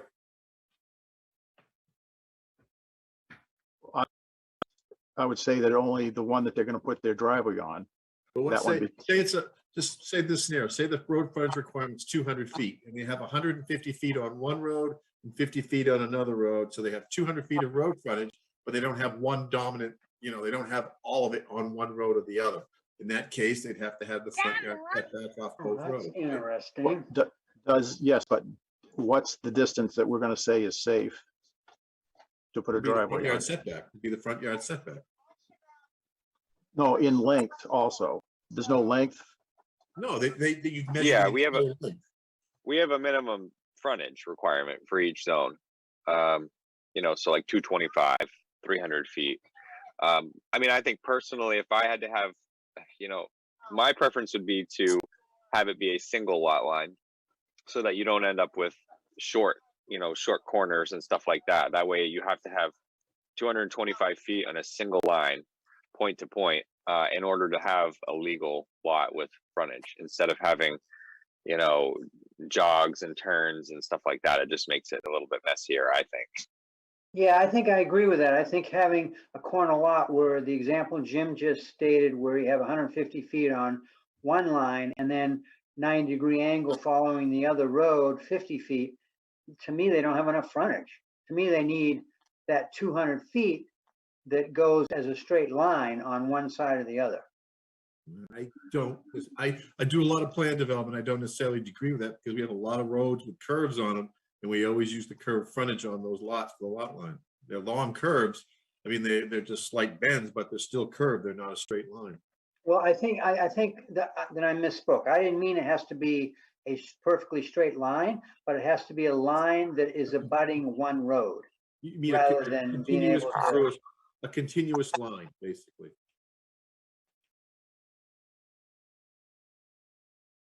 Kevin, does that make more sense? It's currently in there. Right now, it's currently in there. Here it says irregular or curved front lot line, the distance along an imaginary straight line connecting the two ends.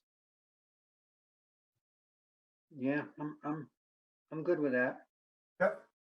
I almost think that, the way we have it, we probably should just leave it in that red section. We probably should just take out, because it seems to be making more confusion than not. So basically, if you're on a corner lot, to me, if you're on a corner lot, the easiest way for Alex to handle this is just say both you gotta take the front setback off of both roads. And we can do that. Some towns do that. Then we probably would need to find where it says this in the ordinance and strike it out and change it to requiring the front setback on both, unless we want to keep that just for the commercial zone, our commercial district, so that they don't have to meet the front on the side, because the intent with the commercial district is smaller lots with no setbacks, which I don't even think we have a front setback. So it might not really be a big deal, but We go in the commercial zone. yeah, so I don't know why it's somewhere in the commercial district standards, I believe, from what I can remember Phil saying, but I can look at that and we'll figure something out. Okay. All right, Right, so move we'll, on. we'll work on that one a little. Okay, so yeah, we're back to Article 4 again. So this is the one where we need to decide of the new uses we've created where you want to allow them. And do we want to make either of them conditional uses or just have them be permitted uses through the planning board?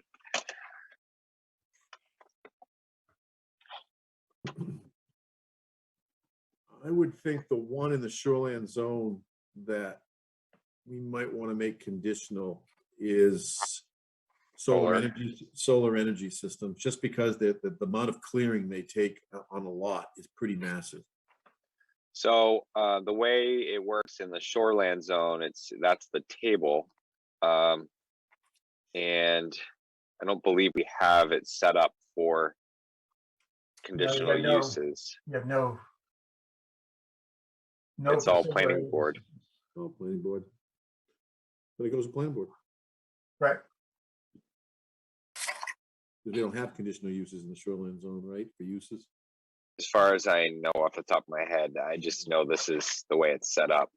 Yep. No, I would say keep it in planning board.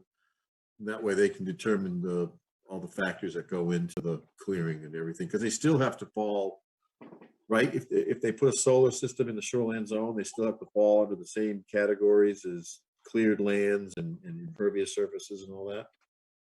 Yeah, it would still need to meet the requirements of the district. So yeah, you would still need to follow that. That in itself is going to make it difficult unless somebody has a really massive shoreline zoning lot. Yeah, right, exactly. So village residential, and what I did is I just put them both in all of them. And if there are some where you guys don't want to allow, we can take them out. Or if you want to make outdoor storage not allowed, because one of the things we talked about last time was defining outdoor storage, which is different than outdoor sales and service. Outdoor storage we could define and not actually allow anywhere, just to have a definition. Have we defined it? There is a definition later on, yeah. Okay. Why don't we? Should that be? Or you.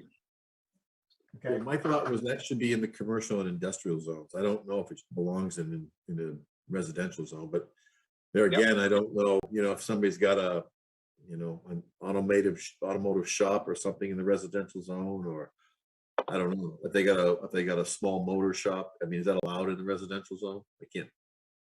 No, I don't think it is.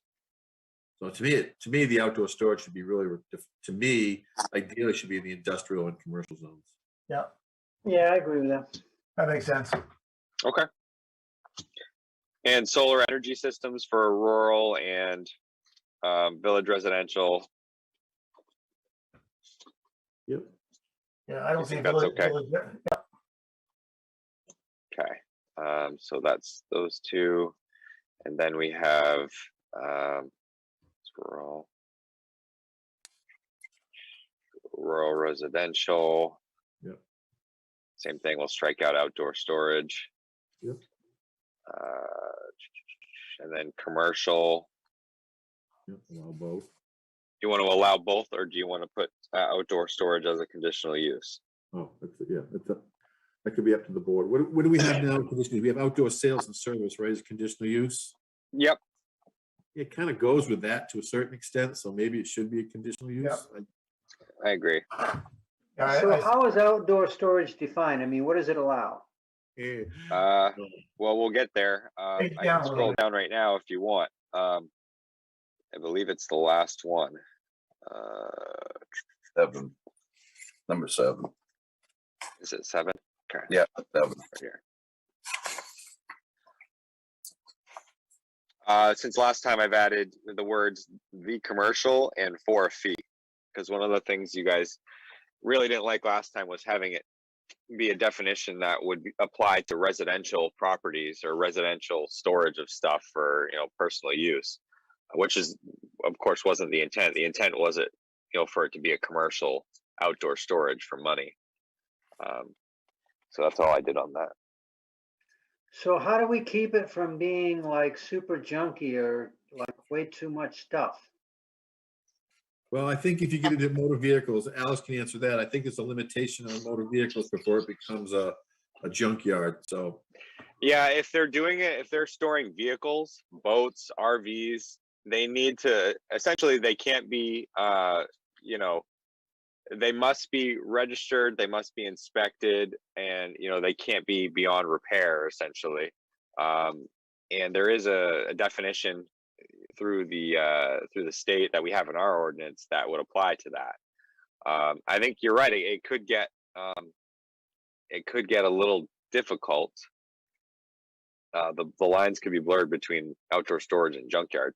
but remember, if we're allowing outdoor storage, it's going to be a conditional use, and with that, you can put provisions on how to, conceal that or buffer that from public view too,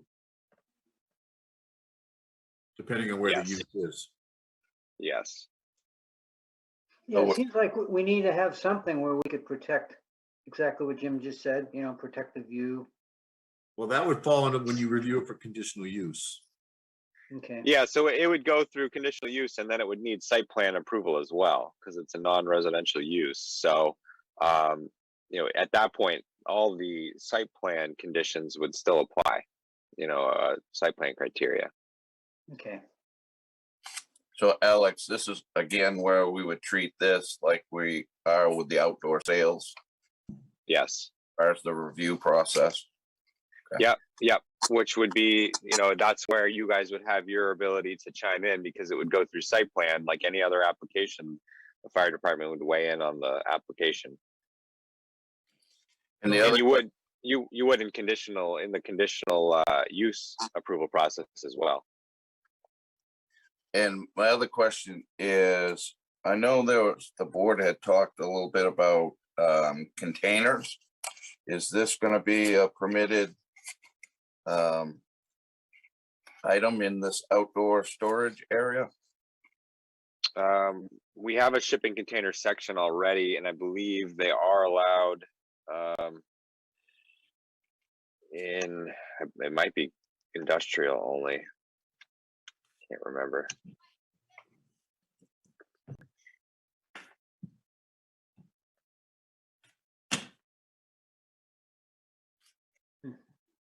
Shipping containers, not permitted in a residential zoning district. It's subject to site plan review. I mean, I don't know. I don't think, just based on the definition that we have, I don't know that I would necessarily say that could include shipping containers, but I suppose we haven't excluded them either. Yeah, that's a good point. Might be a good idea to do something like that.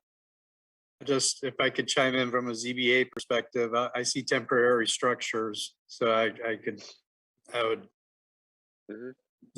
I would look at that as a shipping container. Yep. Oh, okay. So does a shipping container become not a shipping container if it has a permanent foundation? Yeah, there's actually a provision on shipping containers that a property owner may apply for a shipping container permit to temporarily locate a single shipping container on the lot in a residential zoning district for a period not to exceed 6 months. Well, I guess my question is, if you put it on a permanent foundation, is it then not considered a shipping container? You mean, so if somebody builds a shop or something and it has all the siding and it looks just like a shipping container, but it's on a permanent foundation, if it's structurally, yeah, you know what I'm getting at? If somebody puts a shipping container, makes it permanent, is that not fall under those regulations. So like foundation, I would think it would be an accessory structure at that point. Kevin, then it becomes a small home. They No, it could could, be- it could because be a they shed. are doing that now. That's kind of where I'm getting Well, I mean, at it could there. be, Oh. well, if it comes a home, it has to be in a whole bunch of different building Right, codes, right, clearly. right. But if it's an accessory structure, though, it has a door and it's a shed, you know, how do we control that? I mean, somebody could build a box for a shed too, so. I Right. mean, once it's on the Right. foundation, it's a structure.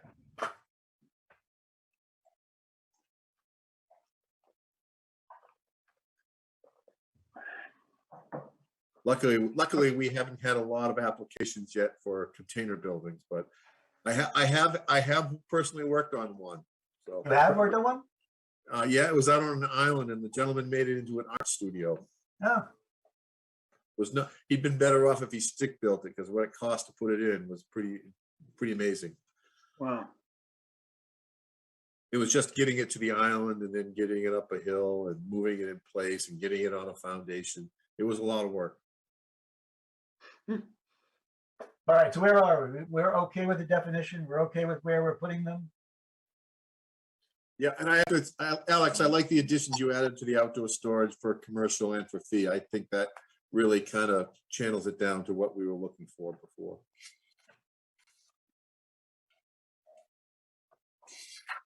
All right, good. Yeah, I think that is pretty much it. We talked about shoreland. Obviously, we probably don't want to allow outdoor storage in the shoreland. Well, we gotta be careful. What what do you do with marinas or boat sales? Well, it would be considered a marina. The marina definition does include storage of boats and trailers. So, and that's how this all came about, was because a marina wanted to expand into the commercial zone, and they couldn't. It wasn't allowed. So if it's marine related, then it falls on the marina. Yeah. I don't think we have many scenarios of that happening anyway.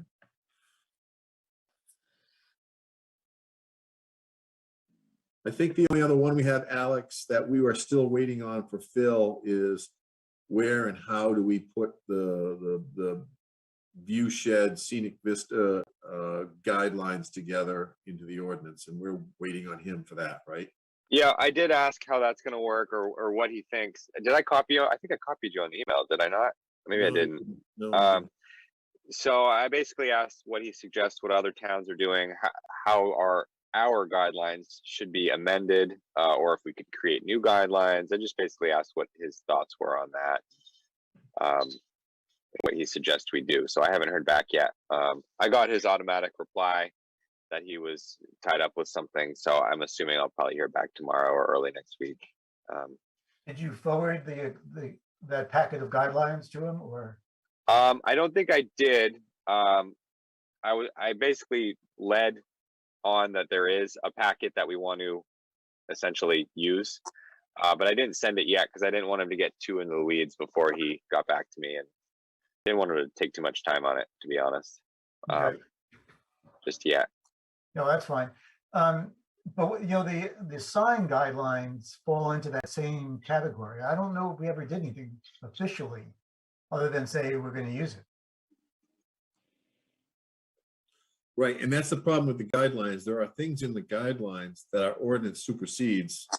You know, there's things in there about parking lots and pedestrian connectivity, but our ordinance already supersedes. Signs is another one. We have a sign ordinance, but there are recommendations in there for how we want signs to look. So, you know, I mean, these guidelines are what now? They're getting upwards of 20 years old. So maybe it's, you know, maybe to your point, Bob, maybe it's just time for a good old overhaul of the guidelines. Well, they don't really go through any process that I can remember. No, they're guidelines, and we just say, please tell us how you adopted them into your design, or you know, so that the board at least has some comfort level that you at least considered them. We don't have any authority to demand they meet the guidelines. Right. That's the problem with them. But yet they've been placed in the ordinance that they have to be addressed. So it's not really authoritative. We don't have any real hard, you know, enforcement of it. But would you please look at those and say you adopted some of those, please? And like you said, some of them are outdated and some of them are been superseded. Right. So it doesn't, the older ones anyway, don't seem to be a working document anymore. I think the two areas where these guidelines are mostly used is with architecture and landscaping. I think those are the two areas that we really, because lighting, we basically adopt lighting standards, signage, we have signing standards, site planning, that is our ordinance. It's all based on site planning. So it's really architecture and landscaping are the two big components that we usually run into with the guidelines. So maybe it's time to move some of that stuff to the ordinance and delete out the guidelines completely? Yeah, and I think the other thing we've heard with the architecture is, is everyone sold that we want exclusively New England style architecture, and what does New England style architecture even mean? Right. I think you can take things out of that, and I'm dealing with this right now in the town of Poland, where they've got their own downtown standards and they're facing the same dilemma. We want these things, but we don't want them so restrictive that we restrict people from coming in and wanting to redevelop in the commercial district or in that case their village districts. So how do we do that? And we want a blend of architecture and a blend of landscaping. But if you've got a beautiful building with great architecture, do you want to blind it with landscaping so no one can see it from the public way? No. But if you've got a slightly uglier building that doesn't have a lot of aesthetics to it, well, you'd want to hide it maybe a little bit more. So I kind of thought that maybe the way you have to do that is maybe there's some kind of point system where you give high points if you do a lot of architecture, and then you can back off the landscaping and vice versa. If you have not so attractive architecture, you have to bolster it with more landscaping. And maybe there's a point system or something in there you can adopt. But I mean, that's something that's going to take a little bit of time to develop. I don't think we have necessarily the time to finalize anything like that. But to your point, maybe it's just something we have to run up the flagpole. I don't know if it goes to the, I don't know how this even got into. Was this through the planning board or was this adopted by the selectmen? Do you know, Alex? No clue. That's what I asked Phil was, that doesn't say anything in the guidelines and how they're amended, how they're added. Are they, voted on by the select board? Is it a town meeting vote? I mean, it's not an ordinance. So I asked for guidance on that. The guidelines came from a study that was done by a guy who lived over Terry in DeWine. I'm sorry? Terry DeWine did. Yeah, that's it, Greg. Thanks, Greg. Oh, I remember it all well. It was not meant to have teeth. That's the way it was. So that's the way it was meant to be. We sat through hours and hours of those presentations, and the end result was a packet that we just said we'd accept this as guidelines. Right? Is my understanding correct, Greg? My memory? Yes. Yeah. So we never did anything with it really other than that. And that's fine. But I think the problem is that we've got it inserted into, it is referenced into our ordinance. So, right. Like you said, I don't think we can deny somebody on it. So I don't know what the teeth is. I guess it's a suggestive tool, I guess, more than anything. Well, so should we remove that portion from the ordinance then?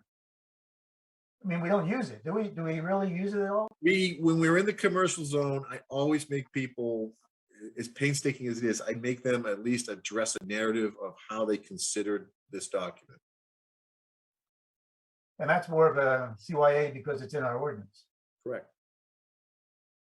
I mean, So I'll let you.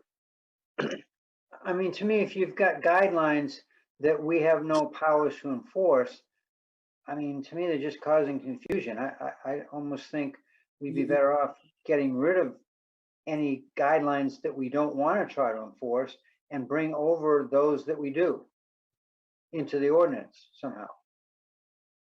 Not tonight, but no, but we certainly could do a very quick ordinance that just removes that from our ordinance, that frees us up from sending people to look at things that they don't really need to pay any attention to. Does that make sense? Yeah. Is it that easy? I think it's that easy. I mean, it's not in too many places in our ordinance. I think it's only under site plan review for those in the commercial district.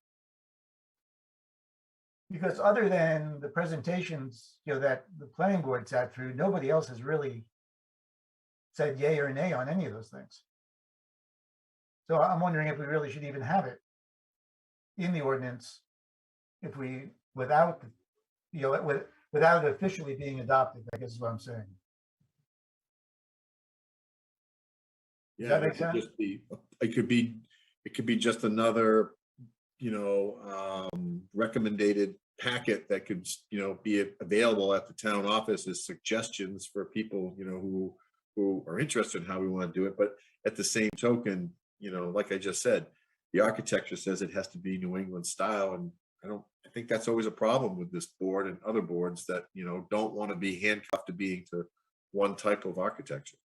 And could we just do the same thing with the site guidelines?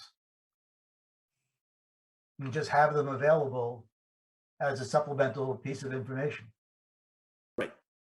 And I guess that's the question. But then to your point, Bob, when we get into a situation like you did, and we have to make a determination about, how did we meet a certain standard with regards to scenic impacts, what do we lean on as far as did we address it?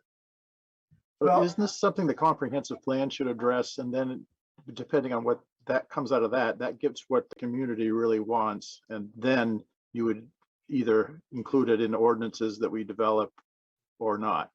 To me, the comprehensive plan should drive something like that. Yeah, the issue with that is I think our comp plan is outdated as well. Well, they're trying to start one up right now, a new one. Well, yeah, okay. So you're basically saying defer it to the comp plan and let them lead the guide. I agree with that. Yeah. Well, that's basically what Poland did. It came about, their current study of it came about during their comp plan. So you're kind of the same process. Okay. Yeah, I like that. That makes sense. Well, I'll let you know at least what Phil says on that. Maybe he'll come back with a little bit more information. He seems to have a lot of the history on our older documents and stuff. So I'll let you know there.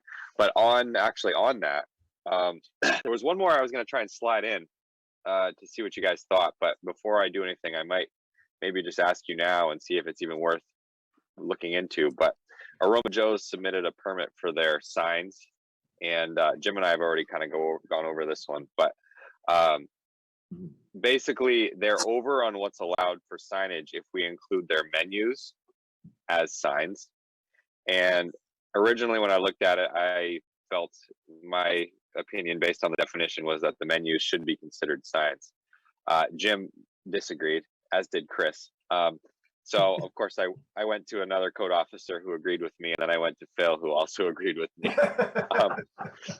So the attorney's opinion is the menus based on our definition are considered signs, and they count because the way it's written in our ordinance, you can only have so much signage based on how much road frontage you have, which then you factor in the changes to road frontage that could also affect that down the road as well. But anyways, so I was curious if you guys had any thoughts on that. Do you want to try and define menu? Because menus are not defined in our ordinance. We could make a menu board. We have a sandwich board, but we could make a menu board sign definition and exempt them if you want, or we could leave it as is and they'll have to just deal with it and reduce their signage.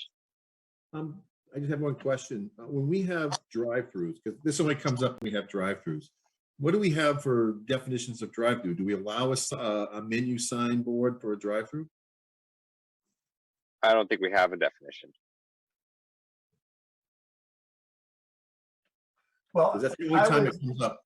I would say from sitting through those sign presentations, I'd say that we really do want to reduce the size, or at least limit the size of signs along 302. So I would go along with what you say, Alex, is that the venue is included in the sign and they're going to have to reduce it. I mean, the way I looked at it was if that property abuts a residential property, typically the menus are going to be on the side or facing the sidelines. if that big lit up menu board is facing a residential property, there should be some screening there by, you know, site plan requirements, but still, you know, at night, they're going to have that lit up screen facing their, you know, and now all the menus are turning into the LED screens. Right. So they're very. Yeah, I almost think that we should have a definition for drive-through signage, because that's the only place we see these menus. But the other question is, okay, say you have like an ice cream shop or something, and you have the menu board posted on the wall. Is that a sign? It's a great question. It does happen. And I don't want to say I opened Pandora's box, but I kind of feel like that's what's happened with this one. I think I agree with Jim. I think we need a separate thing to address menus because like you're saying, LED panels aren't, if you don't say at nighttime, you got to turn down the, you know, intensity or something, you know, it's definitely needs its own section. I mean, I guess I'm having trouble distinguishing a menu board, that the language from a sign. I mean, what the heck is a sign? So to me, it's a sign, but maybe not. What you're saying is a sign is a sign. I think so. But I do. All right, did I help you, Alex? One measure, one. Yeah. Okay, let me ask this question then too, Alex, and I'm just trying to educate the board too. If you go into a site and they have wayfinder signs through their parking lot telling you go this direction or that direction or the drive-through's over here, is that a sign? No, it's a navigational sign. It's considered one of our exempt signs. Oh, good. So that was the thought, was we could add an exempt sign, you know, like there are certain signs that are not, they don't count towards the square footage. We could add a certain amount allowed for menus per lot, per frontage.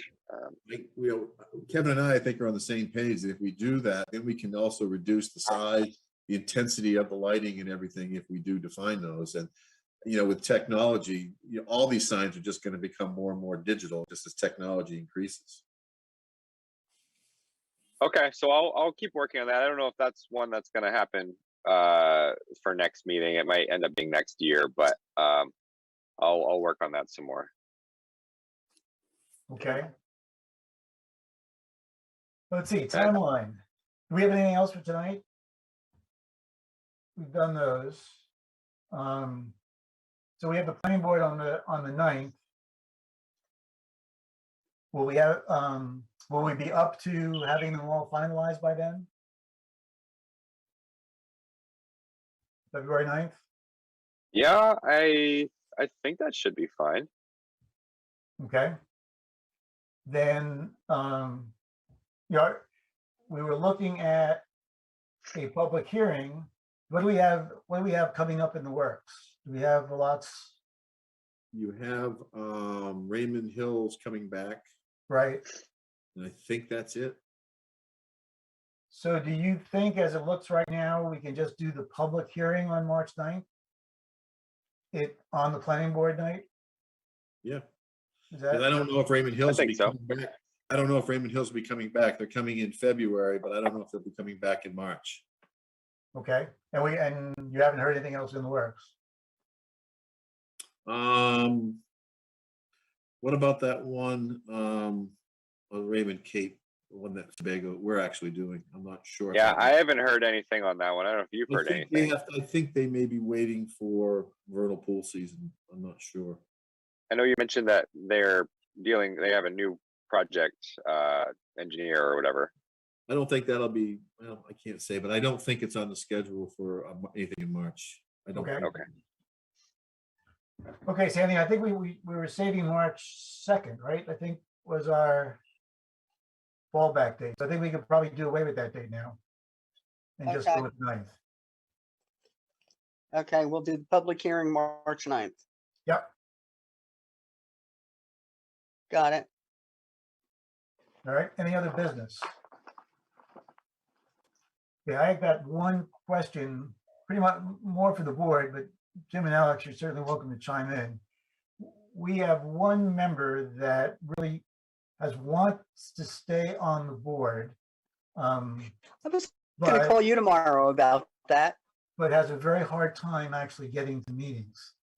This is the third in a row again, Bob. Yeah, our bylaws say 3 missed meetings in a row, and the chairman is supposed to contact, and I've done that, and done that twice. He's expressed a desire to stay, has shown up for a meeting, and once right after that conversation, and then has now missed the series. I had the conversation again, and right after that meeting, he showed up, but has now not shown up again. So and we do, Bob, we have people that are qualified that have applied for being on planning board. Okay. Yes, we do. So my question, I guess, for the board is, should I go now and say, you've got your warning once and you missed and you showed, you got your second warning and you didn't show it, now Three strikes, you're done. Is that pretty much what you think, or what are your thoughts? Yeah, I mean, I think we have to have a quorum, and if some people occasionally can't be here, we need as many people to depend on as we can. So, yeah, I think it's time. Yeah, my thought is that I've run boards before, and if they're, it's kind of like your kids. If they're not, medically excuses, then you're absent, right? Right. And I haven't heard of anything, or I don't know. In some cases, I don't know if he's even notified us that he's going to be absent from the meetings, right? No, not anymore. Yeah. So that at least not me. Right. And so unfortunately, that does kind of imply a certain level of interest or responsibility, I guess. Yeah. Okay. Kevin or Greg, do you have anything okay? I mean, I'm kind of sorry that somebody, wouldn't show up, and it would be nice to have his participation, especially since we have Zoom now. It makes it fairly easy to do that. So I would think he'd want to try to make it to those meetings. Okay. Then I'll get back in contact with him again. And yeah, I just think, as any board member, if you're not going to be present at a meeting, I think it is a responsibility of you to inform the town or somebody, because you are relied on in the case that for a quorum, and if you're not there, it may jeopardize a quorum. So I think if you're not going to be attending a meeting, it's your responsibility to make sure, that the town is notified in advance, because it costs the town money and then potentially applicants money beyond the whole process. Right. Yeah. Okay, so on that note, on the March 9th meeting, I will not be in town, but I do intend to Zoom. But I'm not sure of my internet connection where I will be. So Ed is on standby to run the meeting. So if the meeting starts and you don't see my face, it probably means I don't have an internet connection strong enough to make the connection. Coordinate, yeah. Yeah, to coordinate, okay? So. We'll just get you on a bicycle machine so you can.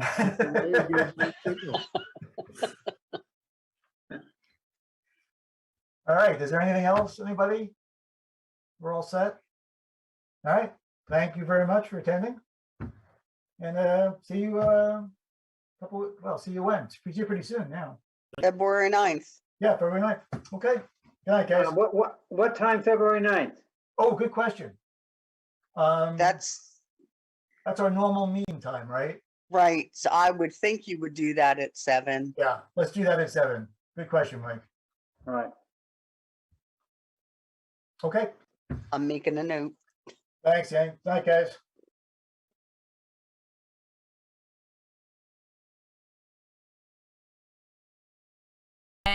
And one of the things I was going to say before that thing went off is those meetings before, when they were going to close Jordan Small before, were horrendous. They were so bad. They were so mean. It was awful. It was bad.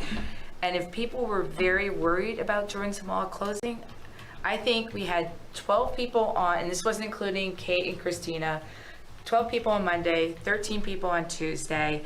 We've got maybe 10 emails, 10, 11 emails. To me, that kind of says a lot, because if people were worried about it, they'd be coming. I know some people left to go to a PTO meeting, and to me, if a PTO meeting is more important than Jordan Small School, that does say a lot also. So that's, I'm taking a lot of everything and putting it all together. And so, you know, it is a big thing. It is, but I think it's a great opportunity for the kids. I really do. What can make it more acceptable or more tasty, let's put it that way, to parents and to the students, is if it is named not just Wyndham Middle School, but Wyndham Raymond Middle School contains our Raymond in there too. signature on it, yes. I put it in Chris's ear that you had, you know, that you did have a concern about that, so he, yeah. I did, yeah. Good, yeah. So, now, I'm gonna ask the public. Anybody in the public would like to speak up now? Go ahead, Mike. Say your name. Good evening, I'm Mike McClellan. I live on beautiful Pismire Mountain Road, Pismire Mountain in Raymond, and I am one of the 3 Raymond members of the school committee, and the other 2 are here as well as our chair, and as well as the superintendent, who I assume is going to speak in a few. And I just want to say 2 quick things. One is, I said this the other night at our school board meeting, and I want to say it here, is this all kind of fell in our lap kind of suddenly, and I wanted to commend you guys for how quick you reacted to our overtures for help and how should we do this, and you guys have been with us the whole way through. So I wanted to say that. And then secondly, I think numerous times, we had 2 public forums, Monday and Tuesday last week, when some of you were there. I think numerous times I looked at the chair and said, we're going to vote on this at the next meeting. And it turns out the state has given us, and Chris, I think, will talk about this, the state has given us a little more time. So we're not, my understanding is we're not going to vote on this at our next meeting, which is next week, I think the 20th, which is Wednesday. Okay. So just want to share those 2 things. Thank you. Anybody else want to speak? Go ahead. Hi, my name is Scott Powers, and I live on North Raymond Road. So I live like on the other end of Raymond, and I have one daughter that's at Jordan Small right now, and obviously it won't affect her probably. I think that's true. But I have another daughter coming up that's going to be going there, and the first thing that crossed my mind was, and I don't know if we have answers for that yet, is because we're already going to face like a huge time thing, you know, with both of them going to high school way down in Wyndham. The time is really valuable to me, you know, the amount of time that they travel on the road. So I don't know if anybody, again, has any answers for it, but it'd be nice to find out if they're trying to find an area, you know, a property that's somewhere in between. And I totally understand the need for a new facility and all that. You know, because sometimes you can't retrofit a building, and then is it practical in the long term and all that. So I understand that. But that was one of my concerns. That's a very good point. Well, that's good news. Should I stand down? You can do whatever. Yeah, whatever. No, I didn't mean it that way either. They're looking for 35 to 40 acres is what they need. They put an ad in the newspaper. So right now they don't know yet where it's going to be built. So that's what they're in the process of finding land. That's what it is. So it's just up in the Yeah. Thank you. Yeah. Nick, go ahead. Hi, my name is Nick Hardy. I live on Meadow Road. I taught middle school for 12 years, and then I was a principal for 15 years, and then I was a consultant working all over the country for 12 years. And I actually worked in one district where kids were on the bus for an hour. And they were very smart. All of their buses had hotspots. All of their kids had laptops, and the kids who were on the bus for an hour mostly finished their homework by the time they got off the bus. Wow. So there are things that you can do. As an educator, the quality of the building is, I know it's important, but it's more important the kinds of socialization and curriculum things you were talking about. They're really important. And in terms of unifying kids together, a strong staff who's aware of what kids need will take that into account and will take care of it. So I really support your thinking in this. I think it's a real step up for the kids in Raymond to go to a larger school with more services available. Thanks. Thank you. Anybody else?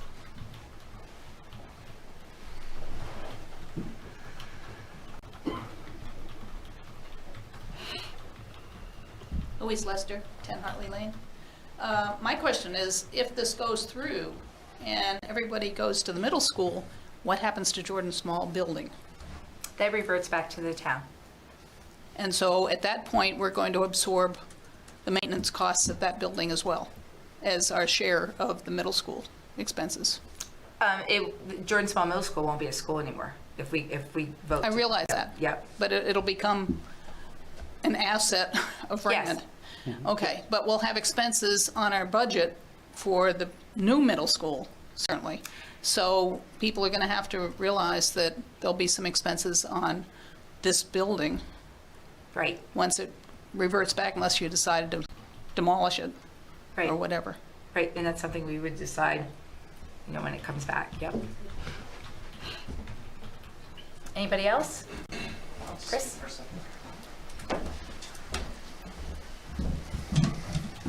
Good evening, everyone. For those of you who don't know me, my name is Chris Howell. I'm the superintendent of schools for RSU 14.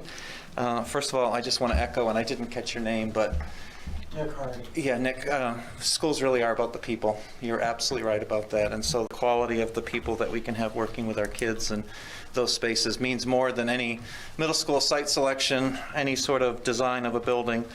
And really the greatest impact we're going to see on student achievement is about the people. So I just want to echo that. Great statement tonight.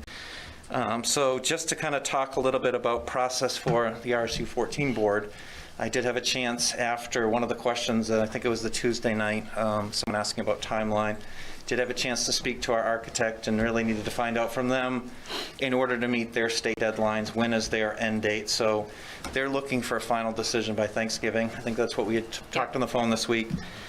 So the board is still kind of working through their process, and then ultimately they'll make a decision, and they'll look at and weigh all the evidence and all the comments that they've received to go through the process. And Teresa, I'm glad that you talked about after going through withdrawal process and talking about schools and school closings, to then turn around and talk about schools and school opportunities is a very different discussion. And I know it's brought out all sorts of individuals who've had some great ideas and some great thoughts on how to make this district better. So I applaud all those people who came out to those meetings and had that opportunity to talk. Site selection is a process that we're working through. I know there was a question about that. And, we will look at, there's a state matrix with a state project that looks at everything as far as costs for development, costs for transportation, population density, because ultimately all the taxpayers in the state of Maine are paying for part of this building because this is a state-funded project. And so we will go through that matrix, we'll go through all available properties, and we'll make a decision that works best for all those items within, and we'll consider anything that people bring forward. So again, plug to the public, anyone who has 40 acres that they would like to share with the RSU, any opportunity I have to talk about that. So we will be working through site selection, and again, the last question about facilities. Within our purchasing policy and our disposition of property, when we're done with it, it does revert back to communities. And so what a community then chooses to do with it as we go through our process. As far as closing a school, if that's a direction that the people of Raymond decide, closing a school, a board can do that through construction of a new building, or they can do it through a referendum. And so construction of a new building would satisfy one of those ways to do that. So again, thank you all. I just want to reiterate what Mike said about thank you for addressing this so quickly and for supporting and helping us work through a process. As we continue to go through this, we want to make the best decision moving forward, because this will have implication for years on RSU 14, and we want to make sure that we're serving our two communities well. So again, thank you for considering this and for your time. And again, if there's questions that come up from people in the community, any of the 3 Raymond board members that are here, Char's here, Kate's here, and Mike, also they can send things to me, and the RSU 14 board will be listening to what the Raymond Select Board says and but we'll be considering that in their deliberations. Okay. Anybody else?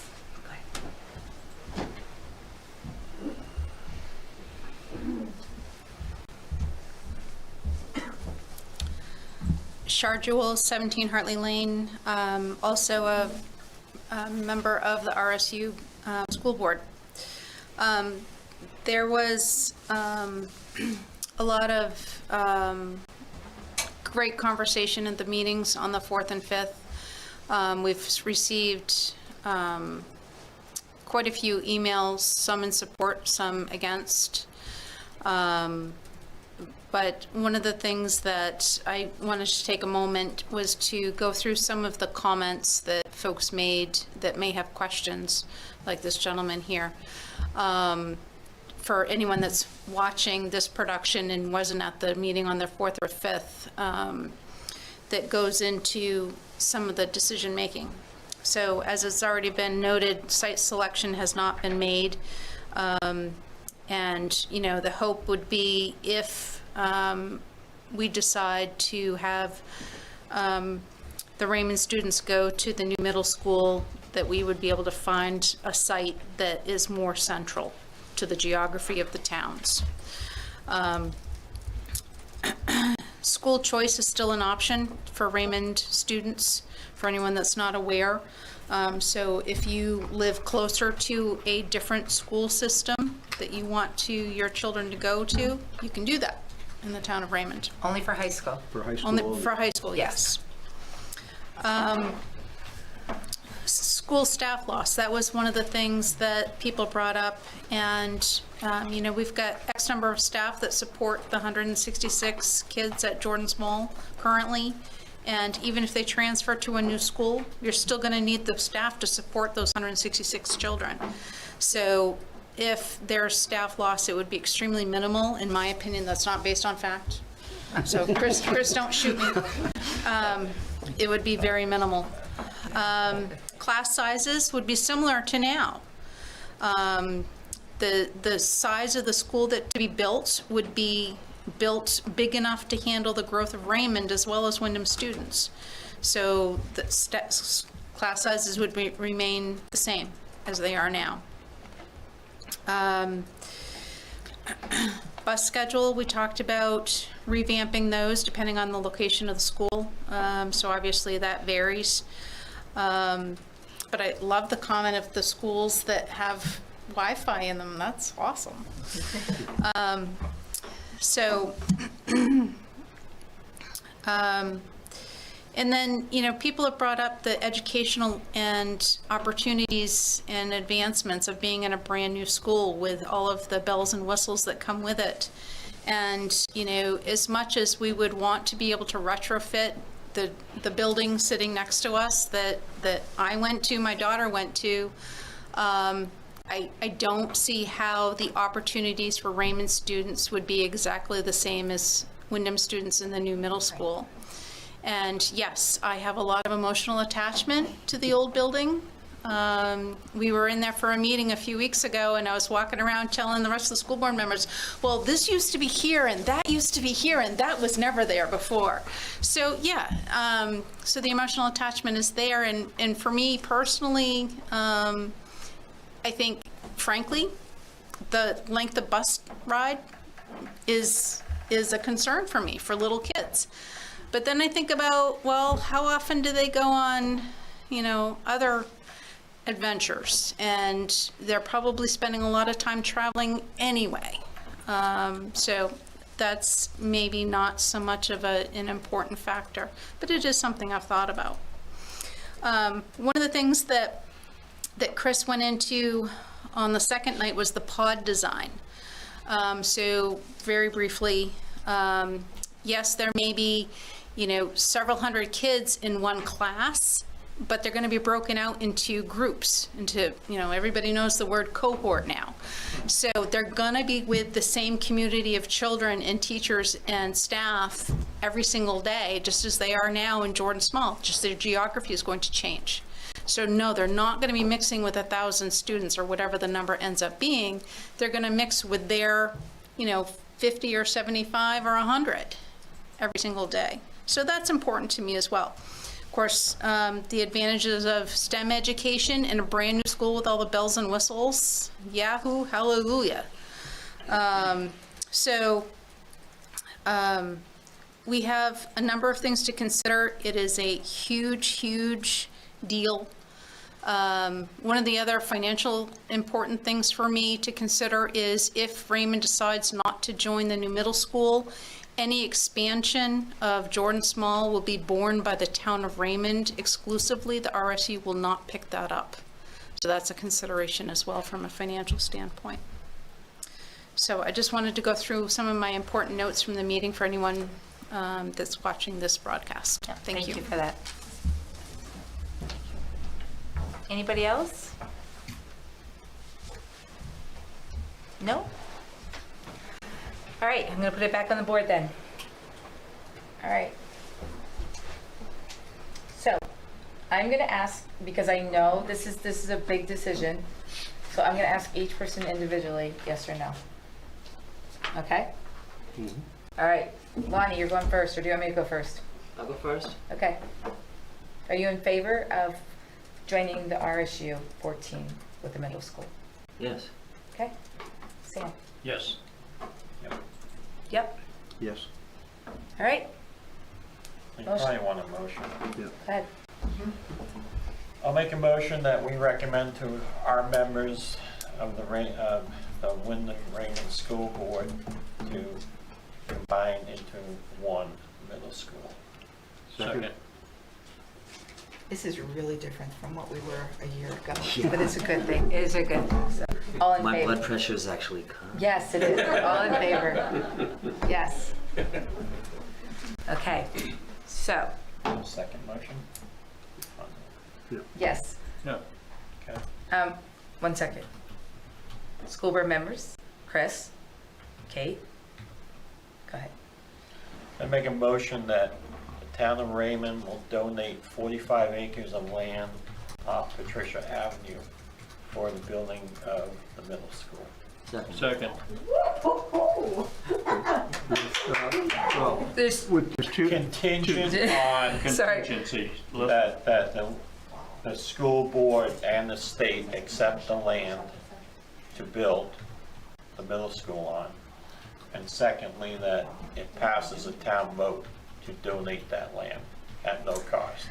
So saying that, at our next meeting, November, will be a special town meeting because we can't get everything as far as to the ballots and stuff, so we need people here to vote yes on that. So that is something that we want to make sure that we. It's election day, by the way. Nope. Second. No, November 15th, I'm sorry, whenever our thing is. November So, 9th. yes, November 9th. So yes, so that will be a special time meeting to vote on that, and that way where the school board has a definite from whatever the town you might be. So, any more discussion? So just to be clear, you're asking for 35 to 40, we're offering you 45 to give you some room. Some extra ball fields. Yes. Up to Yes. Yeah. 245. Again, I'm Chris Howell, Superintendent of RSU 14. I just want to remind the Select Board that the decision for property location and school location, there's a process. Yep. And all pieces of property. The RSU Board will gladly consider a piece of property in the matrix, but that piece of property will also be compared to all other Yep. pieces of property. I just want everyone to be clear up front. And then ultimately, all of that will then go to a straw poll through a public hearing process. Yep. That will take place next October. Understood. So I just want to make sure everyone's clear on that. up Well, front. that's why we put together. Yes, the contingencies on it, so we are aware of it. So what happens is that even if you don't build on it, then it'll just stay back with us. Before we vote. But I just also want to say thank you for putting out the consideration, and just for us to then add that to the matrix. Okay. For how things get considered. I think it just shows great partnership between two towns that want to join together as an RSU. Well, there you go. That's joining. Don't go ahead. Let's take a motion. All in favor? Okay, it passes. Well, I think you ought to have more discussion on the site if you, and That's, Chris well, that's what I was gonna tell him. and Alex are here to answer questions, but if you use Enterprise Drive to get there, it's only 1.5 miles from Enterprise Drive. What we're telling you is there's when we came up with this, it started as from Dawn, he called, and we've been doing a lot of information. Chris and Alex have got some information as far as some interconnector roads, how far it is from Enterprise Drive up. So Patricia Avenue is not the only way up and down from there. There's different developments that are going in and out of there with possibly sewer, water. So there's a lot of things going on. So they would be really good resources to give you more information on all of that.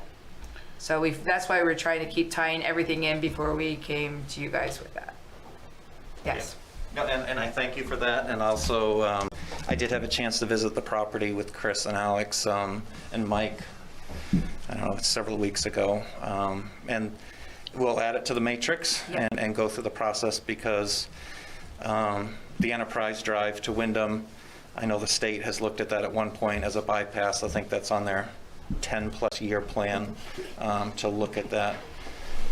You don't know Look me, at Chris. that piece. When I want something, I push. So again, just thank you for the generosity of that.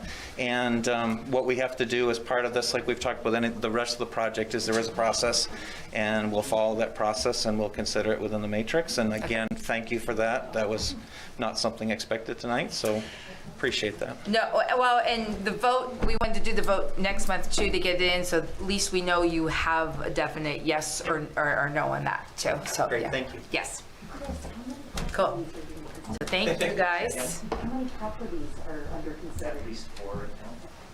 All right, now, moving on to the next, consideration of memorandum of understanding with the Raymond Public Library. So, bye guys, thank you. See you later. Thank you, everyone. All right, Thanks, Chris. so Thanks, Alex. everybody got the library MOU. I just feel like you can go right now. Yeah. All right, the library board is in the back, and they're all here tonight. And in front of you guys, or was sent to you guys, is a memorandum of understanding between the library. And what is outlined is between what the board will do, what the town will do. And they will become underneath the town as a town department.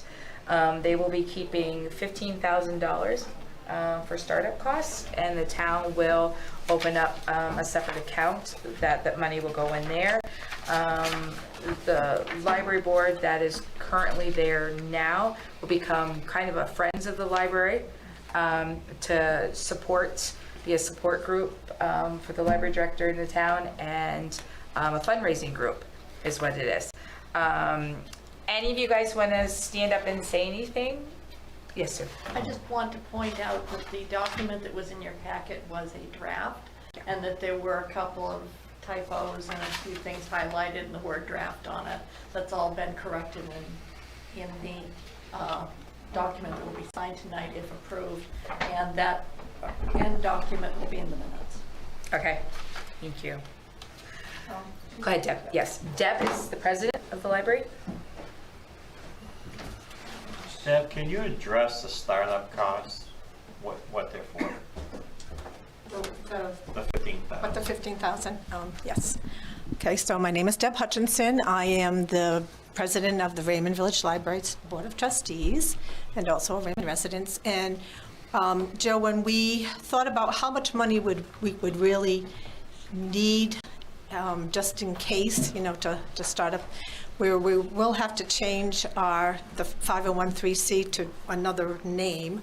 We'll have some lawyer fees. We'll have, what are some of the other things we talked about? The annual appeal costs several $1,000s. Yeah, that's true. Our annual appeal is several $1,000s. So when we were doing it, we came up to around between $8,000 and $9,000, and we thought, we've worked really hard to get that money, and we just thought, let's just say 15. So, and we may not need 15. We don't really know because we haven't done this before. But I really just want to thank Teresa for encouraging this process and to let you know that the board is 100% behind this endeavor. And our library director couldn't be here tonight because she had a death in the family, but she is also in support of this. So anything else you want to? So Deb, since a lot of people don't know what's happening, Yes. can you address what this MOU is actually doing? Okay, what this MOU is doing is giving the library to the town. I know everything. I figured everybody else did. I know. We're not all as smart as you, Teresa. Right, and that the library director would then become a town employee. So basically, that's it. We would give the building to the town at no cost. And a lot of people now think the library's underneath the town do. too. So yeah, so what we're doing is this way where all their costs will come under the town and be spread out more. And that way, you know, they can still do the fundraising and help support it off that way too. But, and then we're thinking with Allison, with the library, it's going to be working great with the rec department on community events and other things around town with more money. And we know that this is a process and it has to go through the town, has to go through vote for the town. So we will do our part in helping to promote that as well as we can once this is approved by everybody tonight. So your current operating budget's about 120,000, if I remember somewhere. Yeah, something like that. Right. So the town currently gives you 66,000. Mm-hmm. So the next 54,000 is coming back to the town, right? Am I correct? Well, we have right? more than that. More than that. We have $240,000 in. No, he's the town's gonna pick up saying your that. operating. Okay, gotcha, yes. So it's good, yeah, So it's going to be a, 20,000. I don't do money either, so. So, Yeah. and you have 200 something thousand in that CD at Key Bank or Right. wherever, and then it's like, you know. And that comes back to the town. Yes. And the town puts it in a separate account from the Yes. library. Yes. So it's not gonna have an impact on the town budget because a lot of it will come out of that line item, Don, I assume? I think the idea was that the line item would be set up as a reserve. Yes. And it would be dedicated for a future capital construction project, Okay. which I think is really needed. And, but, so I don't think the idea was that it would be used on an annual basis to subsidize the operating budget. However, by keeping the nonprofit, if you will, former board of trustees, whatever the newly incorporated nonprofit becomes, you'll continue to fundraise, continue to seek grants and aid. Of course, the town will do that aggressively, and that money will be there, and I think it would be something as outlined under the MOU we can have a discussion about, but I don't think it was set aside with the idea of being a supplement to the budget. Okay, so you're thinking it will go into a CIP type of account Yes. from the library? Yes. Okay. That way they can pull off of it Yep. as they need it, and then what we would do is we would take it under the budget as like a new department. And you're gonna set up this advisory or whatever board it is. Right, we have to change our And bylaws. raise money to the Yes. library to buy books and, Do different programmings and just Okay. all in cohorts with the director. okay, thank you. And Allison, as the library department head, will be the liaison through the town with the board. I'd just like to say for my part, I'm really, really looking forward to this. I think it represents a tremendous opportunity. As somebody mentioned earlier, a lot of folks think it's already a town department, but I think by the town working together, you know, with the former library trustees, with your professional and very good by all reports and accounts, library staff and library director, I think together, you know, we can take it to a new level and improve it in many ways.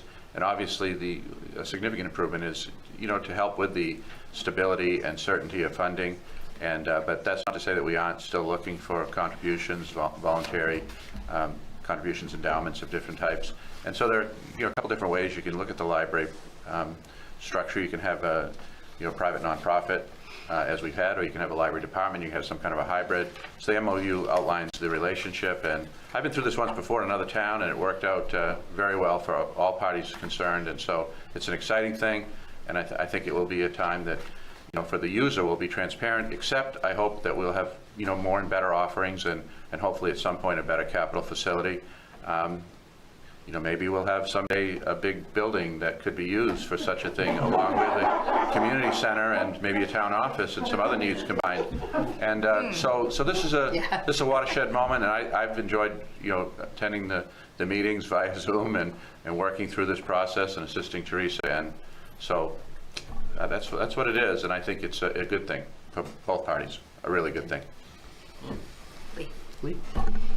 I just want to make sure that it's Lee Walker from 12 Rough Road. I just want to make sure that it's very transparent, especially to you, Joe. There are some funds right now. There's a $30,000 grant, and then there are a couple of accounts, one that's designated for automation and one that's designated for books that I believe need to stay with the 501c3 that will be spent under the under how they were applied for and received in the town. So that money, I believe, needs to stay with the 501c3. I would expect most of that will get spent within this year. Yeah, that was the thought, that most Yeah, of I it realize I would don't- get spent this year. So because Right. ultimately what's got to happen here is that we agree to the MOU, then it has to go to the town meeting for approval. And so the actual kickover isn't until the next fiscal, next fiscal year. So you probably will have spent down those because those projects are ongoing. So.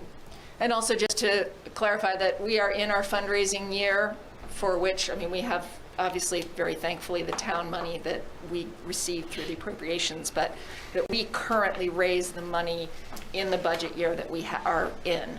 So we don't know how that's gonna be. We did really well last year. We exceeded every fundraising number that we budgeted, which is why we are in such a strong financial position right now, and we hope that we will have that same amount, but we don't know that. So we don't know what we might need from the reserves in order to meet the needs of the library. I'm not saying we're gonna be spending $240,000. That's not gonna be a case, because we don't operate that way, but I didn't want to you can't look at our balance sheet today and say all this money except for the 15 plus the designated are coming to you. I just don't want people to think I'm not telling, that we're not being honest with you. I just want to make sure that was all clarified.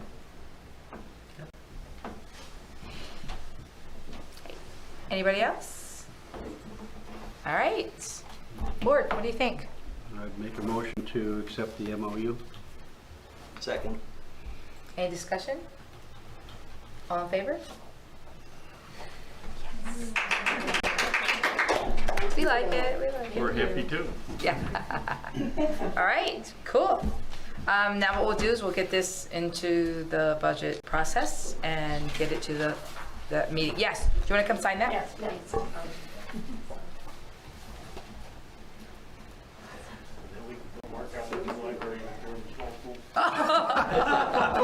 Good job. That's funny. See, the timing is everything. Did I spell your name correctly, Deborah? You did. Good. I looked you up in the photo. Cool. Thank you. Thank you guys for all coming too. Thank you. Nick? All right. Good to see you. Good to see you. Okay. Next one, consideration of appointing Suzanne Carr as election warden. Make a motion to confirm Suzanne Carr as the warden for the November 2nd, 2021 state referendum election. Second. All in favor? All right. Public comment. Go ahead, Lonnie, get up there. Say something. Just anything? Anything you want. No. Shut that mic off. Yes. All right, selectman comment. I have something. Oh, what's new? You know me and my crazy ideas. I haven't had dinner yet, so. So be nice. You guys know me and my crazy ideas, and you never just say no and shut me down. So thank you for listening with this library and other things that I've come up with, even though they may be crazy, you guys. Why would we? We love ideas. You do. You know, this board is so diverse Yes. in where and what they come from and the whole piece of it all. But we all kind of have the same goal in the end. Yeah. Yeah. And that's what's great about it. You know, there's no, alternative motives. There's just... It's all for the better of the town. Yeah. They're trying to keep it within tax budget and stuff like that, so, yes. Anybody else want to say anything? No, I just, Yay! Sorry, no, not you. I'm all excited, Sinead. All right, town manager. Well, we'll start with confirming the dates for the next upcoming regular meetings, November 9th and December 14th.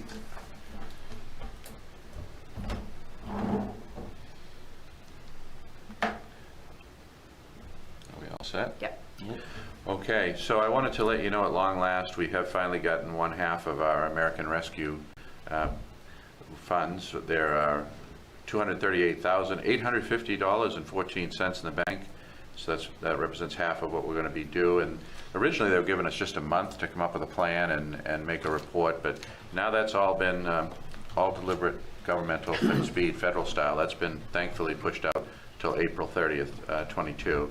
And so that'll cover the time from the period of the award until March 31st, 22. So I wanted to tell you about that. We'll be coming back with a plan and a program soon, I hope, with Kathy Goslin, who's heading that up, and Joe Crocker. We're going to be looking at some significant improvements in the Tasseltop Park. We're looking at some other projects as well, but we'll come back with that detail and plan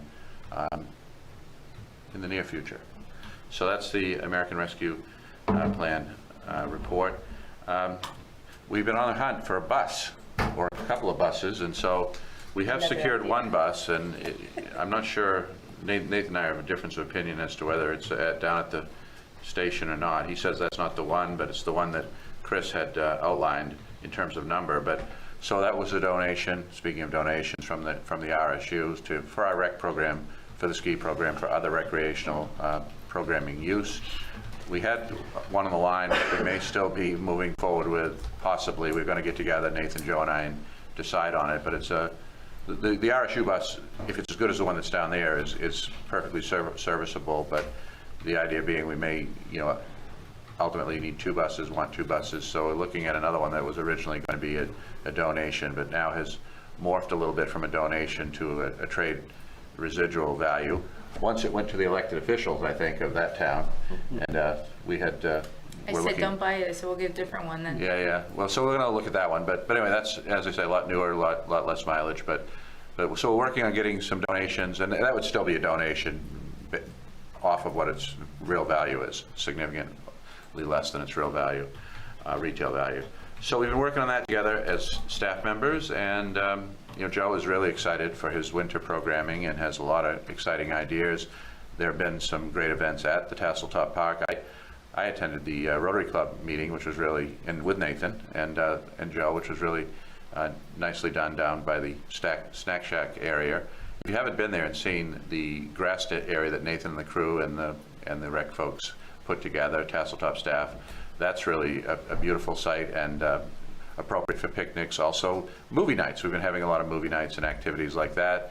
The screen itself was designed by Eric Woodbury and I guess a combined effort of Woodbury and Woodbury, Kevin and Eric at least, if not Kyle, I'm not sure. The Woodbury family did that, so thank you to them for the design, and that's worked out really well. And a new snack shack, new cabins, septic bathrooms, a number of things maybe in the offing with the American Rescue money. We'll come back to you with that plan. So positive things are happening despite the ongoing pandemic, and this is an exciting night tonight. Three huge issues. They are huge. Actually, speaking of parks, Raymond Parks and Rec, they're having a Halloween movie night on Saturday, October 30th at 4 p.m. This is a free event that all proceeds from bake sales and snacks will go towards Raymond PTO programs. So Saturday, October, Tasseltop. And I have another one, which is kind of a non-announcement. We get, Joe answered the last one, I think, completely and correctly, appropriately, and that is, once again, one of these all deliberate municipal speeds issues, and that's the issue of broadband, high-speed internet. We didn't get sufficient funds, not Raymond, not any of the towns, to do this as a town. It's not something that's going to happen magically by the private sector alone. They may be part of the solution. I think they will be. They'll have to be in partnership with the major entity that could possibly make this happen is going to be the state of Maine, underpinned by federal funding. And I think that's eventually going to come around. All the politicians at the highest levels are talking about it. And so I think we have to be patient and wait for things to work out. And I think it is a high priority in terms of infrastructure for governmental entities, not the town of Raymond by itself. Some towns are moving forward with small projects. Some of them are real boutique projects, you know, short runs. Others are more significant. But I think we'll be better served if we stay the course and we wait and we work with our governmental partners. Also, I should mention Cumberland County got a huge appropriation of American Rescue funds. So let's continue to monitor it. And I know there's one particular person, Peter, out in the audience, who wants to be updated periodically. And so I'll do that when I have something to report. But right now, I think the best thing is for us just to be patient and to see how things unfold and take the politicians at their word. Think that's a good idea, Joe?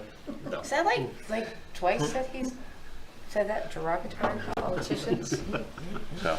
Madam Chair? Yes. Could I do a short elections commercial? Yes. That's Don had it in his list that Tuesday, November 2nd is voting day. The polls will be open from 7 o'clock in the morning until. Oh, I'm sorry, I didn't get. You didn't get that far? Yeah, I'm sorry, but go ahead. At the Jordan Small Middle School gym, we are currently doing absentee voting in the town office.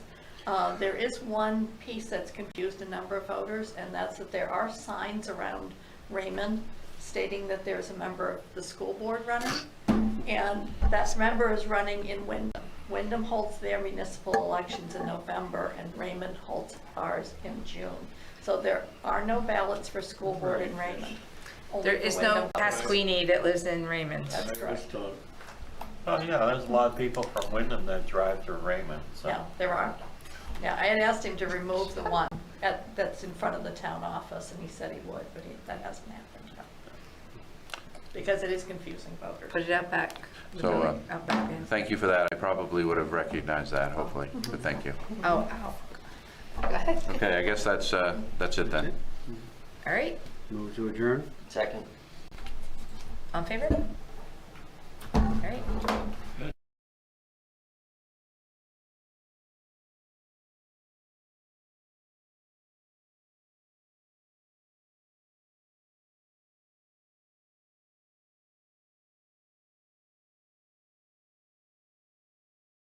Three, two. Welcome to the October 13th, 2021 Planning Board meeting for the town of Raymond. The planning board will come to order. The board does have a quorum, and we'll start with roll call. Mike? Mike Arcangelo. Greg Foster. Robert O'Neill. Ed Kranich. Mark Childs. Kevin Whitbread.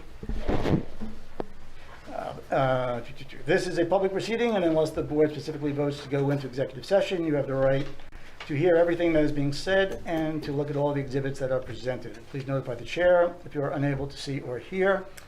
The board works from a published agenda and will be considering tonight's items in the following order. The only thing actually is is approval of minutes, and then the old business is a tabled item for the solar project.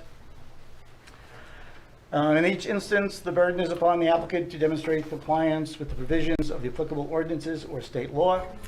All persons speaking, including representatives of the applicant and members of the public, are asked to stand at the microphone and state their name, address, and affiliation with the application. All persons speaking shall address the chair. Any conversations must be held in abeyance until after the board has formally adjourned. After the board votes on the merits of each application, it will prepare a written notice of decision. Because the notice of decision may substantially affect any appeals rights, and also as a matter of courtesy, the board asks that those attending the meeting with regard to a specific application not leave until the board has completed its discussion. Appeals from adverse decisions must be filed with the Superior Court or as otherwise provided by law within 45 days of this board's decision. Also, to be certain that you preserve your individual right to file any such appeal, you must be certain that the board records evidence of your appearance this evening in opposition and the basis of your opposition. Okay. So first, let's start off with Mark. Welcome to the board. Thank you for volunteering. Good. Thank you for having me. We're back up to full strength. And our first order of business is approval of minutes for July 30th, August 8th, and September 8th of 2021. I think we could do this all in one shot unless there's objections. August 11th, on, I think it's the third page in, maybe the fourth page. It says, might question the lot size requirements per page 128 of the ordinance, land use ordinance. After discussion, it was determined the lot size were permitted. And this was the issue about the lots were .47 on the Boulder Bend subdivision. I don't think we determined that they were permitted in the village residential zone at .47. I believe we had some discussion, but I don't think we made that determination. I think it was the first time a lot of us had that page. Correct. And so there was some discussion, and my thought was that Dustin Roma was going to sort of check and see if there was any other language that might make this particular language not applicable, but I haven't found any. Well, I think, didn't you go back, Jim, did you go back and recalculate? Wasn't that the recalculation that? No, the plan that was submitted today by email still has two lots at .47. Okay. And also, well, it's another issue, but anyway. All right, so how would you, could you give us, did you work on Well, I would rather have language saying that the, after discussion, it was left that perhaps those lots are, in fact, need to be 1/2 acre, that all lots need to be at least 1/2 acre. Oh. Was that a yes? You got that, Sandy? Got it. Okay. Fix that. All right. Is there something else, Mike? Or? You have something else? No. Okay. I have another question on the same page. Second paragraph up from the bottom. Let's see. Jim confirms stating electric running from Webb's Mills Road to the utility easement. 3-phase underground would be very intensive. Was that expensive? Expensive. Expensive. Okay. Expensive. All right, so we just got to correct that word. Okay, intensive. It is intensive. Yeah. But it was expensive. It just sounds the same, sorry. Yeah, no. When we have masks on, it's probably not very clear either. True. Anything else? Is there a motion to approve? A motion to approve with the two corrections noted. Second. All those in favor? Aye. Mark, we're going to log you in as an abstention because you have to actually be at the meeting in order to be able to vote for the minutes. Okay. Got it. Okay, next item is our table item for the solar project. Before we get going, just for you guys, the board does not accept anything that comes in, certainly not the day before. And we have modified that to like a week or 2 weeks before, but it is a volunteer board. Some of us have other things to do during the day, and we do not have an adequate amount of time to review any submission that we would actually have wound up getting this morning. I am comfortable with proceeding as long as there is, I know you probably would like approval if that's the goal, but as long as there is nothing in that package that requires the board to act on this, then I would be fine with proceeding with it. But if there is things that you are going to reference that are in that package that the board has required, then we are just going to not get anywhere, and there's no reason to take it off the table. I think, let's proceed. Okay, so you can proceed. Yes, because we had submitted a package within the time frame already. Correct. May I have your attention? When speaking, please Oh, keep your proximity. my fault. Thank you. Sorry, Alexa. Wow. Okay, there you go. I'm sorry. Yep. Okay, so, yeah, maybe I'll just start over. Yeah. Introduce yourself, please. Yeah, just my name's Chris Spires. I work for BRI Environmental, and I'm Gail Knapp with BRI Environmental. Colin Saxon with Blue Wave Solar. Thank you. Great. So, yeah, I think it would be great to proceed. We had submitted that initial package of materials that is definitely something we want to talk about. Okay. What we provided yesterday in some ways meets many of the some of the conditions that Jim had outlined in his memo, and maybe was, oh, that one's not working. I don't know if that was on or not. Okay. Okay. So, they are very minor. Like, for example, we provided an auto turn detail for Wayne. A lot of this has been working with the fire department, and Wayne and I can speak to that. We've had multiple meetings, along with Bruce, where we needed to extend the hammerheads about 6 feet so that the truck wouldn't hang out over. So that caused a redo of the entire stormwater design. But we added, 30 square feet of impervious surface. So I think it's definitely worth talking about. We're just trying to be thorough and make sure that you guys have current plans as a supplement. But I completely get it. You're not sitting around just waiting for our materials, twiddling your fingers all hours of the day. So are you looking for approval this evening? Jim, did you want to talk? Yeah, I think with the plans that we had prior to the one you got today or yesterday, that we'll do our review based on that, and whatever comes out of that. There may be supplemental answers that we have, but we haven't had a chance to look at it. If they were suggested conditions, we'll keep them as conditions. The answers may be here, but I think we proceed based on what you had in the original packet for this meeting. And I think you'll find that that's likely enough for you to go in a certain direction, but I'm not going to say that until you guys have had your Q&A with the applicant. Right, but I didn't get my question answered though. Are you looking for final approval this evening? We are. Okay. That was my question. It's a simple yes or no. Yeah, right? simple yes or no. But, Sorry, I thought that was obvious. Okay.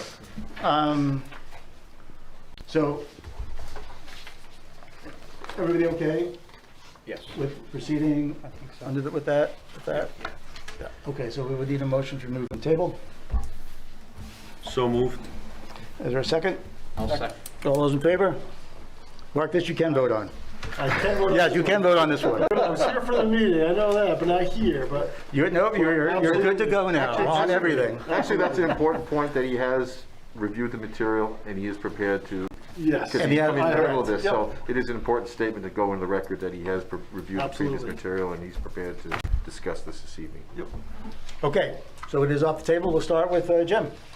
Okay, you did receive a packet weeks ago for this, which was in response to our last meeting. Within that, I think the biggest issue that was probably out there hanging in the wind is two. One is they're applying for a stormwater or site location permit with the DEP, which the biggest component of that we would have issue with would be the stormwater, and typically we defer that review to the DEP. The second part of that, which I will defer to Wayne, had to deal with some fire suppression and some access issues. Other than that, I don't think we had a whole lot of questions on the plan at this point. But I think Wayne's changes probably had the biggest impact, which weren't very big. But Wayne, I'll let you go through and discuss what you had or what was addressed with regards to fire suppression. I know we had a cistern, and then I think we had some turnarounds you had some concerns about. Yep. So, just like Jim said, location of the cistern. The question that we've been working on was ownership, maintenance, those types of issues. Street address signage, the hammerhead turnarounds, making sure that the fire truck can turn around in the hammerheads. Those are, and the extension, they extended the right-of-way up to the farthest northern extent of the project for fire department access with an additional hammerhead at that end. So those are the issues that we've been working with the engineers on this project. Okay. So you're all happy with everything? Yeah, I don't know.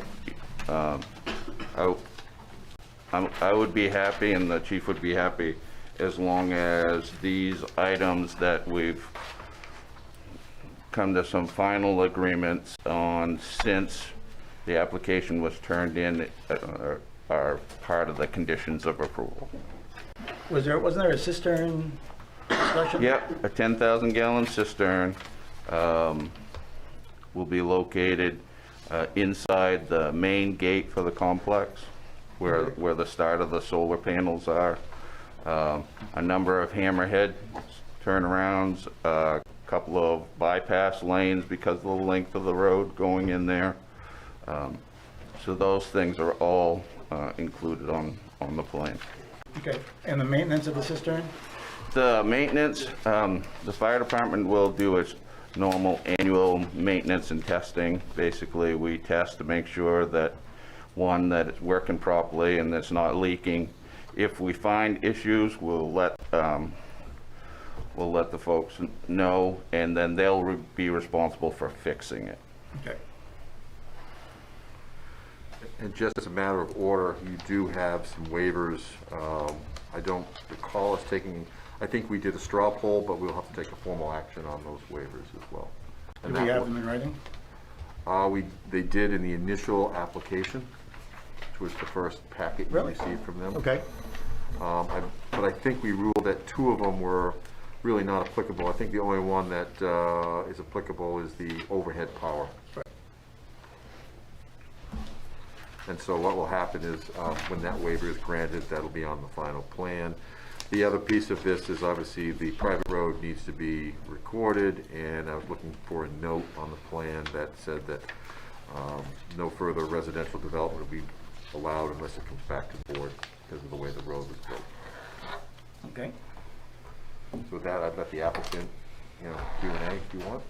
You're up. Great. I concur with what Wayne talked about, that a lot of this back and forth that we've been doing is making sure that that the fire department was comfortable with a lot of the features that we baked into the plan. So just to point out some of the things Wayne was talking about. Yes. Could I stop you just for 1 second? Kevin, can you see, do you have these plans, or do you have, can you see what's going on here? I do have the plans, yes. Okay, all right. Can you see where I'm pointing when I do this? No, I can't see that. Okay, all right. I didn't know if that camera was like zoomed in. Well, on me. I think we can, that's the point. But yeah, okay. Yep, okay. So anyway, our previous road ended around halfway. This is the added extension here going all the way to the northern terminus. And then we also did perform an auto turn study, and Wayne provided us with the dimensions of, I think, your largest fire truck. Right. So in a wheelbase and the turning radius, and we found, we should really extend the hammerhead about 6 feet so the bumper doesn't hang over the side and hit a snowbank or something. So there's some minor changes that we made, but otherwise it worked. And we did it not just for the hammerhead turnarounds, but for the entire road itself, just to make sure it could make all the twists and turns. So no issue there. There was a minor, update to the hammerhead size and the radius on the site plan. I guess we'll need to maybe add that note, Jim, about no further residential development without coming back to the planning board. Not a problem. But in reviewing your memo, Jim, it seemed that a lot of these issues that what you were looking for from Wayne, we're probably even further ahead in that on the memo. Right. That, as you indicated, we're already in a good position to say we've got a good working relationship with the fire department, and I have no doubt that we'll get on the same page. A lot of it's just Wayne is busy, we're busy, and making time to meet just takes time. So I appreciate your help in this, Wayne, and it's been good working with you. And yours as well. Yeah. We do have an E911 address on there. Kayla was able to assign that to us. So it's 37 Dens Drive. We decided to just keep it the same road name, to not say it's a private road off of a private road, just to keep it simple. I don't know who came up with that simple idea, but somebody smarter than me had come up with that. so you have an address for that now on Dens Road? It's assigned, but nothing's, no plans have been recorded. The private way plan hasn't been recorded or anything. Okay. But we obtained that just to show, hey, here's what it is, and that is on the site plan here that says 37 Dens Drive. Okay. So again, proposed, not recorded. And then just to reiterate about the cistern, it is our understanding that the project will take on the construction cost, the procurement of materials. They'll build it. Prior to the actually commencement of the procurement, Wayne's going to have his final blessing on the cistern design. So we have somewhat of a conceptual plan in there. He's provided us with details, but in case the manufacturer wants to change it, they don't offer that one anymore. They get the last look at the cistern design prior to getting our fire permit, in addition to the building permit. So, we're going to leave it in Wayne's court. And then once that's constructed, obviously, if there's any sort of a commissioning process, the fire department will be a part of that, make sure they can draw from it, that it pass pressure tests, whatnot. And if anything breaks after your annual maintenance or needs to be remedied, that's on the project and not on the fire department. At one point, we were discussing, turning it over to the town, whatever. This became too complicated, so we said, why don't we just take it on? We'll take on the risk, make it easy. And now it's basically treated like any other cistern in town that you have on the long list of maybe like a dozen or so, 15 cisterns. This one is just added to that list for the annual maintenance. Okay. And I think the idea is that this is a cistern that's dedicated as a resource for the project. Certainly, if you wanted to drive up the road and draw from it in an emergency, great. But the idea was that this is dedicated for this project. I think, yeah, Jim. We had one, I know John's here, but I know from the site walk and from the previous meeting, one of the other questions we had is the noise from the trackers. Sure. And I'd hoped you guys would have an answer for us on I do. that. Okay. Yeah, so the trackers are, so the site law application talks about this, right? So DEP cares about this. So we already know that the transformer produces 63 decibels at 10 meters. Okay, and so the tracker motors themselves will be 63 decibels at 1 meter. So therefore they are, it's exponential. The further you get away from something, that it's not just linear. So they're going to be quieter than the transformer. And in terms of, how often are the motors running, they usually run about a few seconds every 15 minutes. So they make an incremental shift. They wait 15 minutes, then they make another incremental shift. They all work at the same time. It's not like kind of a wave effect. So all the trackers are designed to work together. Twice per day, they may, at certain times of the year, like during the winter, they may kind of go into stow mode to dump any snow that's on them and then go back. That process would only take 2 minutes. Wow. And then at the end of the day, they say the sun went down, they reset, and then they faced east, ready to receive the sun the next day. So I did the math, and I think it's about 15 minutes total of operation when you add up all those little every 15-minute increments and the stow mode. So it's really not running that much. And again, the transformer is louder, and already we've shown that that doesn't have any impact to sound to abutting properties. The sound for the motors is the sum of all the motors, right? It's not each individual one. That's correct.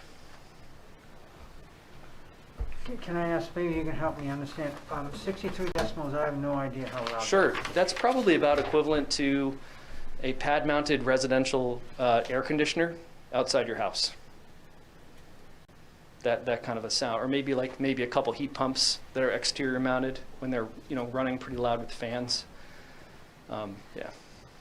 Like sure. Normal conversation in a room is between 60 and 70 decibels. Yeah. So, well, depending on your sound system, I guess. But, normal conversation is about When speaking, please keep a close proximity. Right on cue. Sorry. So normal conversation is between 60 and 70 decibels if you're sort of talking close to somebody. So it's a pretty low level of sound. It's not like a lawnmower. It's not like traffic. It would be basically imperceptible at the project boundary, which is what we have to demonstrate to DEP's compliance with that. And I think their limit's about 30 dBA at a property line, which is very quiet. 33 dBA? 63. It's the limit. Oh, yes, yes, yeah. Yeah. I would guess that there may be like 10 motors on the project of this size. We're not quite to that design yet, but it's not like there are hundreds, one for each row. They oftentimes will share the responsibility through like a drive shaft to move a bunch of different racks at the same time.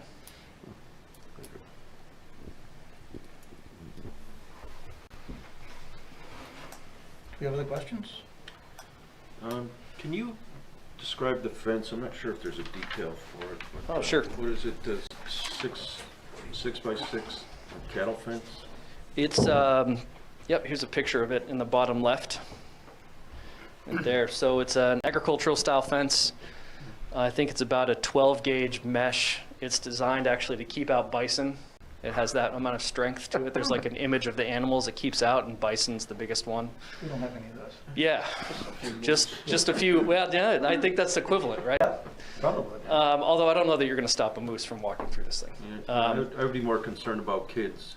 You know, kids are not looking for vandalism or sure. Just exploring. Which I worked on projects like with substations, and that was something that we're always dealing with. Kids would either vandalize or they would want to get in.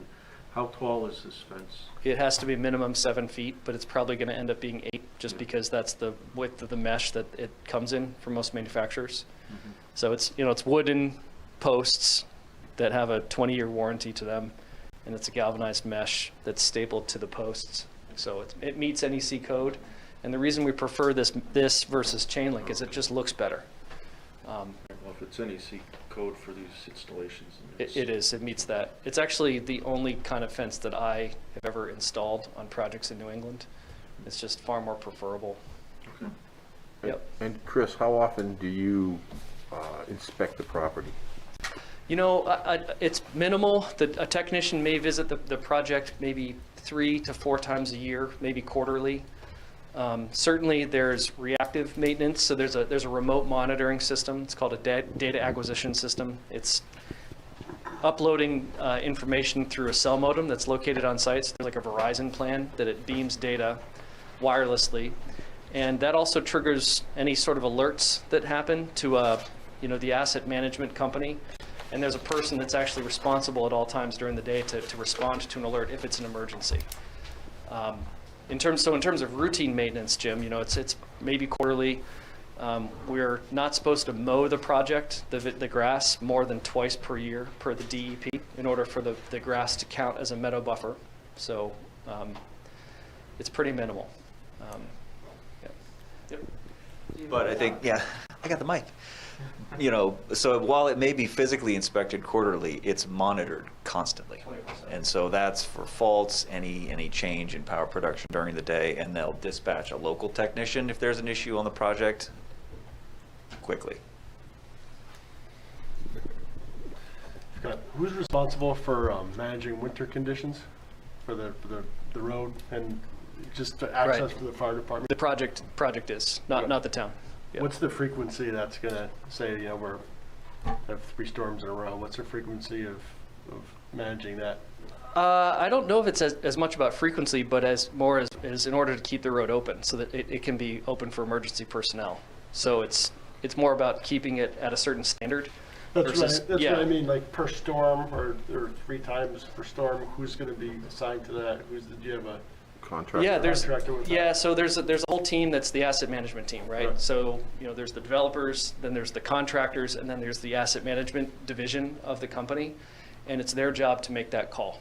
So they will contract with like a local contractor, and there's always a judgment call about if it's 1 inch and then it's going to be sunny the next day, you probably don't want to plow it, especially if the ground isn't frozen. So they'll just make that call just like we all typically do for our own driveways.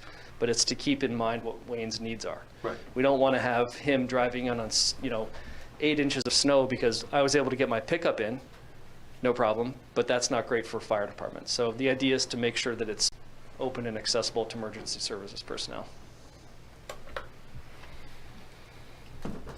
Good. So I'm going to piggyback off that, Mark, and ask John. John, are you the only resident on Den Drive? He's not on Den's Drive. He's up here. He's up here, right here. He's probably the closest abutter that would have a visual and noise impact, though. Okay. So didn't we just walk past a barn that was on Den's Drive when we did the site walk? There's 2 houses. Walked by Dennis's barn. Dennis's house? His house. He used to have a barn. Oh, okay. Okay, the barn's gone, right. Okay. And there's a resident near Route 85. Right. At the beginning. So I guess what I'm leading down to is, do we need I mean, on any of these projects, we normally have a road association agreement on maintaining the road. There will be, because you have two parties involved. Right. You have the solar party, plus you have the original landowner Yep. who utilizes this, and then you have one other landowner, I can't remember the name of them, down on the corner there. Christopher Maduro. Yep. So are we going to They do have that? access off of that as well. They have they have the first right when you go in. Then you've got the existing house, and then you'll have the solar farm. So they will have to be, So we're going to need an agreement between, there'll have to be an agreement, and that'll be executed as part of a condition. okay. Yeah, Okay. we're neighbors. We'll come, yeah, Yeah. not a problem. Yeah. Yep. Okay. So before any permits are issued, we'll have to have proof that that has been recorded or notarized or something. Right. That's part of the private road standards. Okay.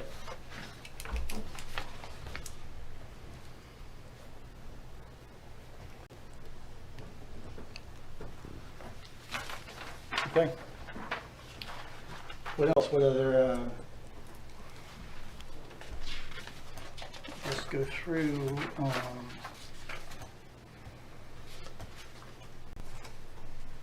surface water drainage we had an issue with last time. Is that, stormwater management?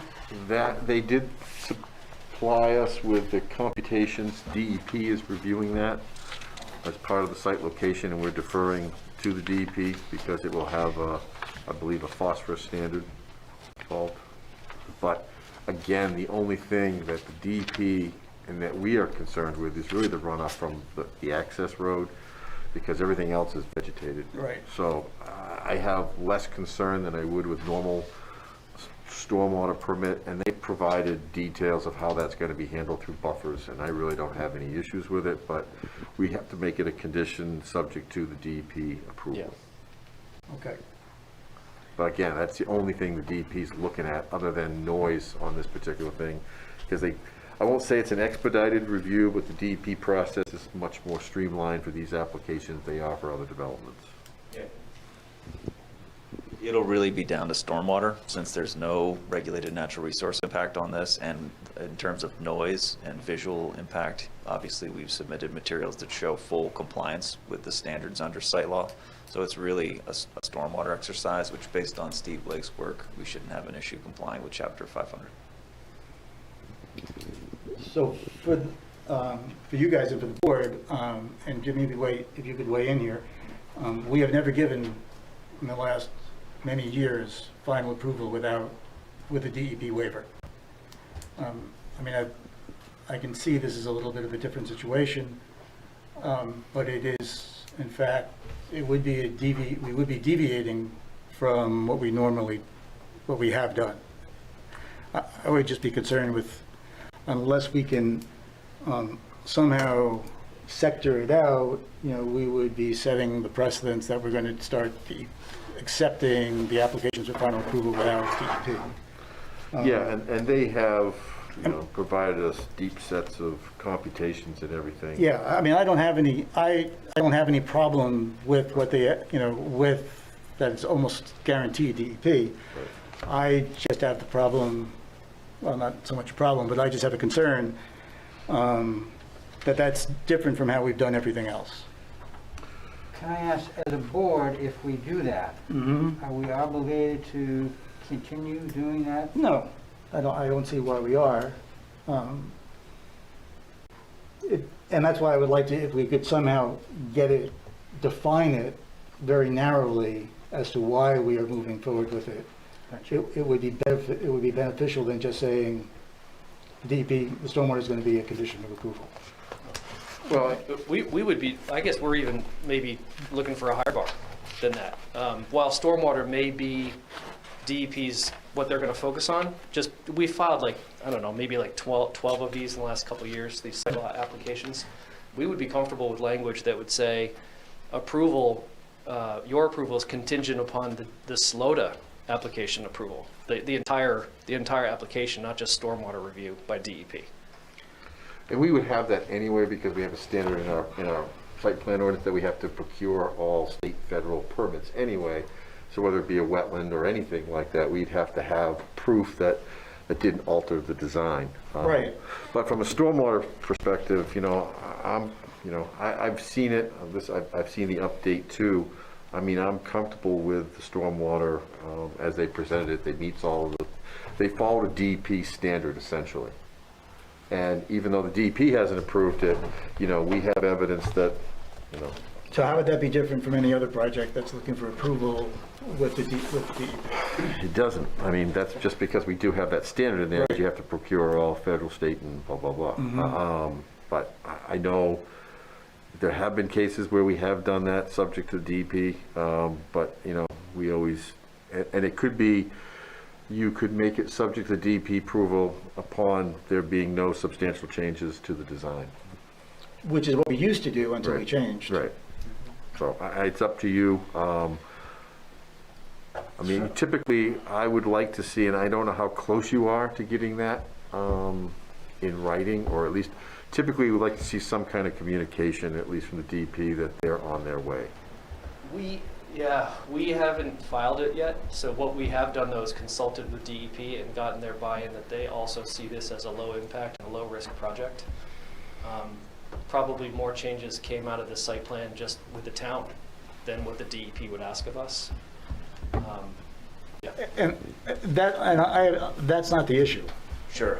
Maybe a little bit of color on some of what's driving this kind of atypical process would help the board kind of grasp why we're here, kind of out of the typical sequence. So typically what we like to do is we like to go to the state, file the site law application, come to the municipality, get that permitting process underway. When the site law permit is granted, we're here for final approval and everything works very smoothly. So the Public Utilities Commission has changed sort of the standards as how a lot of these projects are reviewed, and they're requiring a municipal approval first. So the Maine PUC has kind of flipped process on us for solar. And so part of the problem we're facing here is getting through the municipal process in a way that we're not used to, neither are towns. And so I think, you know, typically we'd take the approach where we would move forward just as you described, because that's just kind of how we do business as consultants and how planning boards do business as a regulatory body.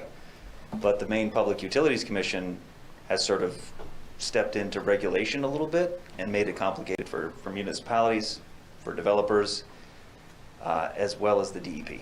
And so that's one of the reasons why we're having to approach this a little bit differently, because I guess they've changed the framework or the process on us and everybody else. And so that's one of the reasons why this is being faced by a lot of towns. Does the Utilities Commission hold off on or stop the SLOTA application until they see the local approval? No, it's even worse. It's really complicated because they don't actually have regulatory authority over the build of the project. It's part of injecting the power. So they're regulating how you get into sort of, we probably don't have time to dive too deep into this. So I exit to say that we understand where you're coming from and we would prefer to do it that way as well. But the Utilities Commission has sort of changed how you qualify projects. It's forcing us to take a different approach, specifically with solar projects. Okay. And it's, well, that helps. Yeah, that helps a lot. And so totally understand where you're coming from, but for solar projects specifically, there's a new regulatory framework in place that kind of changes what we would traditionally take as a standard approach. Okay. Thanks, Chris.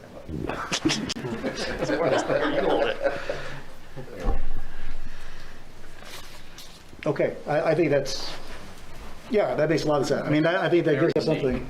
It's actually makes it unique really only in the next few months, just because of this whole kind of weird little pocket of time. Right. It's not like, oh, every year you'll be faced with this by the end of the year. This is a prior to December 31st sort of push of what they're looking for. So can I ask a question of procedures then? Go ahead. If we grant approval, condition 2,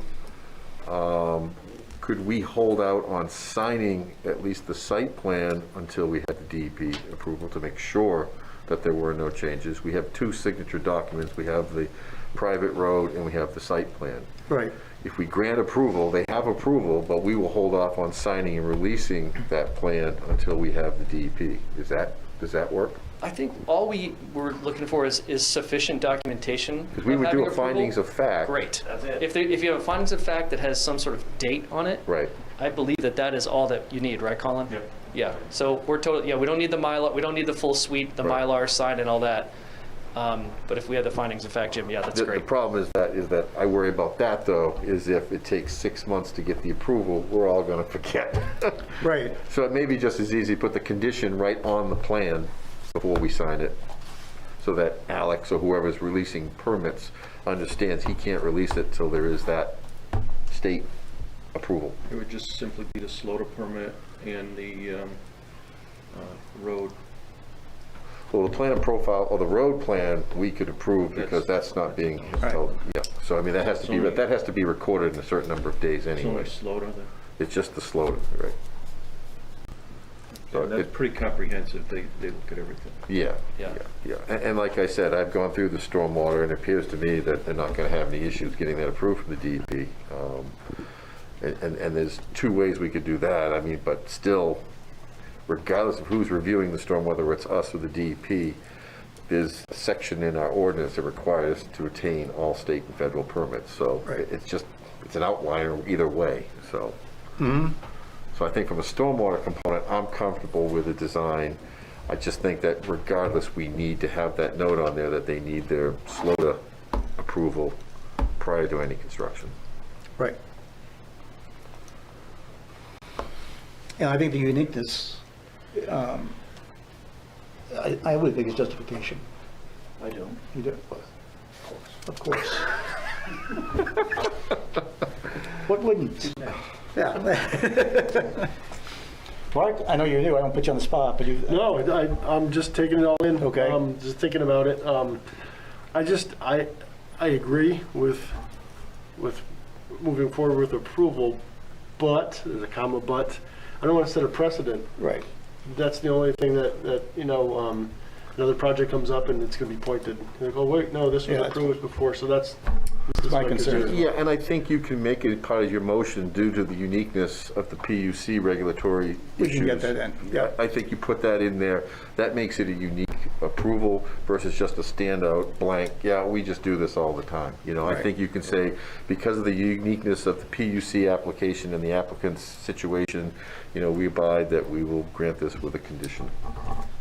Kevin, what do you think? You still awake? I agree with what Jim was saying. Okay. All right, so I think we passed that. Why do I have special features starred from our discussion? Do we, The tree, to be the same. oh, snowmobiles and land vehicles, ATV uses, okay. That's not that. And I know that we've closed public comment, but I do know we do have an abutter here, and it... Yeah, we've already listened to him once, we don't need to listen to him again, do we? Okay. I tried, John. It's not a public hearing, John, but as long as there's no objection from the applicant, which I doubt there would be, if you have something... No objection from this abutter. We did get a note that it was a public hearing, but... Really? Yeah. That happened last time. Yep. But are you okay, I mean, and seriously, has everything worked out that you had issues The with? issues we are in good shape and... Go to the mic. Oh, sorry, John. How come you didn't get elected? Folks, We're all terrible. Yeah, us included. we met with Blue Wave in the recent days, and there'll be some notations, I believe, on the plan relative to our concerns about a buffer, and we've totally resolved those and have language I think that'll be acceptable to the board, certainly acceptable to us and to Blue Wave. Okay. Thanks, John.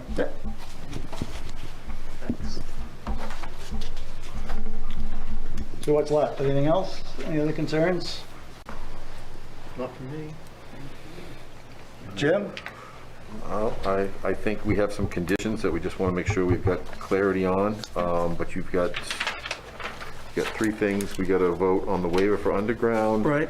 We got to vote for the approval of the private road, and then you've got the approval of the site plan with conditions. And the private road and the site plan kind of lumped together, but I just do that 2 separate approvals because they're going to be 2 separate documents. The private way will be recorded. And when you're talking about the private road, you're talking about the road agreement, association agreement of some sort, right? Yep, that'd be the condition on that, which is not anything on the plan, but it's just part of the overall approval process. Okay. And for the DEP condition? Yeah, I think you want to make...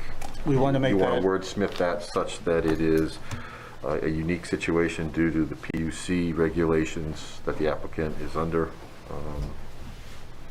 However you want to word that, but Yeah, something of that nature, that it's specific to a condition that is regulated by the state. The order of events or something, right? Yeah. Due to the sequence of permitting under the PUC, you know,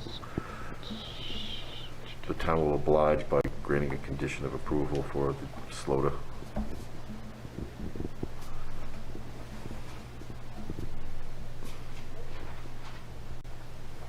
Okay. Let's take the easy one first, because we already have that waiver in the, in here. Yeah. It was in the very first one, and I don't have my booklet with me, so I think there was a section in that first application you had where you had listed out the waivers, and it was at, I think it was near the end. Is it near the end?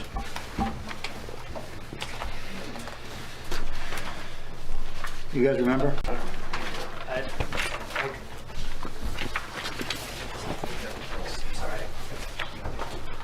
Construction schedule. Was it in the cover letter? I don't think, you know, I just don't remember seeing it, but it's not really. I do recall seeing it, and I wish I brought my... It was in the original submission. So it's in section A, the first one, page 9. It's, you find, it looks like this. Oh, sorry. It's, yeah. Oh, okay, got it. Right before the tab B. Yep. So it looks like it's trees and then utility lines. Yeah, I don't think we've ever enforced the tree one, and I think it's just the underground. I think we just found the other one's not applicable.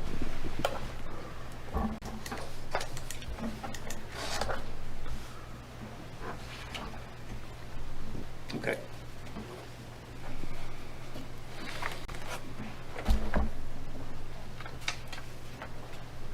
So it's the second bullet. Is there a motion to approve the waiver as requested? So moved. Second. All those, any discussion? Okay, all those in favor of approving the waiver for the installation of above-ground electrical lines?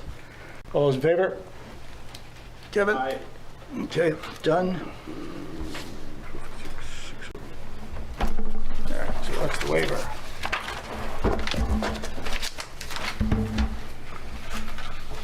Okay, so now we have the approval of the project. We have to go through this before. Yeah, but we have to go through, make sure we've done this thing, the standards. Unless there's objection to the board, I'm going to link all of this into one instead of doing it individually. Does that sound all right? I think the nature of the project. Okay. So the board is, I move that the board finds the project is compliant with Article 10, Section E, Alpha, the preservation of landscaping, Bravo, the relationship to proposed buildings to the environment, Charlie, the vehicular access, Delta, parking and circulation, Echo, surface water drainage, with the exception of pending DEP approval, which will be addressed as a condition. This one. Truck strut, the utilities, where we have granted a waiver for underground. Gulf, there are no special features. Hotel exterior lighting. I, emergency vehicular access. J, landscaping. Kilo, other considerations under Article 9 of the standards, which we have met. Okay. So,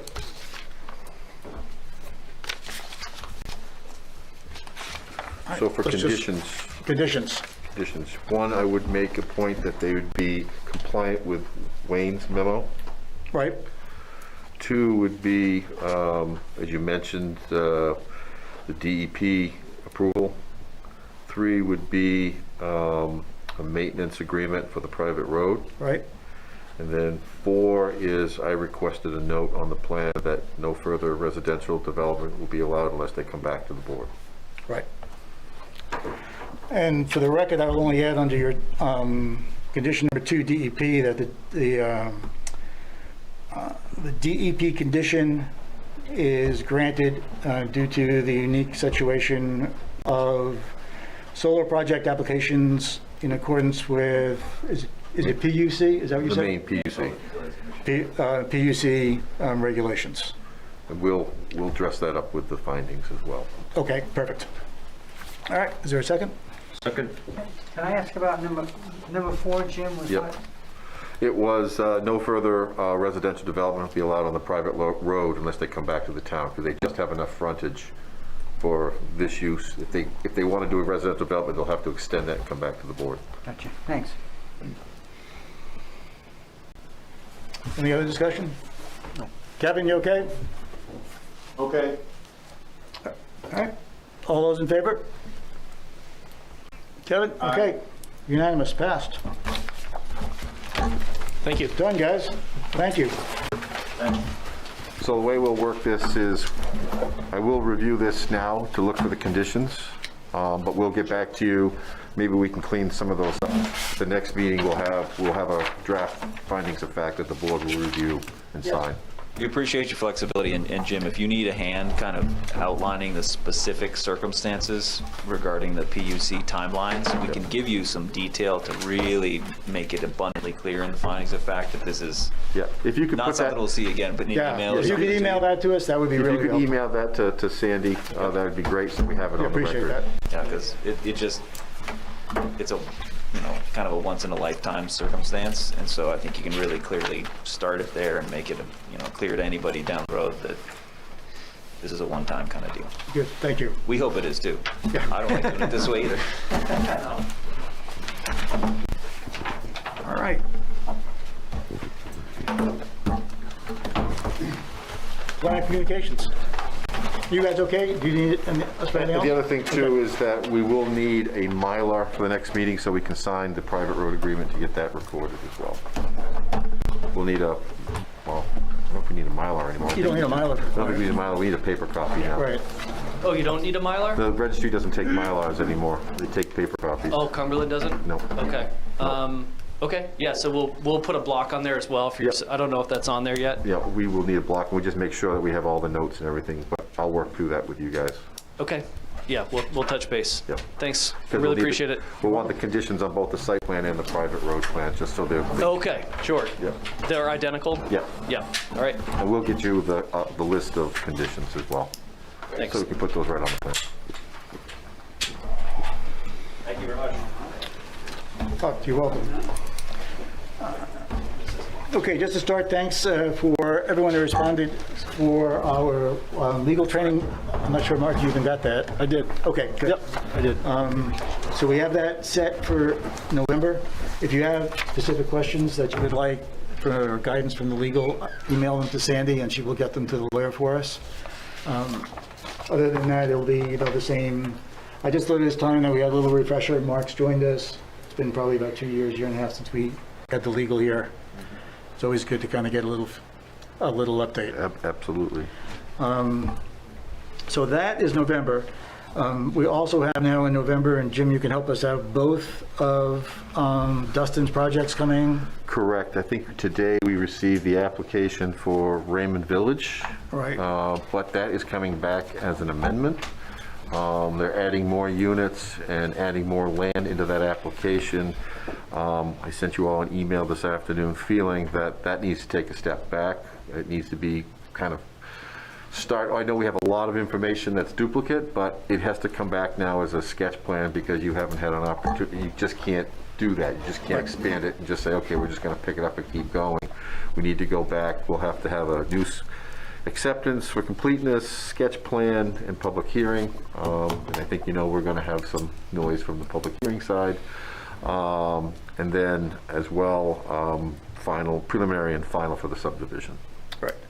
I think And the do question agree, is but- how do we want to bundle that? Because, you know, we could do the sketch plan, the completeness in a hearing, and then we can come back and do the public hearing in December or something. Well, the first thing we need is a motion that is going to rescind the preliminary. Yep, exactly. And state that it's been a major revision to the project requiring sketch plan review. So Correct. that's Yep. our first step. Yep, that's your first step. So why do we do that now? I mean, we don't need really Dustin. Do we need? I would wait. Because he's not going to, otherwise he's not going to know what to expect. Yeah.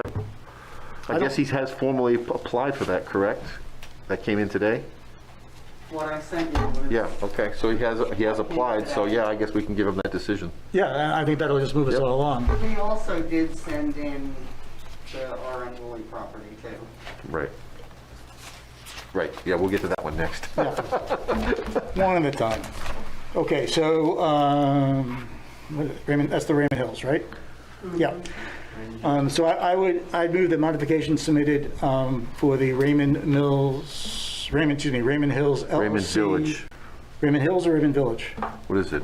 It's Raymond Hills on here. Oh, Raymond Hills, okay. The Raymond Hills application constitutes a major revision, which will require both sketch plan review and public hearing prior to approval. I'd second that. Second? Okay. Well, Kevin, you all right? Did you hear all that, Kevin?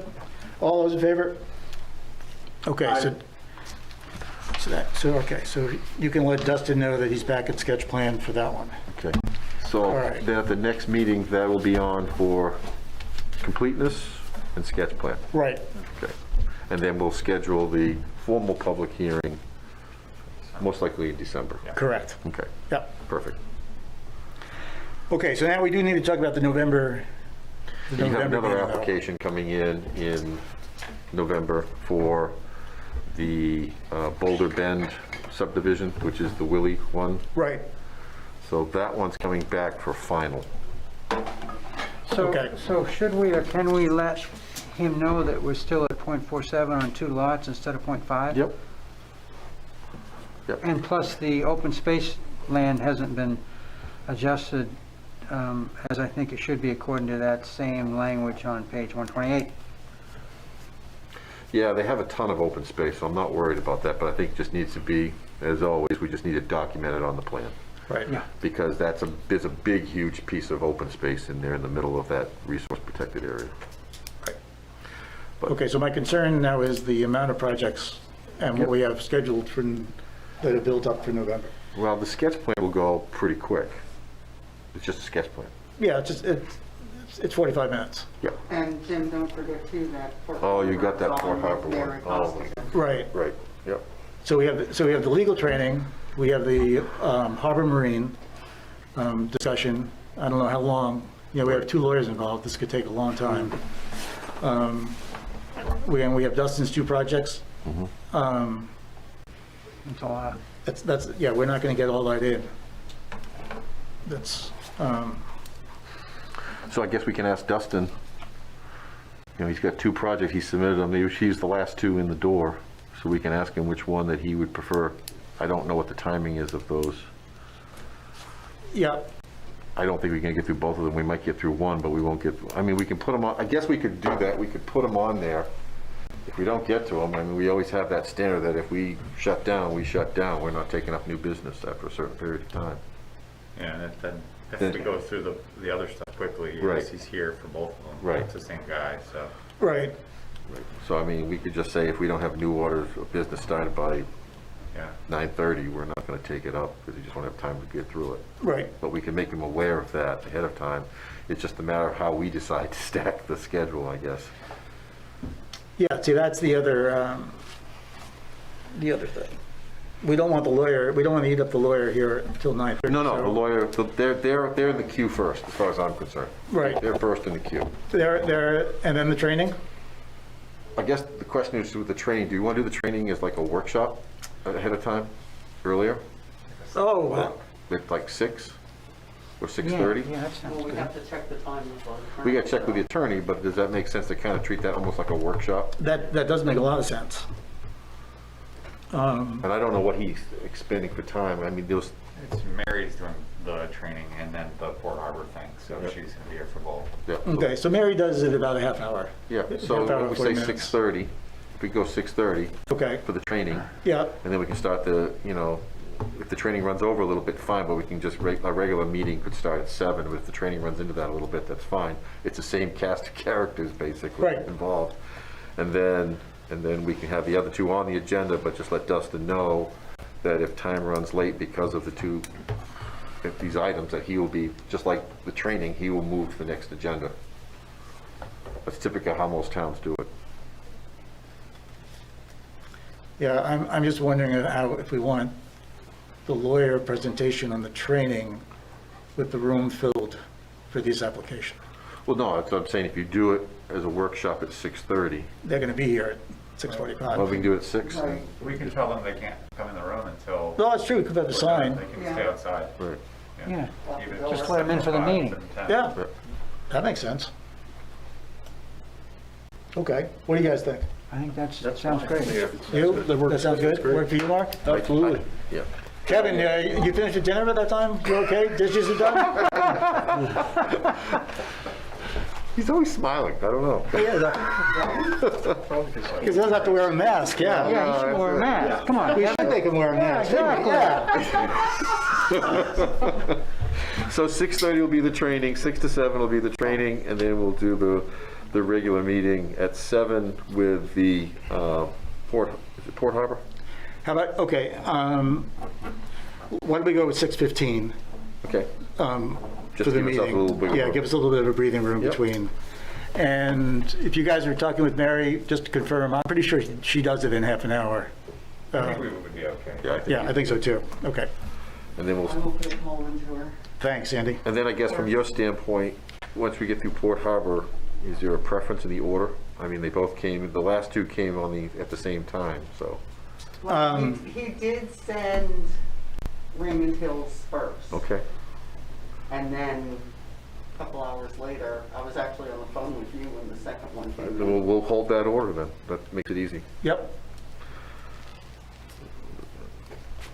But we'll let him know in advance that it could be delayed to the next meeting because we do have full agenda. we could have a full agenda and it could run over. Right. And that's how all the towns I work in handle it that way, that then you just pick up the order at the next meeting in the same manner. Yep. So it will be a lengthy night. The other thing too, I wanted just to remind you, it's getting to be that time of year again where if we have any ordinance Next thing on the list. I think we should schedule a workshop for December, probably.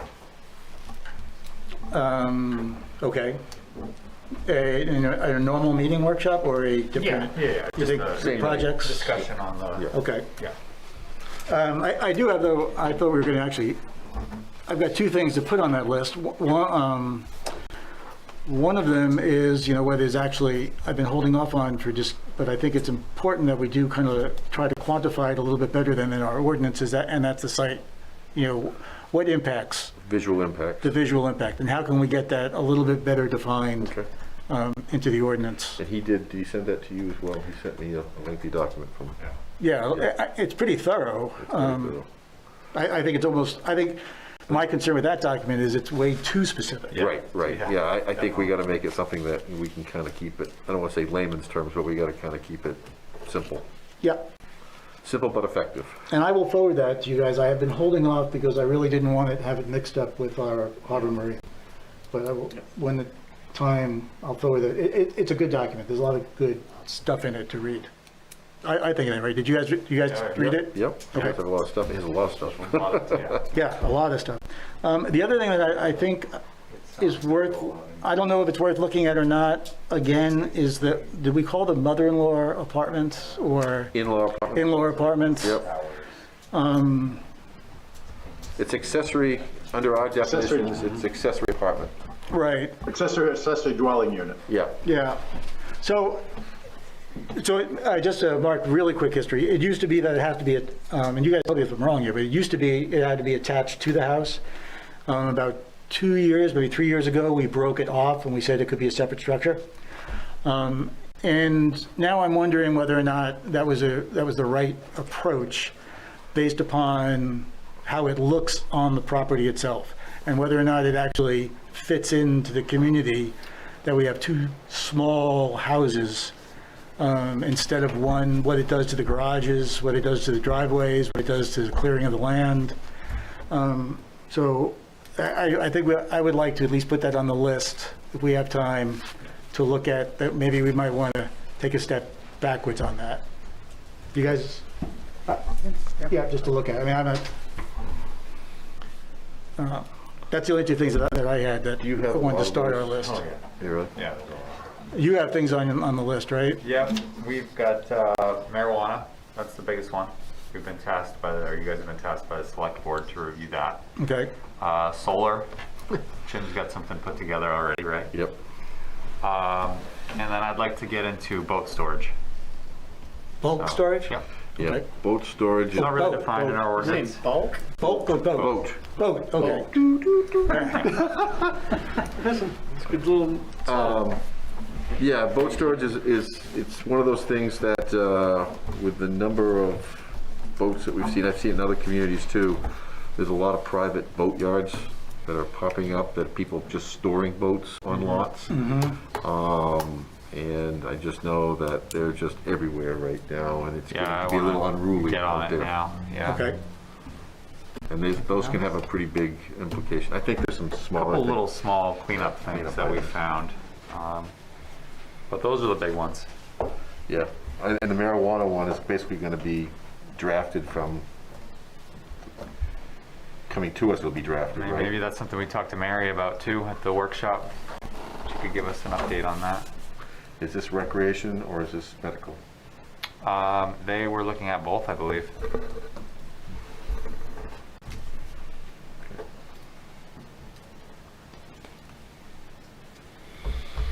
Do we want to think at all about solar installations in terms of views, in terms of like from Seneca Lake? Or I know that Naples has part of their ordinance where they have to, the installation of the solar project, they have to make sure it's never viewable from the lakes to protect property value, I guess, that kind of Yeah, thing. that falls under the DP criteria as well. That's why when you saw your first application, they included that visual assessment for this one. The other thing that they didn't discuss this evening is part of the PUC changes, is my understanding is right now, any solar facility from 1 or 0.1 to 5 megawatts falls into one category of review. Anything over 5 to 25 falls into another, and then you have another. Because there was such an onslaught of this 0 to 5, they're now going to change that to 0 to like 1.99. And then anything from 2 to 5 will fall. They're going to up the ante as far as what the requirements are going to be for those PUC applications. So that's kind of another reason you're seeing the surge before the end of the year, because they take effect January 1st. So that's why you're seeing a surge of these kind of coming through in all the towns right now, because the PUC is changing up the game a little bit. So with that, I do have some draft language that I've shared, and we can share that in December if you want. That I've just kind of melded what's going on in some other towns that are a little ahead of us with that. There are some really complex ones, and then there are some real basic ones. I just kind of try to keep it on the basic side. I don't think we need to get too deep into it, because I got a sense that these are like cell towers. There's going to be a run, and then it's going to quiet down for a little bit. But if we have something on the books that we've learned, especially this was a good prep, because if there's anything we learned from this, we can apply it to the ordinance as well. But I think overall, I think the site plan ordinance did a good job as far as collecting and holding that to a certain standard. Yep. But there's some specifics, and it more or less has to do with the overhead underground thing too. I know, we're in a rural setting, so we can live with the overhead, but there may be some times with that, back to the visual assessment, that may not work. And that visual assessment may also apply, especially when they're up on hillsides and mountaintops, that, it is a sea of black squares. Okay, so Mark, just for, so you know what we're talking about, we do the ordinance every year. We run through the ordinances and come up with the changes and so we backtrack from the town meeting to the time frame where we have to have the public hearing, to the time frame that we have to send it to the selectmen, then the public hearing, 30 days notice for the public hearing to have we have to have the ordinances final. So we're kind of, we always get kind of a little bit of a time crunch right at the end. So we have a prioritized list and we work from there. Sure. And again, if you find, and it's a time to clean up little clerical errors or anything like that that you see, or a definition that may be a little outdated, you know, and it may have come up during the course of the year. We try to put it in the parking lot and grab it this time of year, and you know, we got to start in December because by the time we do our public hearings, it's March, and March we usually have to have the draft in because the town meetings in June, and we have to have it all drafted up by April. So time moves quickly, unfortunately. Yeah. Should we get a book for Mark? Ordinances? Yeah. Well, I guess that's another question is, when is our whole new ordinance going to be compiled? Probably around June. I guess we'll get you They started in July, it's about a year or so. Yeah, they're colorizing the old ordinances, so you'll have it'll be a new format when the new ordinance come out, and they'll grab everything that we've done, because right now, So many revisions. the revisions aren't, the revisions are there, but they're not in the booklet. Right. Yep. Yeah. All right, anything else? Great. Move to adjourn? Second? Second. Thank you. Good job, Greg. Go home, Kevin. Poland go. Yeah.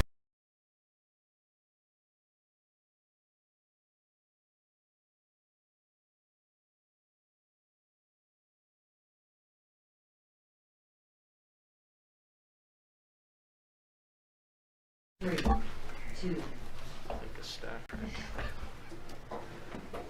Welcome to the October 13th, 2021 Planning Board meeting for the town of Raymond. The planning board will come to order. The board does have a quorum, and we'll start with roll call. Mike? Mike D'Arcangelo. Greg Foster? Robert O'Neill? Ed Kranich. Mark Childs. Kevin Whitbread? This is a public proceeding, and unless the board specifically votes to go into executive session, you have the right to hear everything that is being said and to look at all the exhibits that are presented. Please notify the chair if you are unable to see or hear. The board works from the published agenda and will be considering tonight's items in the following order. The only thing actually is is approval of minutes, and then the old business is a tabled item for the solar project. In each instance, the burden is upon the applicant to demonstrate compliance with the provisions of the applicable ordinances or state law. All persons speaking, including representatives of the applicant and members of the public, are asked to stand at the microphone and state their name, address, and affiliation with the application. All persons speaking shall address the chair. Any conversations must be held in abeyance until after the board has formally adjourned. After the board votes on the merits of each application, it will prepare a written notice of decision. Because the notice of decision may substantially affect any appeals rights, and also as a matter of courtesy, the board asks that those attending the meeting with regard to a specific application not leave until the board has completed its discussion. Appeals from adverse decisions must be filed with the Superior Court or as otherwise provided by law within 45 days of this board's decision. Also, to be certain that you preserve your individual right to file any such appeal, you must be certain that the board records evidence of your appearance this evening in opposition and the basis of your opposition. Okay. So first, let's start off with Mark. Welcome to the board. Thank you for volunteering. Good. Thank you for having me. We're back up to full strength. And our first order of business is approval of minutes for July 30th, August 8th, and September 8th of 2021. I think we could do this all in one shot unless there's objections. August 11th on, I think it's the third page in, maybe the fourth page. It says, "My question of lot size requirements per page 128 of the ordinance, land use ordinance. After discussion, it was determined the lot size were permitted," and this was the issue about the lots were .47 on the Boulder Bend subdivision. I don't think we determined that they were permitted in the village residential zone at .47. I believe we had some discussion, but I don't think we made that determination. I think it was the first time a lot of us had that page. Correct. And so there was some discussion, and my thought was that Dustin Roma was going to sort of check and see if there was any other language that might make this particular language not applicable, but I haven't found any. Well, I think you did, didn't you go back, Jim, didn't you go back and recalculate? wasn't that the recalculation that? No, the plan that was submitted today by email Right. still has 2 lots Oh, I at didn't look at that 0.47. one. Okay. And also, well, it's another issue, but anyway. All right, so how would you, could you give us, did you work on Well, I would rather have language saying that the, after discussion, it was left that perhaps those lots are, in fact, need to be 1/2 acre, that all lots need to be at least 1/2 acre. okay. Was that a yes? You got that, Sandy? Got it. Okay. I can fix that. All right. And is there something else, Mike? or- Right. You have something else? No. Okay. I have another question on the same page. Second paragraph up from the bottom. Let's see. Jim confirms stating electric running from Webb's Mills Road to the utility easement. 3-phase underground would be very intensive. Was that expensive? Expensive. Expensive. Okay. Expensive. All right, so we just got to correct that word. Okay, intensive. It is intensive. Yeah. But it was expensive. Hey, this sounds the same, so. Yeah, no, when we have masks on, it's probably not very clear either. Sure. Anything else? Is there a motion to approve? A motion to approve with the 2 corrections noted. Second? All those in favor? Aye. Mark, we're going to log you in as an abstention because you have to actually be at the meeting in order to be able to vote it for the minutes. Okay. Okay, next item is our tabled item for the solar project. Before we get going, just for you guys, the board does not accept anything that comes in, certainly not the day before.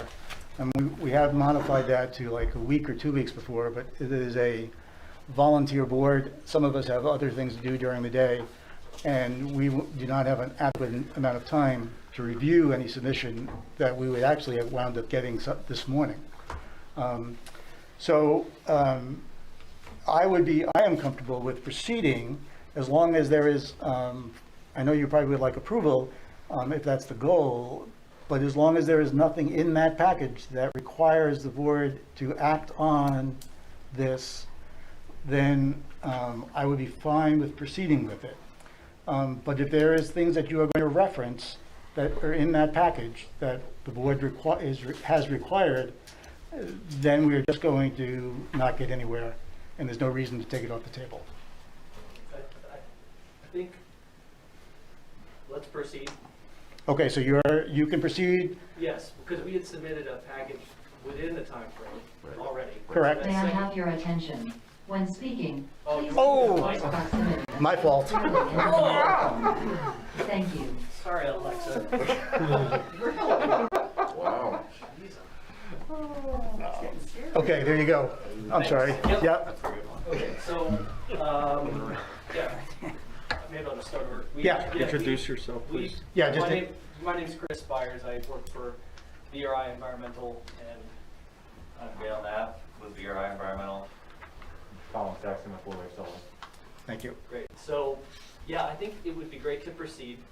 We had submitted that initial package of materials that is definitely something we want to talk about. Okay.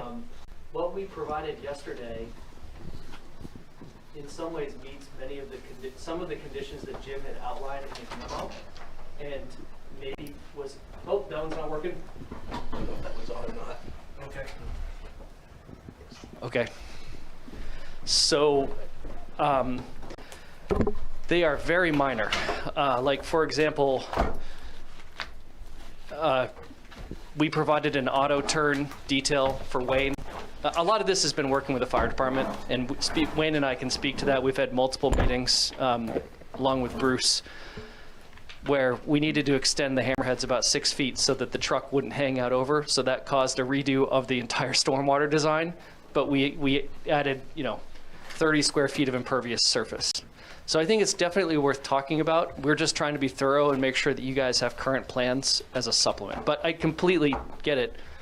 You're not sitting around just waiting for our materials, twiddling your fingers all hours of the day. So So are you looking for approval this evening?